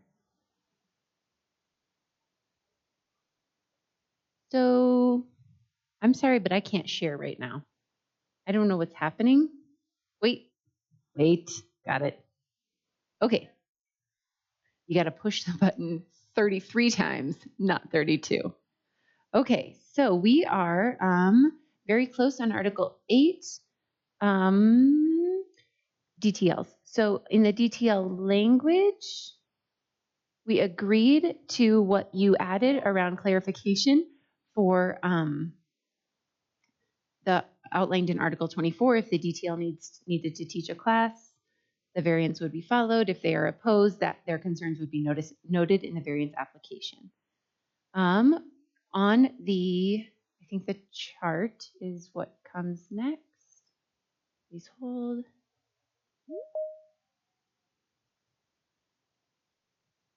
I've lost it. There we go. Is it this one or was it the other one? Okay, thank you.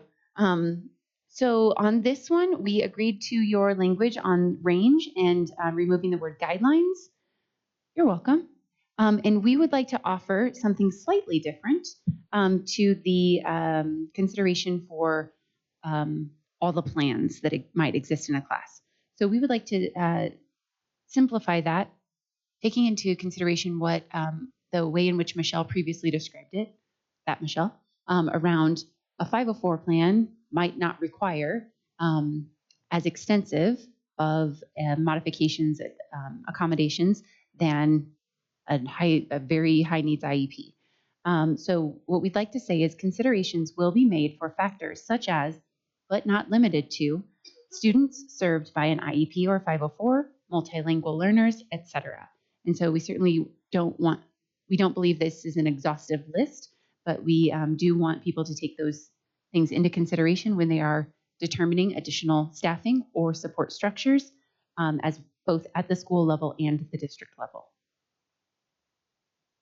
And we didn't want to qualify it with a percentage because we feel as though 20% of a class could be just as intense as 60% of a class, depending on each individual plan. So we feel like these must be taken into consideration on a case-by-case basis. These ranges, I thought that you had agreed to 400, but for some reason it's not highlighted, and so I'm not going to re-highlight it. I'm going to allow you to do that. So we added in here, beginning in the 25-26 school year, just to acknowledge what we previously discussed. Staffing is already set for this year. SBB is set. So we would have this take place next school year during the next budgeting cycle that starts in January of 2025. And we would like to say Title I elementary schools will provide a full-time instructional coach. So the reason for this is because as we continue adding staffing, it's going to require Title I, especially small Title I schools, to make really hard decisions about class size.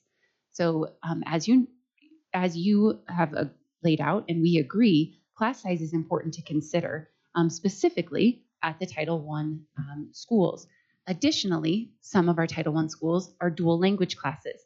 They need to keep those class sizes small because you can't just put kids into dual language classes and sections if they aren't part of the dual language program. So some of our dual language classes are the smallest in the district. I mean, there's a class of 14 at one of our schools, and we don't want the school to have to make a hard decision around what are those called? Multi-age, multi-grade classes, or removing a program or something like that, simply because of the requirement to add additional FTE outside of the classroom. We value DTLs, and I will tell you the majority, a large majority of our title schools have both a full-time coach and a full-time DTL. And the ones who are super small, Iber Elementary, for example, might not need both of those, but I will tell you that they need enough teachers to staff their dual language classes. Sure. I can give some. The reason why we hadn't highlighted the 400 is because it was contingent on the DTL position. So that was why that wasn't highlighted. Oh, okay. Thank you. Got it. I think those were the last two things in this article. Yeah. Thoughts, questions, ideas? If there are no questions. I'm sorry. I apologize. I forgot to highlight this. This is agreed to. Go ahead. Okay.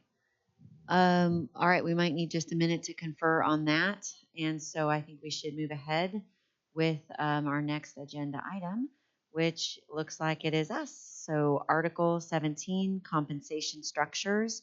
That is the Jcea Foxtrot. Oh, I'm sorry. I'm in the wrong spot. Appendix B, coach and activity schedule and language is what we're doing next. And this might be kind of a tag team on some of this since we were all kind of working on it and we know different parts. And on this one particularly, I'll just go ahead and speak to this. And we didn't highlight unified bowling. We didn't highlight unified bowling. Is this the right version? Okay. Okay, we're okay with that. I think we're mainly in agreement. The one area that we're still just really bumping up against is this accompanist issue. And looking at the salary schedule here that we currently have, choral assistant is on level 3, starting at $3,400. And so moving that and formerly choral assistant, now known as accompanist, down to lane 2, I mean, that's a $1,000 cut. And we hear you saying that sure, maybe current people might get that same thing, but how are we going to attract somebody new to that role? It's this one role that we really think is out of line on this chart that is going to be a big problem for those programs. I mean, unless we want a cappella choir. Ooh, I do like a cappella. Great. Okay.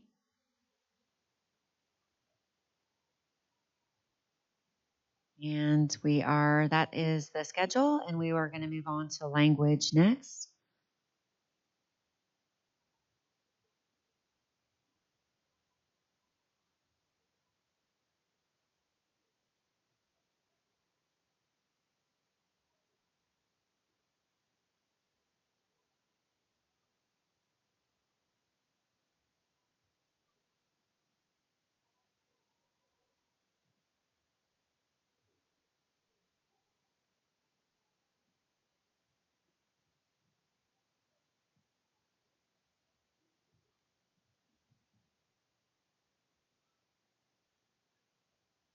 And I don't know if I can just start talking, but anybody can jump in.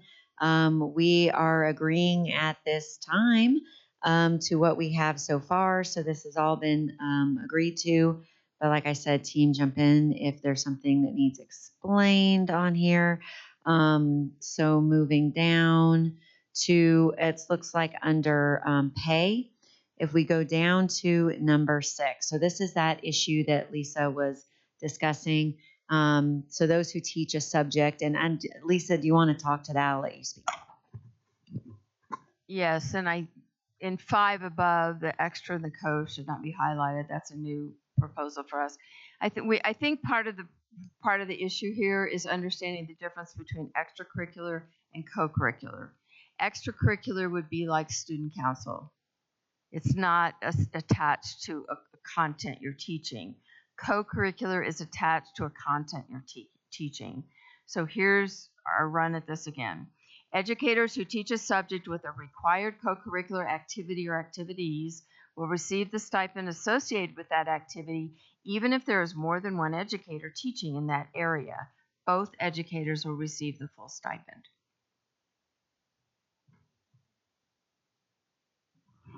And we don't want to see educators be punished for having a robust program.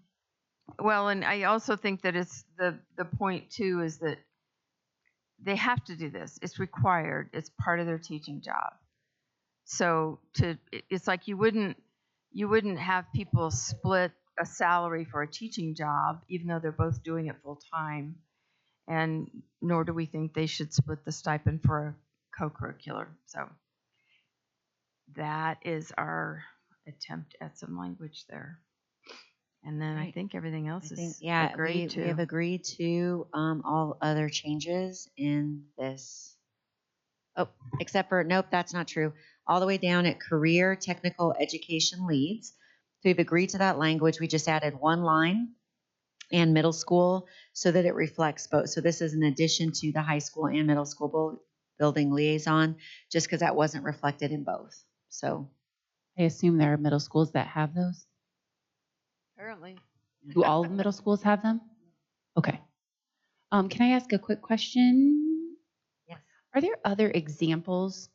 We've been talking a lot about band, but I just wonder, with the co-curriculars, are there any other examples we could share? There's 2 choir teachers at A West, I believe, and I think something at Chatfield.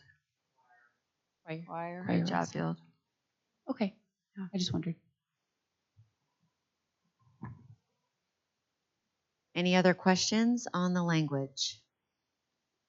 All right. Well, we will give that to you to consider. And we're moving on to Article 7. Oh, sorry, Michelle. Yep. Mm-hmm. So going back to the accompanist, I'm just curious.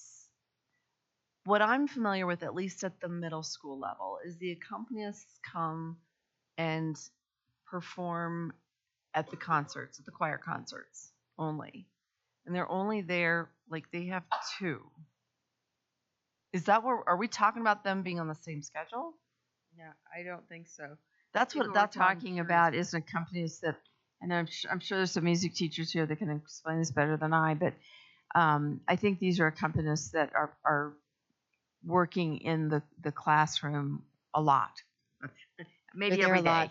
And if somebody wants to jump in, like they come to rehearsals, do you want to come up and explain the accompanist? Welcome to the table. I take that back. I'm sorry. It's probably 4 performances, to be fair. It's not 2. But still, it's only at night. It's the 4 performances throughout the year. That's what, at the middle school level, at least, that's what that is. So, hi, everyone. My name is Corey Bissell. I teach music at Hackberry Hill, and I've been working with the Arvada High School Marching Band for the last 8 years. And, of course, with the choir director there over the years as part of the Arvada articulation area. So this choral assistant stipend historically in different buildings has been used different ways. The majority of them, as I understand it, is that they come to at least 2 rehearsals per ensemble per week. So this is not a show up and play one concert kind of a position. This is a come in and rehearse with the ensemble on a very regular basis. It is very time intensive. Where at the elementary and the middle school level, the choral music and the accompaniment part thereof are not typically super complicated. But when you get into the high school level and you get into that competitive level where we have students at our high schools that are auditioning for collegiate spots as musicians, they are trying to achieve some of the most difficult choral music out there, which of course means a more difficult piano part to go with it, accompaniment part to go with it. And so we're not only looking to compensate these people for their time in the classroom with our students, but the time that they're spending outside of those rehearsals getting their accompaniment part ready. Because the majority of these accompanists are not just going to waltz in and sight read. They're going to take the music ahead of time. They're going to practice at home. So they're spending hours not just in contact with our students, but hours outside of that, preparing for these final performances. And most high school programs are going to have more than just 4 concerts in a year. The Arvada High School choir this year has had 6 performances. And so, and admittedly, Arvada High School is a smaller choir program than many of the other comparable programs in the district. But when you look at the number of performances, the number of ensembles that they're serving, the amount of time that they're serving, and the amount of time that they're putting in outside of just the rehearsals, this is the schedule that they were on previously is more appropriate than moving them down. Amanda, I have an answer to your previous question too. There's 2 theaters at Lakewood, 2 bands at Lakewood, 2 choirs at 8 West, and 2 choirs at Chatwood. Thank you. And I know this is again at secondary, but I'm just looking back at an email from my choir director at my school, and he says that the accompanist is a professional pianist and works at GM 8 hours a week doing this work. So that's like in terms of a ballpark of time. Thank you for that clarification. I appreciate it. You're welcome.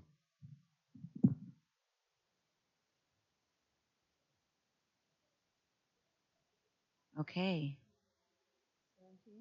Yep, let's do 17, compensation structures, JCEA Foxtrot.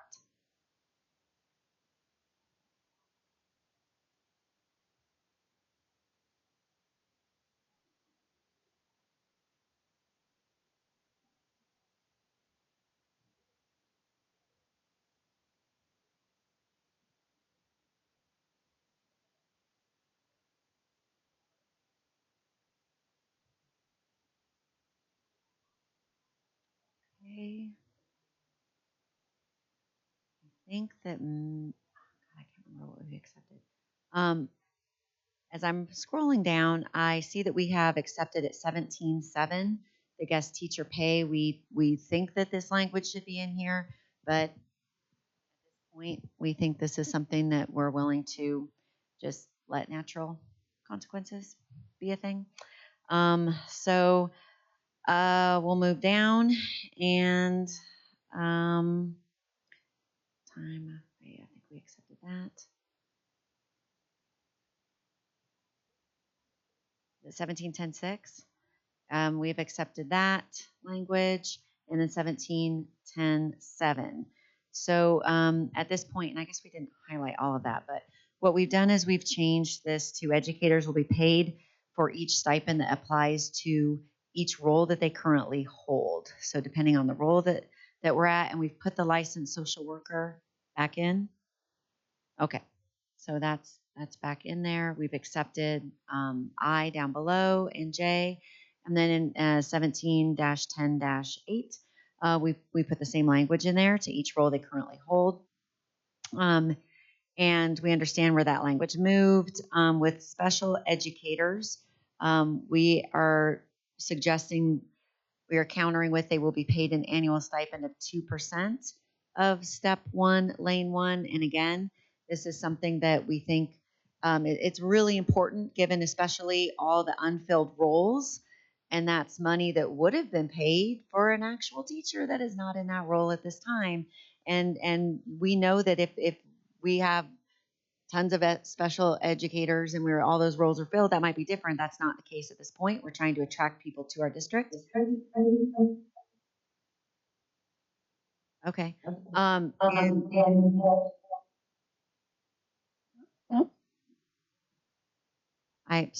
don't know what's it might have been me. So we need that for our special educators. So we've put that in as a counter with the dual language.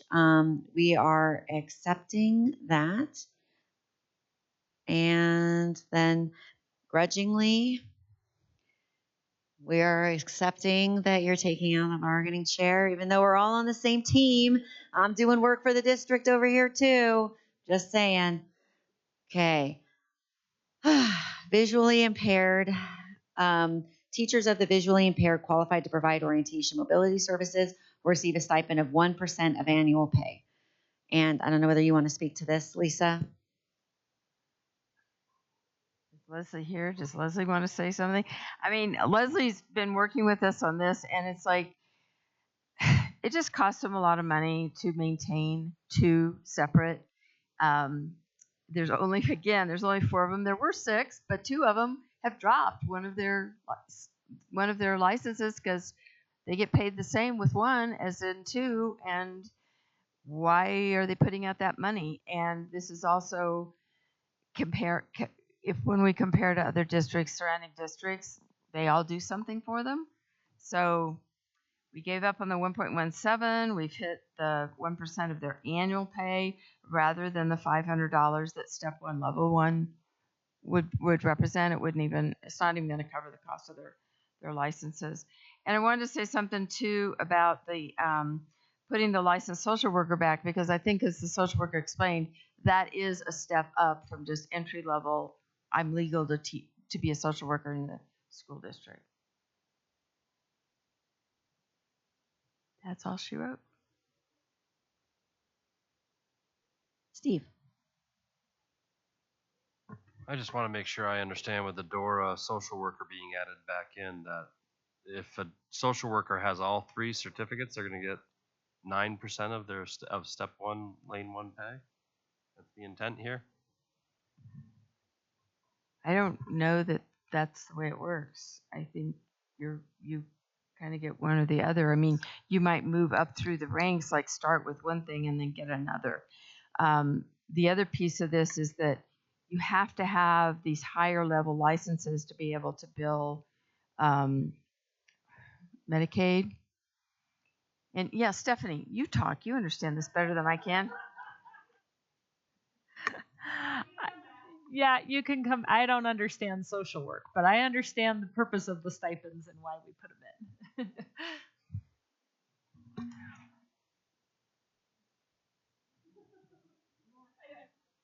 Project. I have my crochet needle with me, my crochet hook. So as far as social workers and licensing, once you have your LCSW, you don't continue to hold an LSW because now you have the higher license. So I don't know how it works with like the National School Social Worker credential. That's not something that I even knew existed before tonight. But on the clinical side of things, then once you become an LCSW, you no longer hold that. So you would only really be eligible for the one stipend anyways. And then when it comes to speaking about Medicaid, we get a higher reimbursement back through Medicaid funding when we submit. Now, that's not billing, but like social workers that just come in on the base level bring back a smaller percentage compared to what the licensed folks are. At least that's what they've told me, and that's why they tell me they're paying me to provide clinical supervision to other social workers within SPED mental health, because SPED mental health providers, it's one of our expected job duties to document every service we provide to kids so that they can submit that back to Medicaid, and then Medicaid can determine how much money they can kind of provide back to the district to provide things like vouchers for glasses. And if we had a student that we needed to do some sort of adaptation, get them an adaptive desk or something, we might be able to submit that or use that Medicaid money to pay for that. But it is one of those things that over my 8 years in the district, 8 years ago, we didn't talk about easy ed med and Medicaid funding. Now we're really big on that because we see that there are other districts that are smaller than Jeffco getting greater reimbursement, and we get a higher reimbursement rate for folks who have that LCSW. And that LSW is one of those ways, I think, too, that we can attract folks to Jeffco. Because if we're saying, hey, we're going to give you something for taking this test, and then while you're here, we can, when we have supervisors available, provide you clinical supervision, and then the district is getting more Medicaid funding back, I think in the end, that's a pretty beneficial thing for the district if we're able to do that. Yeah. Maria? I heard that the LCSW requires that additional training and the clinical supervision and things that you were talking about earlier. I may have this wrong. It's really late and it's been a long day. But is it true the licensed social work license does not require those additional pieces? And then what you just were saying is more of like kind of a recruitment effort by adding them on this list. Am I getting that right or am I wrong? I think it would serve in two ways. And I don't know as far as the Medicaid reimbursement what the difference is if we get more for social workers who have that LSW. But what I can say is that to be an LSW, you have to study for an exam, you have to pay the money, and then you have to pass this nationally certified social work exam to say that, yes, I have the clinical skills to be a licensed social worker. But you don't have to do that to be a social worker. Correct. I can go to grad school and I can get my MSW. And then if I've taken the proper coursework, I can apply to CDE for my special service provider license. And I can come work at Jeffco for 30 years of my career, and that's all I need. I don't ever have to get my licensed social worker license or my licensed clinical social worker license to maintain my employment in Jeffco. I should know the answer to this question.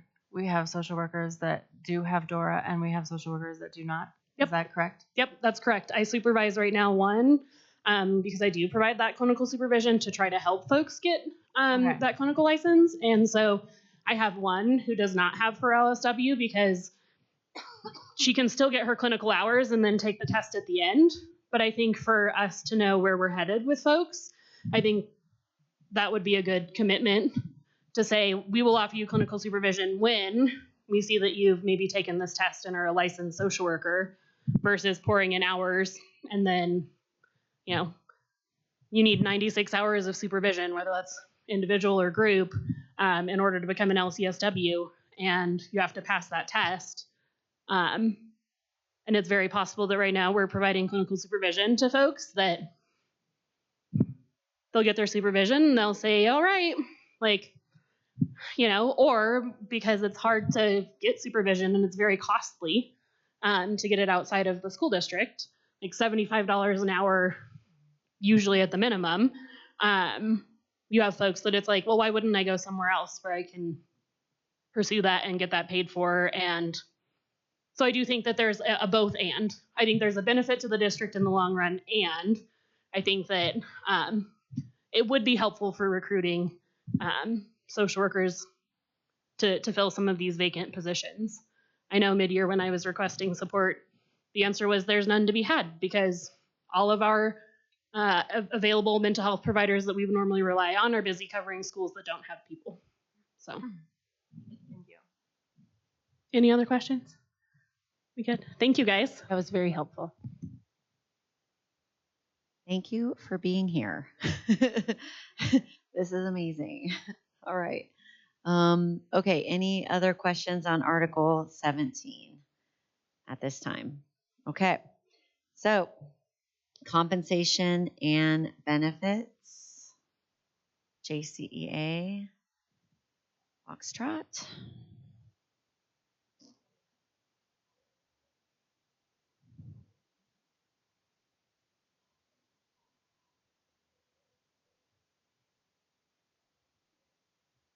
I think she just put comp in. We'll just do that one first. So 2024, we have our comp proposal number 3. So right to brass tacks. So what we've done here for our counter is steps lanes plus a 6.5% COLA and coming in at $30.3 million. And we acknowledge that the way maybe that we are getting to the cost of those steps might differ somewhat. And so that might be the difference in costs. I don't know if you want to add anything to that, Rob, but we have a different, I think. Yeah, I think we're just making slightly different assumptions. So, our cost ends up being a little bit different than your cost for those steps. And so we are countering that lane 6 because this is hugely important to all the people that were promised that this was going to happen. And this was Moving actually from David Bell. from David Like, Bell. David Bell was the one who said, we'll start with 4% and then, start with 2%, then go to, either 4 right away or 3 to 4. And so we would like to honor that promise at the table. And we are suggesting if we can't do that all at once, we would like to move from 2 to 3% for this coming school year, and then to 4% in the 25-26. The cost of going to 3% at this time was at 1.2 million. I don't know if that was half of what we had before. And yes. David Bell actually proposed, either scenario, either going from 2 to 4 or from 2 to 3 to 4. That was coming from him. So the 191 day for IC is the same. We have adjusted activity coach sponsors to the 1.2 million. The 2% stipend at about 800,000. We are subtracting the reduction in FTE to come to a total of 33.8. And then we also took benefits out, since that's how you presented yours, at 4 million with the 71 per month increase from. Sorry, go ahead. I didn't put the word increase. Yeah. So the $71 a month, what that is the increase from the original 569 to the 640. So that's that 4 million number is the increase. That is our compensation piece counter. We are going to do benefits next. Oops. Oh, sorry. Any questions? I forgot to ask that. Questions on the compensation? Did we say that we took out the? Sorry, I may have zoned out while you were presenting. Let's be honest. The sped 3 days for the additional. We didn't say that, but we did take that out since. Yes, that was just additional 3 days, and so we took that out since that's not. Yeah, so a reality. Keep the 3 days. Keep the 3, not the additional 3. We're going for 6. Not for 6. So that's why that is just not the 3.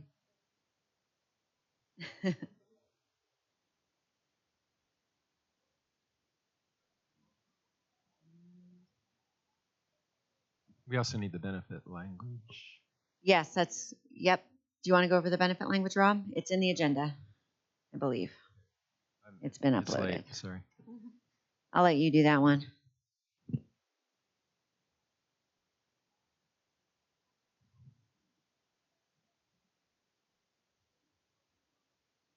Okay, so with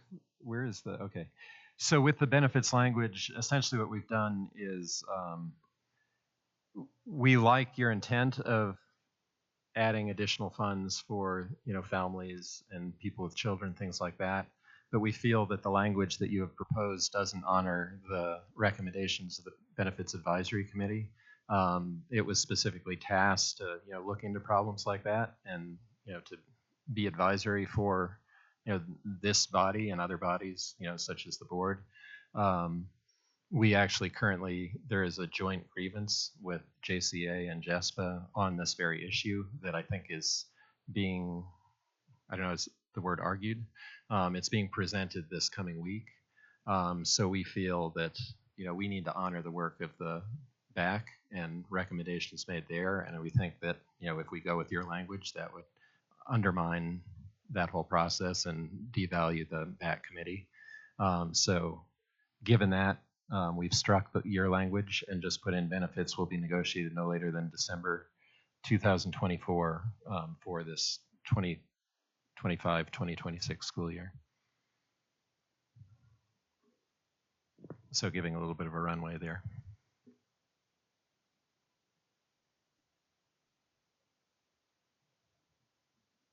Any questions about the benefits proposal?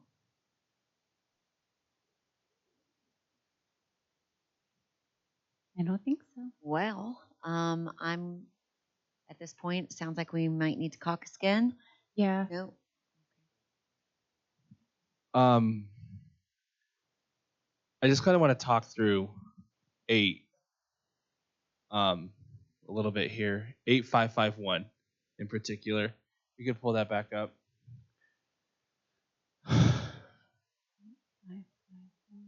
so we don't have to like just go keep passing this back and forth. Okay. I just have a problem with the word considerations. So it's in the line before that's already been agreed to. Just to note, any consideration of additional staffing. So I just want to point that out.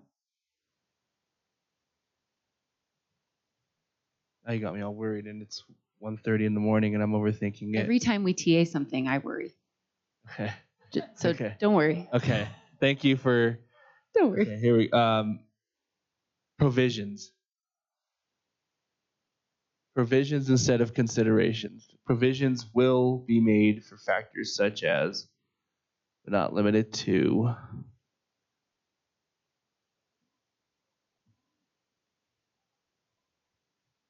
I'm not sure I can agree to the word provisions. I don't like that word very much. Okay.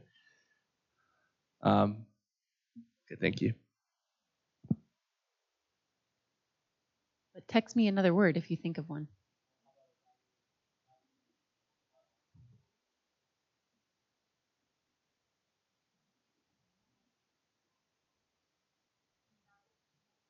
An evaluation.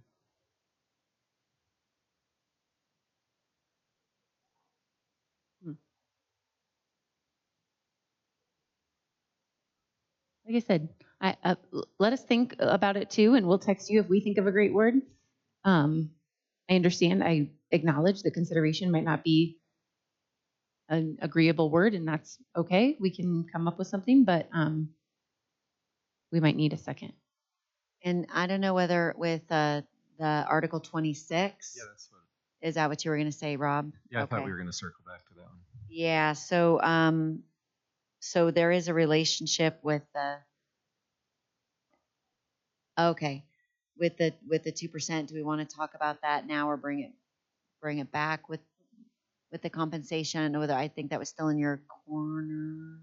Yeah, because you switched from the 3 additional days to the 2%, we're going to need to think about it because we wouldn't want to agree to 26 and then you ask us to reopen it if we can't agree to the stipend. Okay. So, Okay.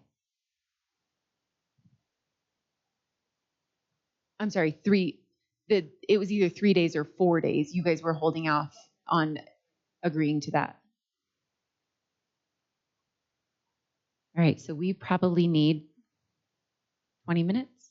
20 minutes. Let's do it.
Fantastic. We are back live at 2 a.m.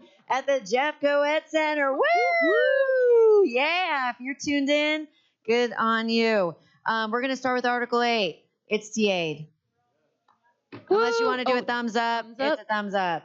We're going to go with it. You've heard all the reasons and all the things at the table so far, and we will probably be talking about this again. So let's continue moving on because it is late to Appendix B, Coach Sponsor Stipend Schedule, District Golf.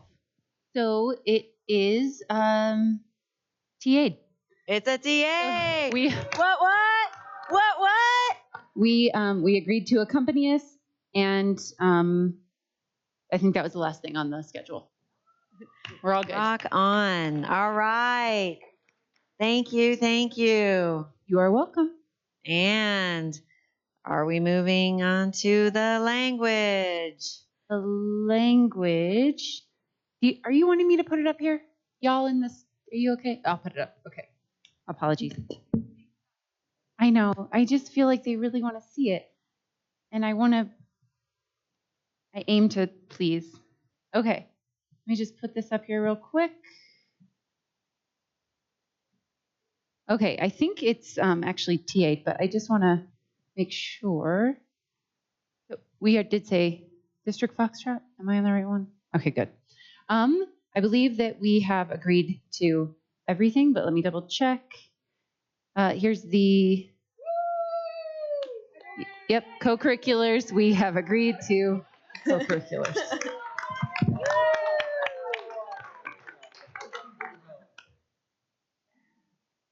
And thank you for meeting us in the middle on that one. A lot of things. All right, what's next? All right, so we're moving right along to Appendix C, Benefits Program. Okay, so this one isn't as easy, but so you were on a roll, right? So here's the thing. We're trying to make effort, right? We're trying to make headway in this interest that you have in getting us to a percentage-based model. We acknowledge and recognize that this isn't the exact recommendation of the BAC, nor is it a what some might consider a traditional percentage-based model. However, we do feel like this is our effort toward making one step toward that goal of modifying our current practices to better align to the interests and needs of our employees. Again, we do want to take into consideration the RFPs that are going out and want to give BAC as well as everyone else, whoever works on these kind of things, time to take into consideration what are the next best steps. I will tell you, we will not have the RFP by December 2024. It won't be completed by then, and we won't be able to commit to funding really anything by December 2024 because we don't have the state funding formula in. Even a projection of it is iffy that time of year. And so we would really like to commit to this, knowing that compensation and benefits are negotiated every year. But we very much want to commit to this as our way of making an effort toward knowing that it might not be possible for us to get to even a traditional percentage-based model by 25-26, knowing that we will be potentially adopting new benefits vendors. So I just want to put that out there. And if we can't get to this, that's okay. But then we would be amenable to scratching the whole language and just keeping this year's language. So I have a question around that. So I thought that part of our discussion months ago was the RFP was for some type of also part of that was a software system that would be able to do the percentages? So the software system, we would just need to know by January 31st that we were going to start moving to that model so that could start being built on the back end, but that is not reliant upon, we don't have to know the exact amounts in order to work on the software piece. Okay. Yeah. There are two RFPs. There's one on the benefits.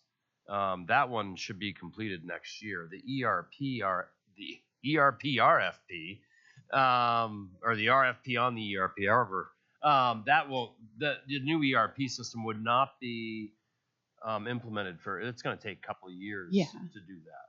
But our current system can do it. We just need a long runway, like 6 months or more. Okay. So, Rob, I think you got a question, and then again, I'm going to let you go because I've got one more. Did you just say that if, like, take this or like scrap the 0.6, like all that stuff, or No, I'm sorry. If you don't want this language in here, we are fine with scratching just this language, the 25-26 language completely, and just leaving 24-25 and talking about this again next year. But then that would push it another year down the road, is what it sounds like. If we, I mean, obviously we could go back to this, but or we can talk about different variations within this. I don't know what the RFP is going to bring about. I don't know what the next premiums are going to be. So this was our effort at making a step toward what BAC and other employees that aren't part of BAC potentially were communicating with us regarding their interests. thank you. We'll probably have to do a quick caucus on that as soon as we're done with all the exchanges. If there are no more questions, we are going to move on to the compensation comp proposal. And then what about Article 26? Is that going to be part of this, or? Yeah, we can talk about it in there as part of this.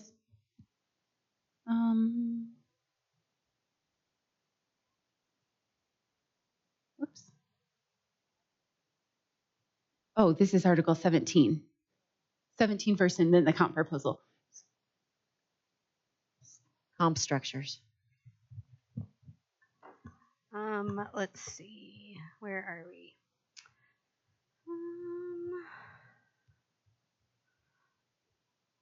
All the way down, I think. Okay, that's all accepted. I just want to make sure I don't miss anything. Okay, so we accepted each role that they currently hold. We are accepting the addition back of the licensed social worker, Dora. And registered nurse, I think, was already accepted previously. We are accepting each role that they currently hold for 17-10-8. For dual language, that one's set, right? We have already accepted that one. It's hard to keep track of all the things. So for C, we are coming back with non-center based special education providers will be paid an annual stipend of 1% of Step 1, Lane 1, and center-based learning specialists will be paid an annual stipend of 2% of Lane 1, Step 1. And then we are accepting the language of their annual pay for teachers of the visually impaired qualify for the stipend of 1% instead of Step 1, Lane 1 of their annual pay. And just to speak to the why of the center-based, we felt like there was a lot of center-based language presented in 26 that we weren't able to accept yet. And so we do want to honor the work and the ask that we do something specifically for center-based learning specialists. And so that's the why of the differentiation. And then what we would say then for 26 is that because we're sort of meeting in the middle around the stipends for this non-center-based special education providers, that we would stick then with the 3 days that's currently in there, which is the only thing that's left. Okay, so then the SPED Article 26, the 3 days, the additional days are still in there.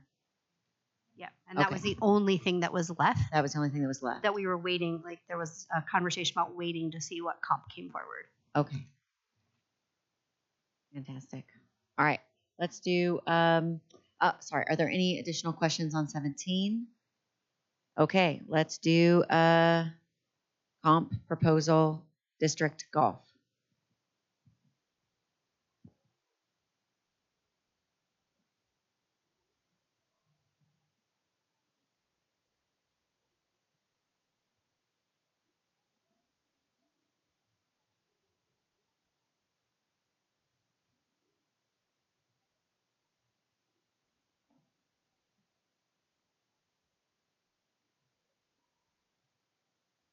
Yeah, that's where I dropped them.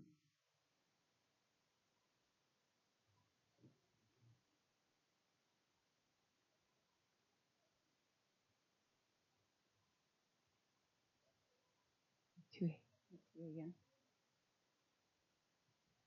Okay, so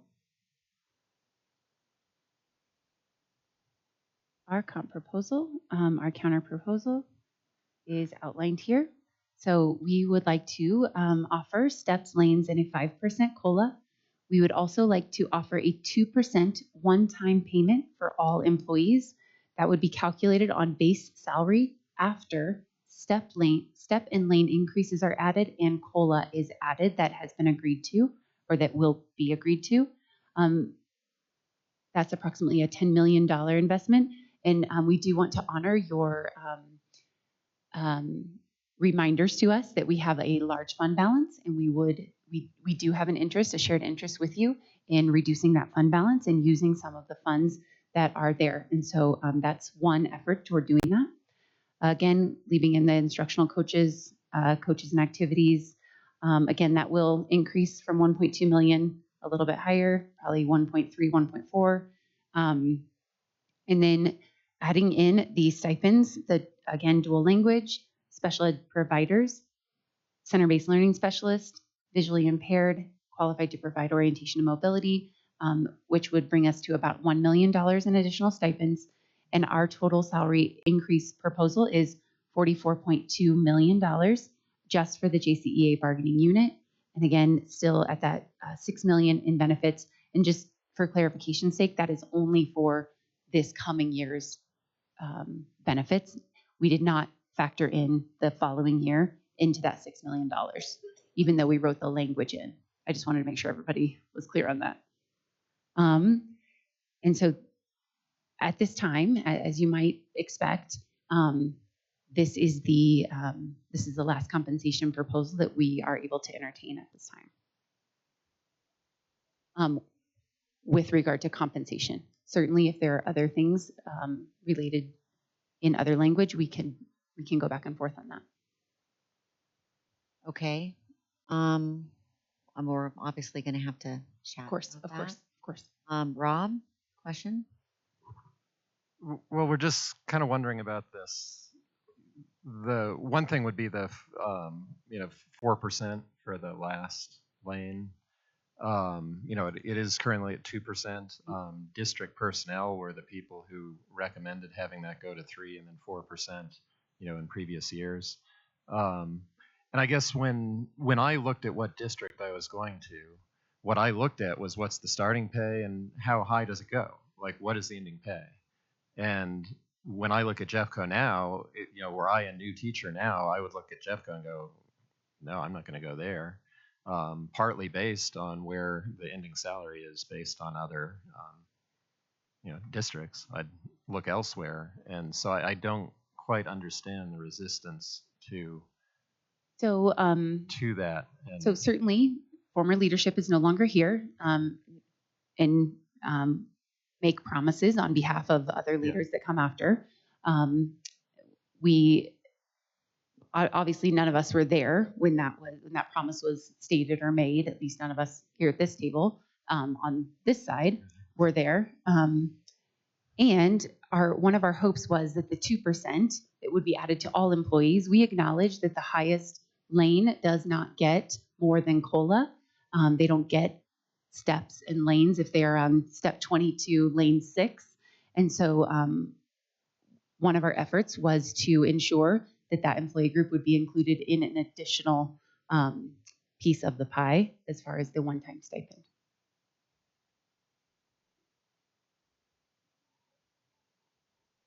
is one other question, is that 2%, is it like para-includable? Yes. Yes. And you would not accept any we see this, but here's a different configuration. You're like, this is it? Are you saying you only want 1%? No. I'm just kidding. No, I'm saying you don't want us to, you would not entertain us coming back with a counter. That is my understanding.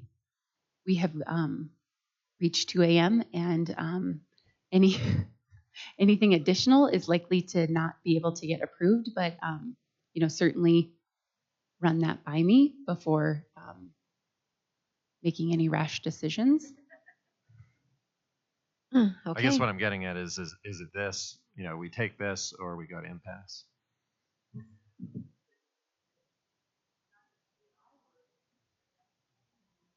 Yeah. That's the goal. Yeah, let's do that. Yeah, we're going to need to do a quick hallway caucus on all of this, and we'll be back as soon as we can be back. We know it's late. Okay. So. Thank you.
Great, we're live. Coming to you live from that center at 2:22 a.m. Ow! Welcome back. Welcome back to the party. Okay, we're going to make this really, really fast.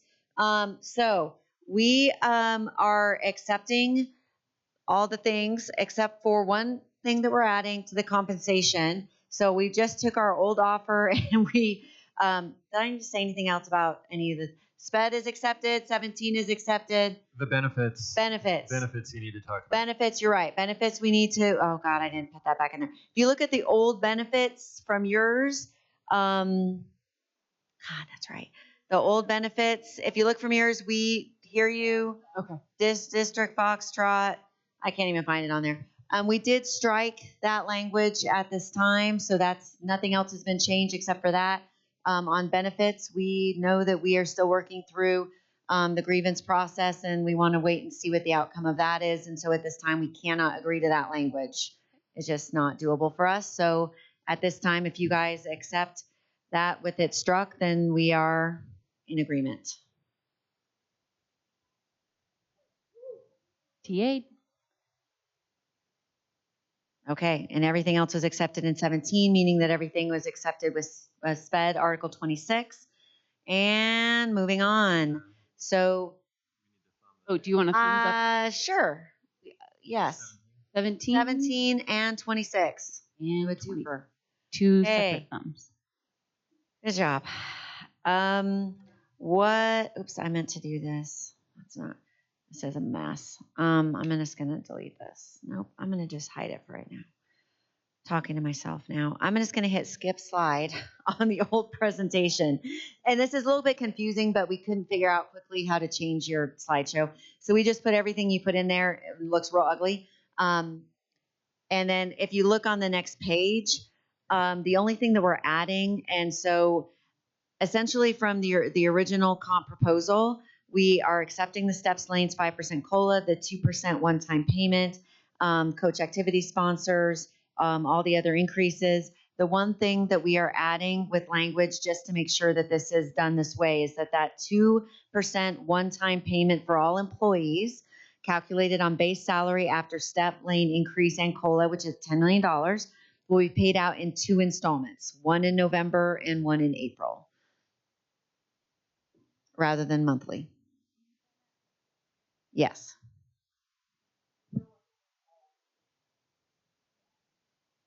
Because they're expecting their salary to be here, and then if they see it as a 1-2-time payment, then they know it's a 1-year deal. So that's the request with the stipend. And that's the only change? That is the only change. I think we're there.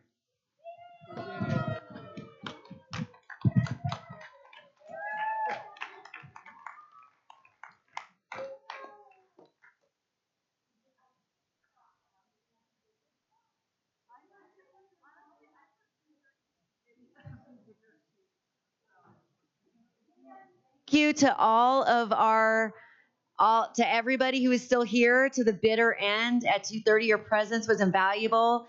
Those of you that came to the table even, thank you so much. Coming to the table at 1:30 in the morning to educate us. We really appreciate that. Thank you. And now please drive safely. When you go home, stay awake, put down the car windows, and play loud music.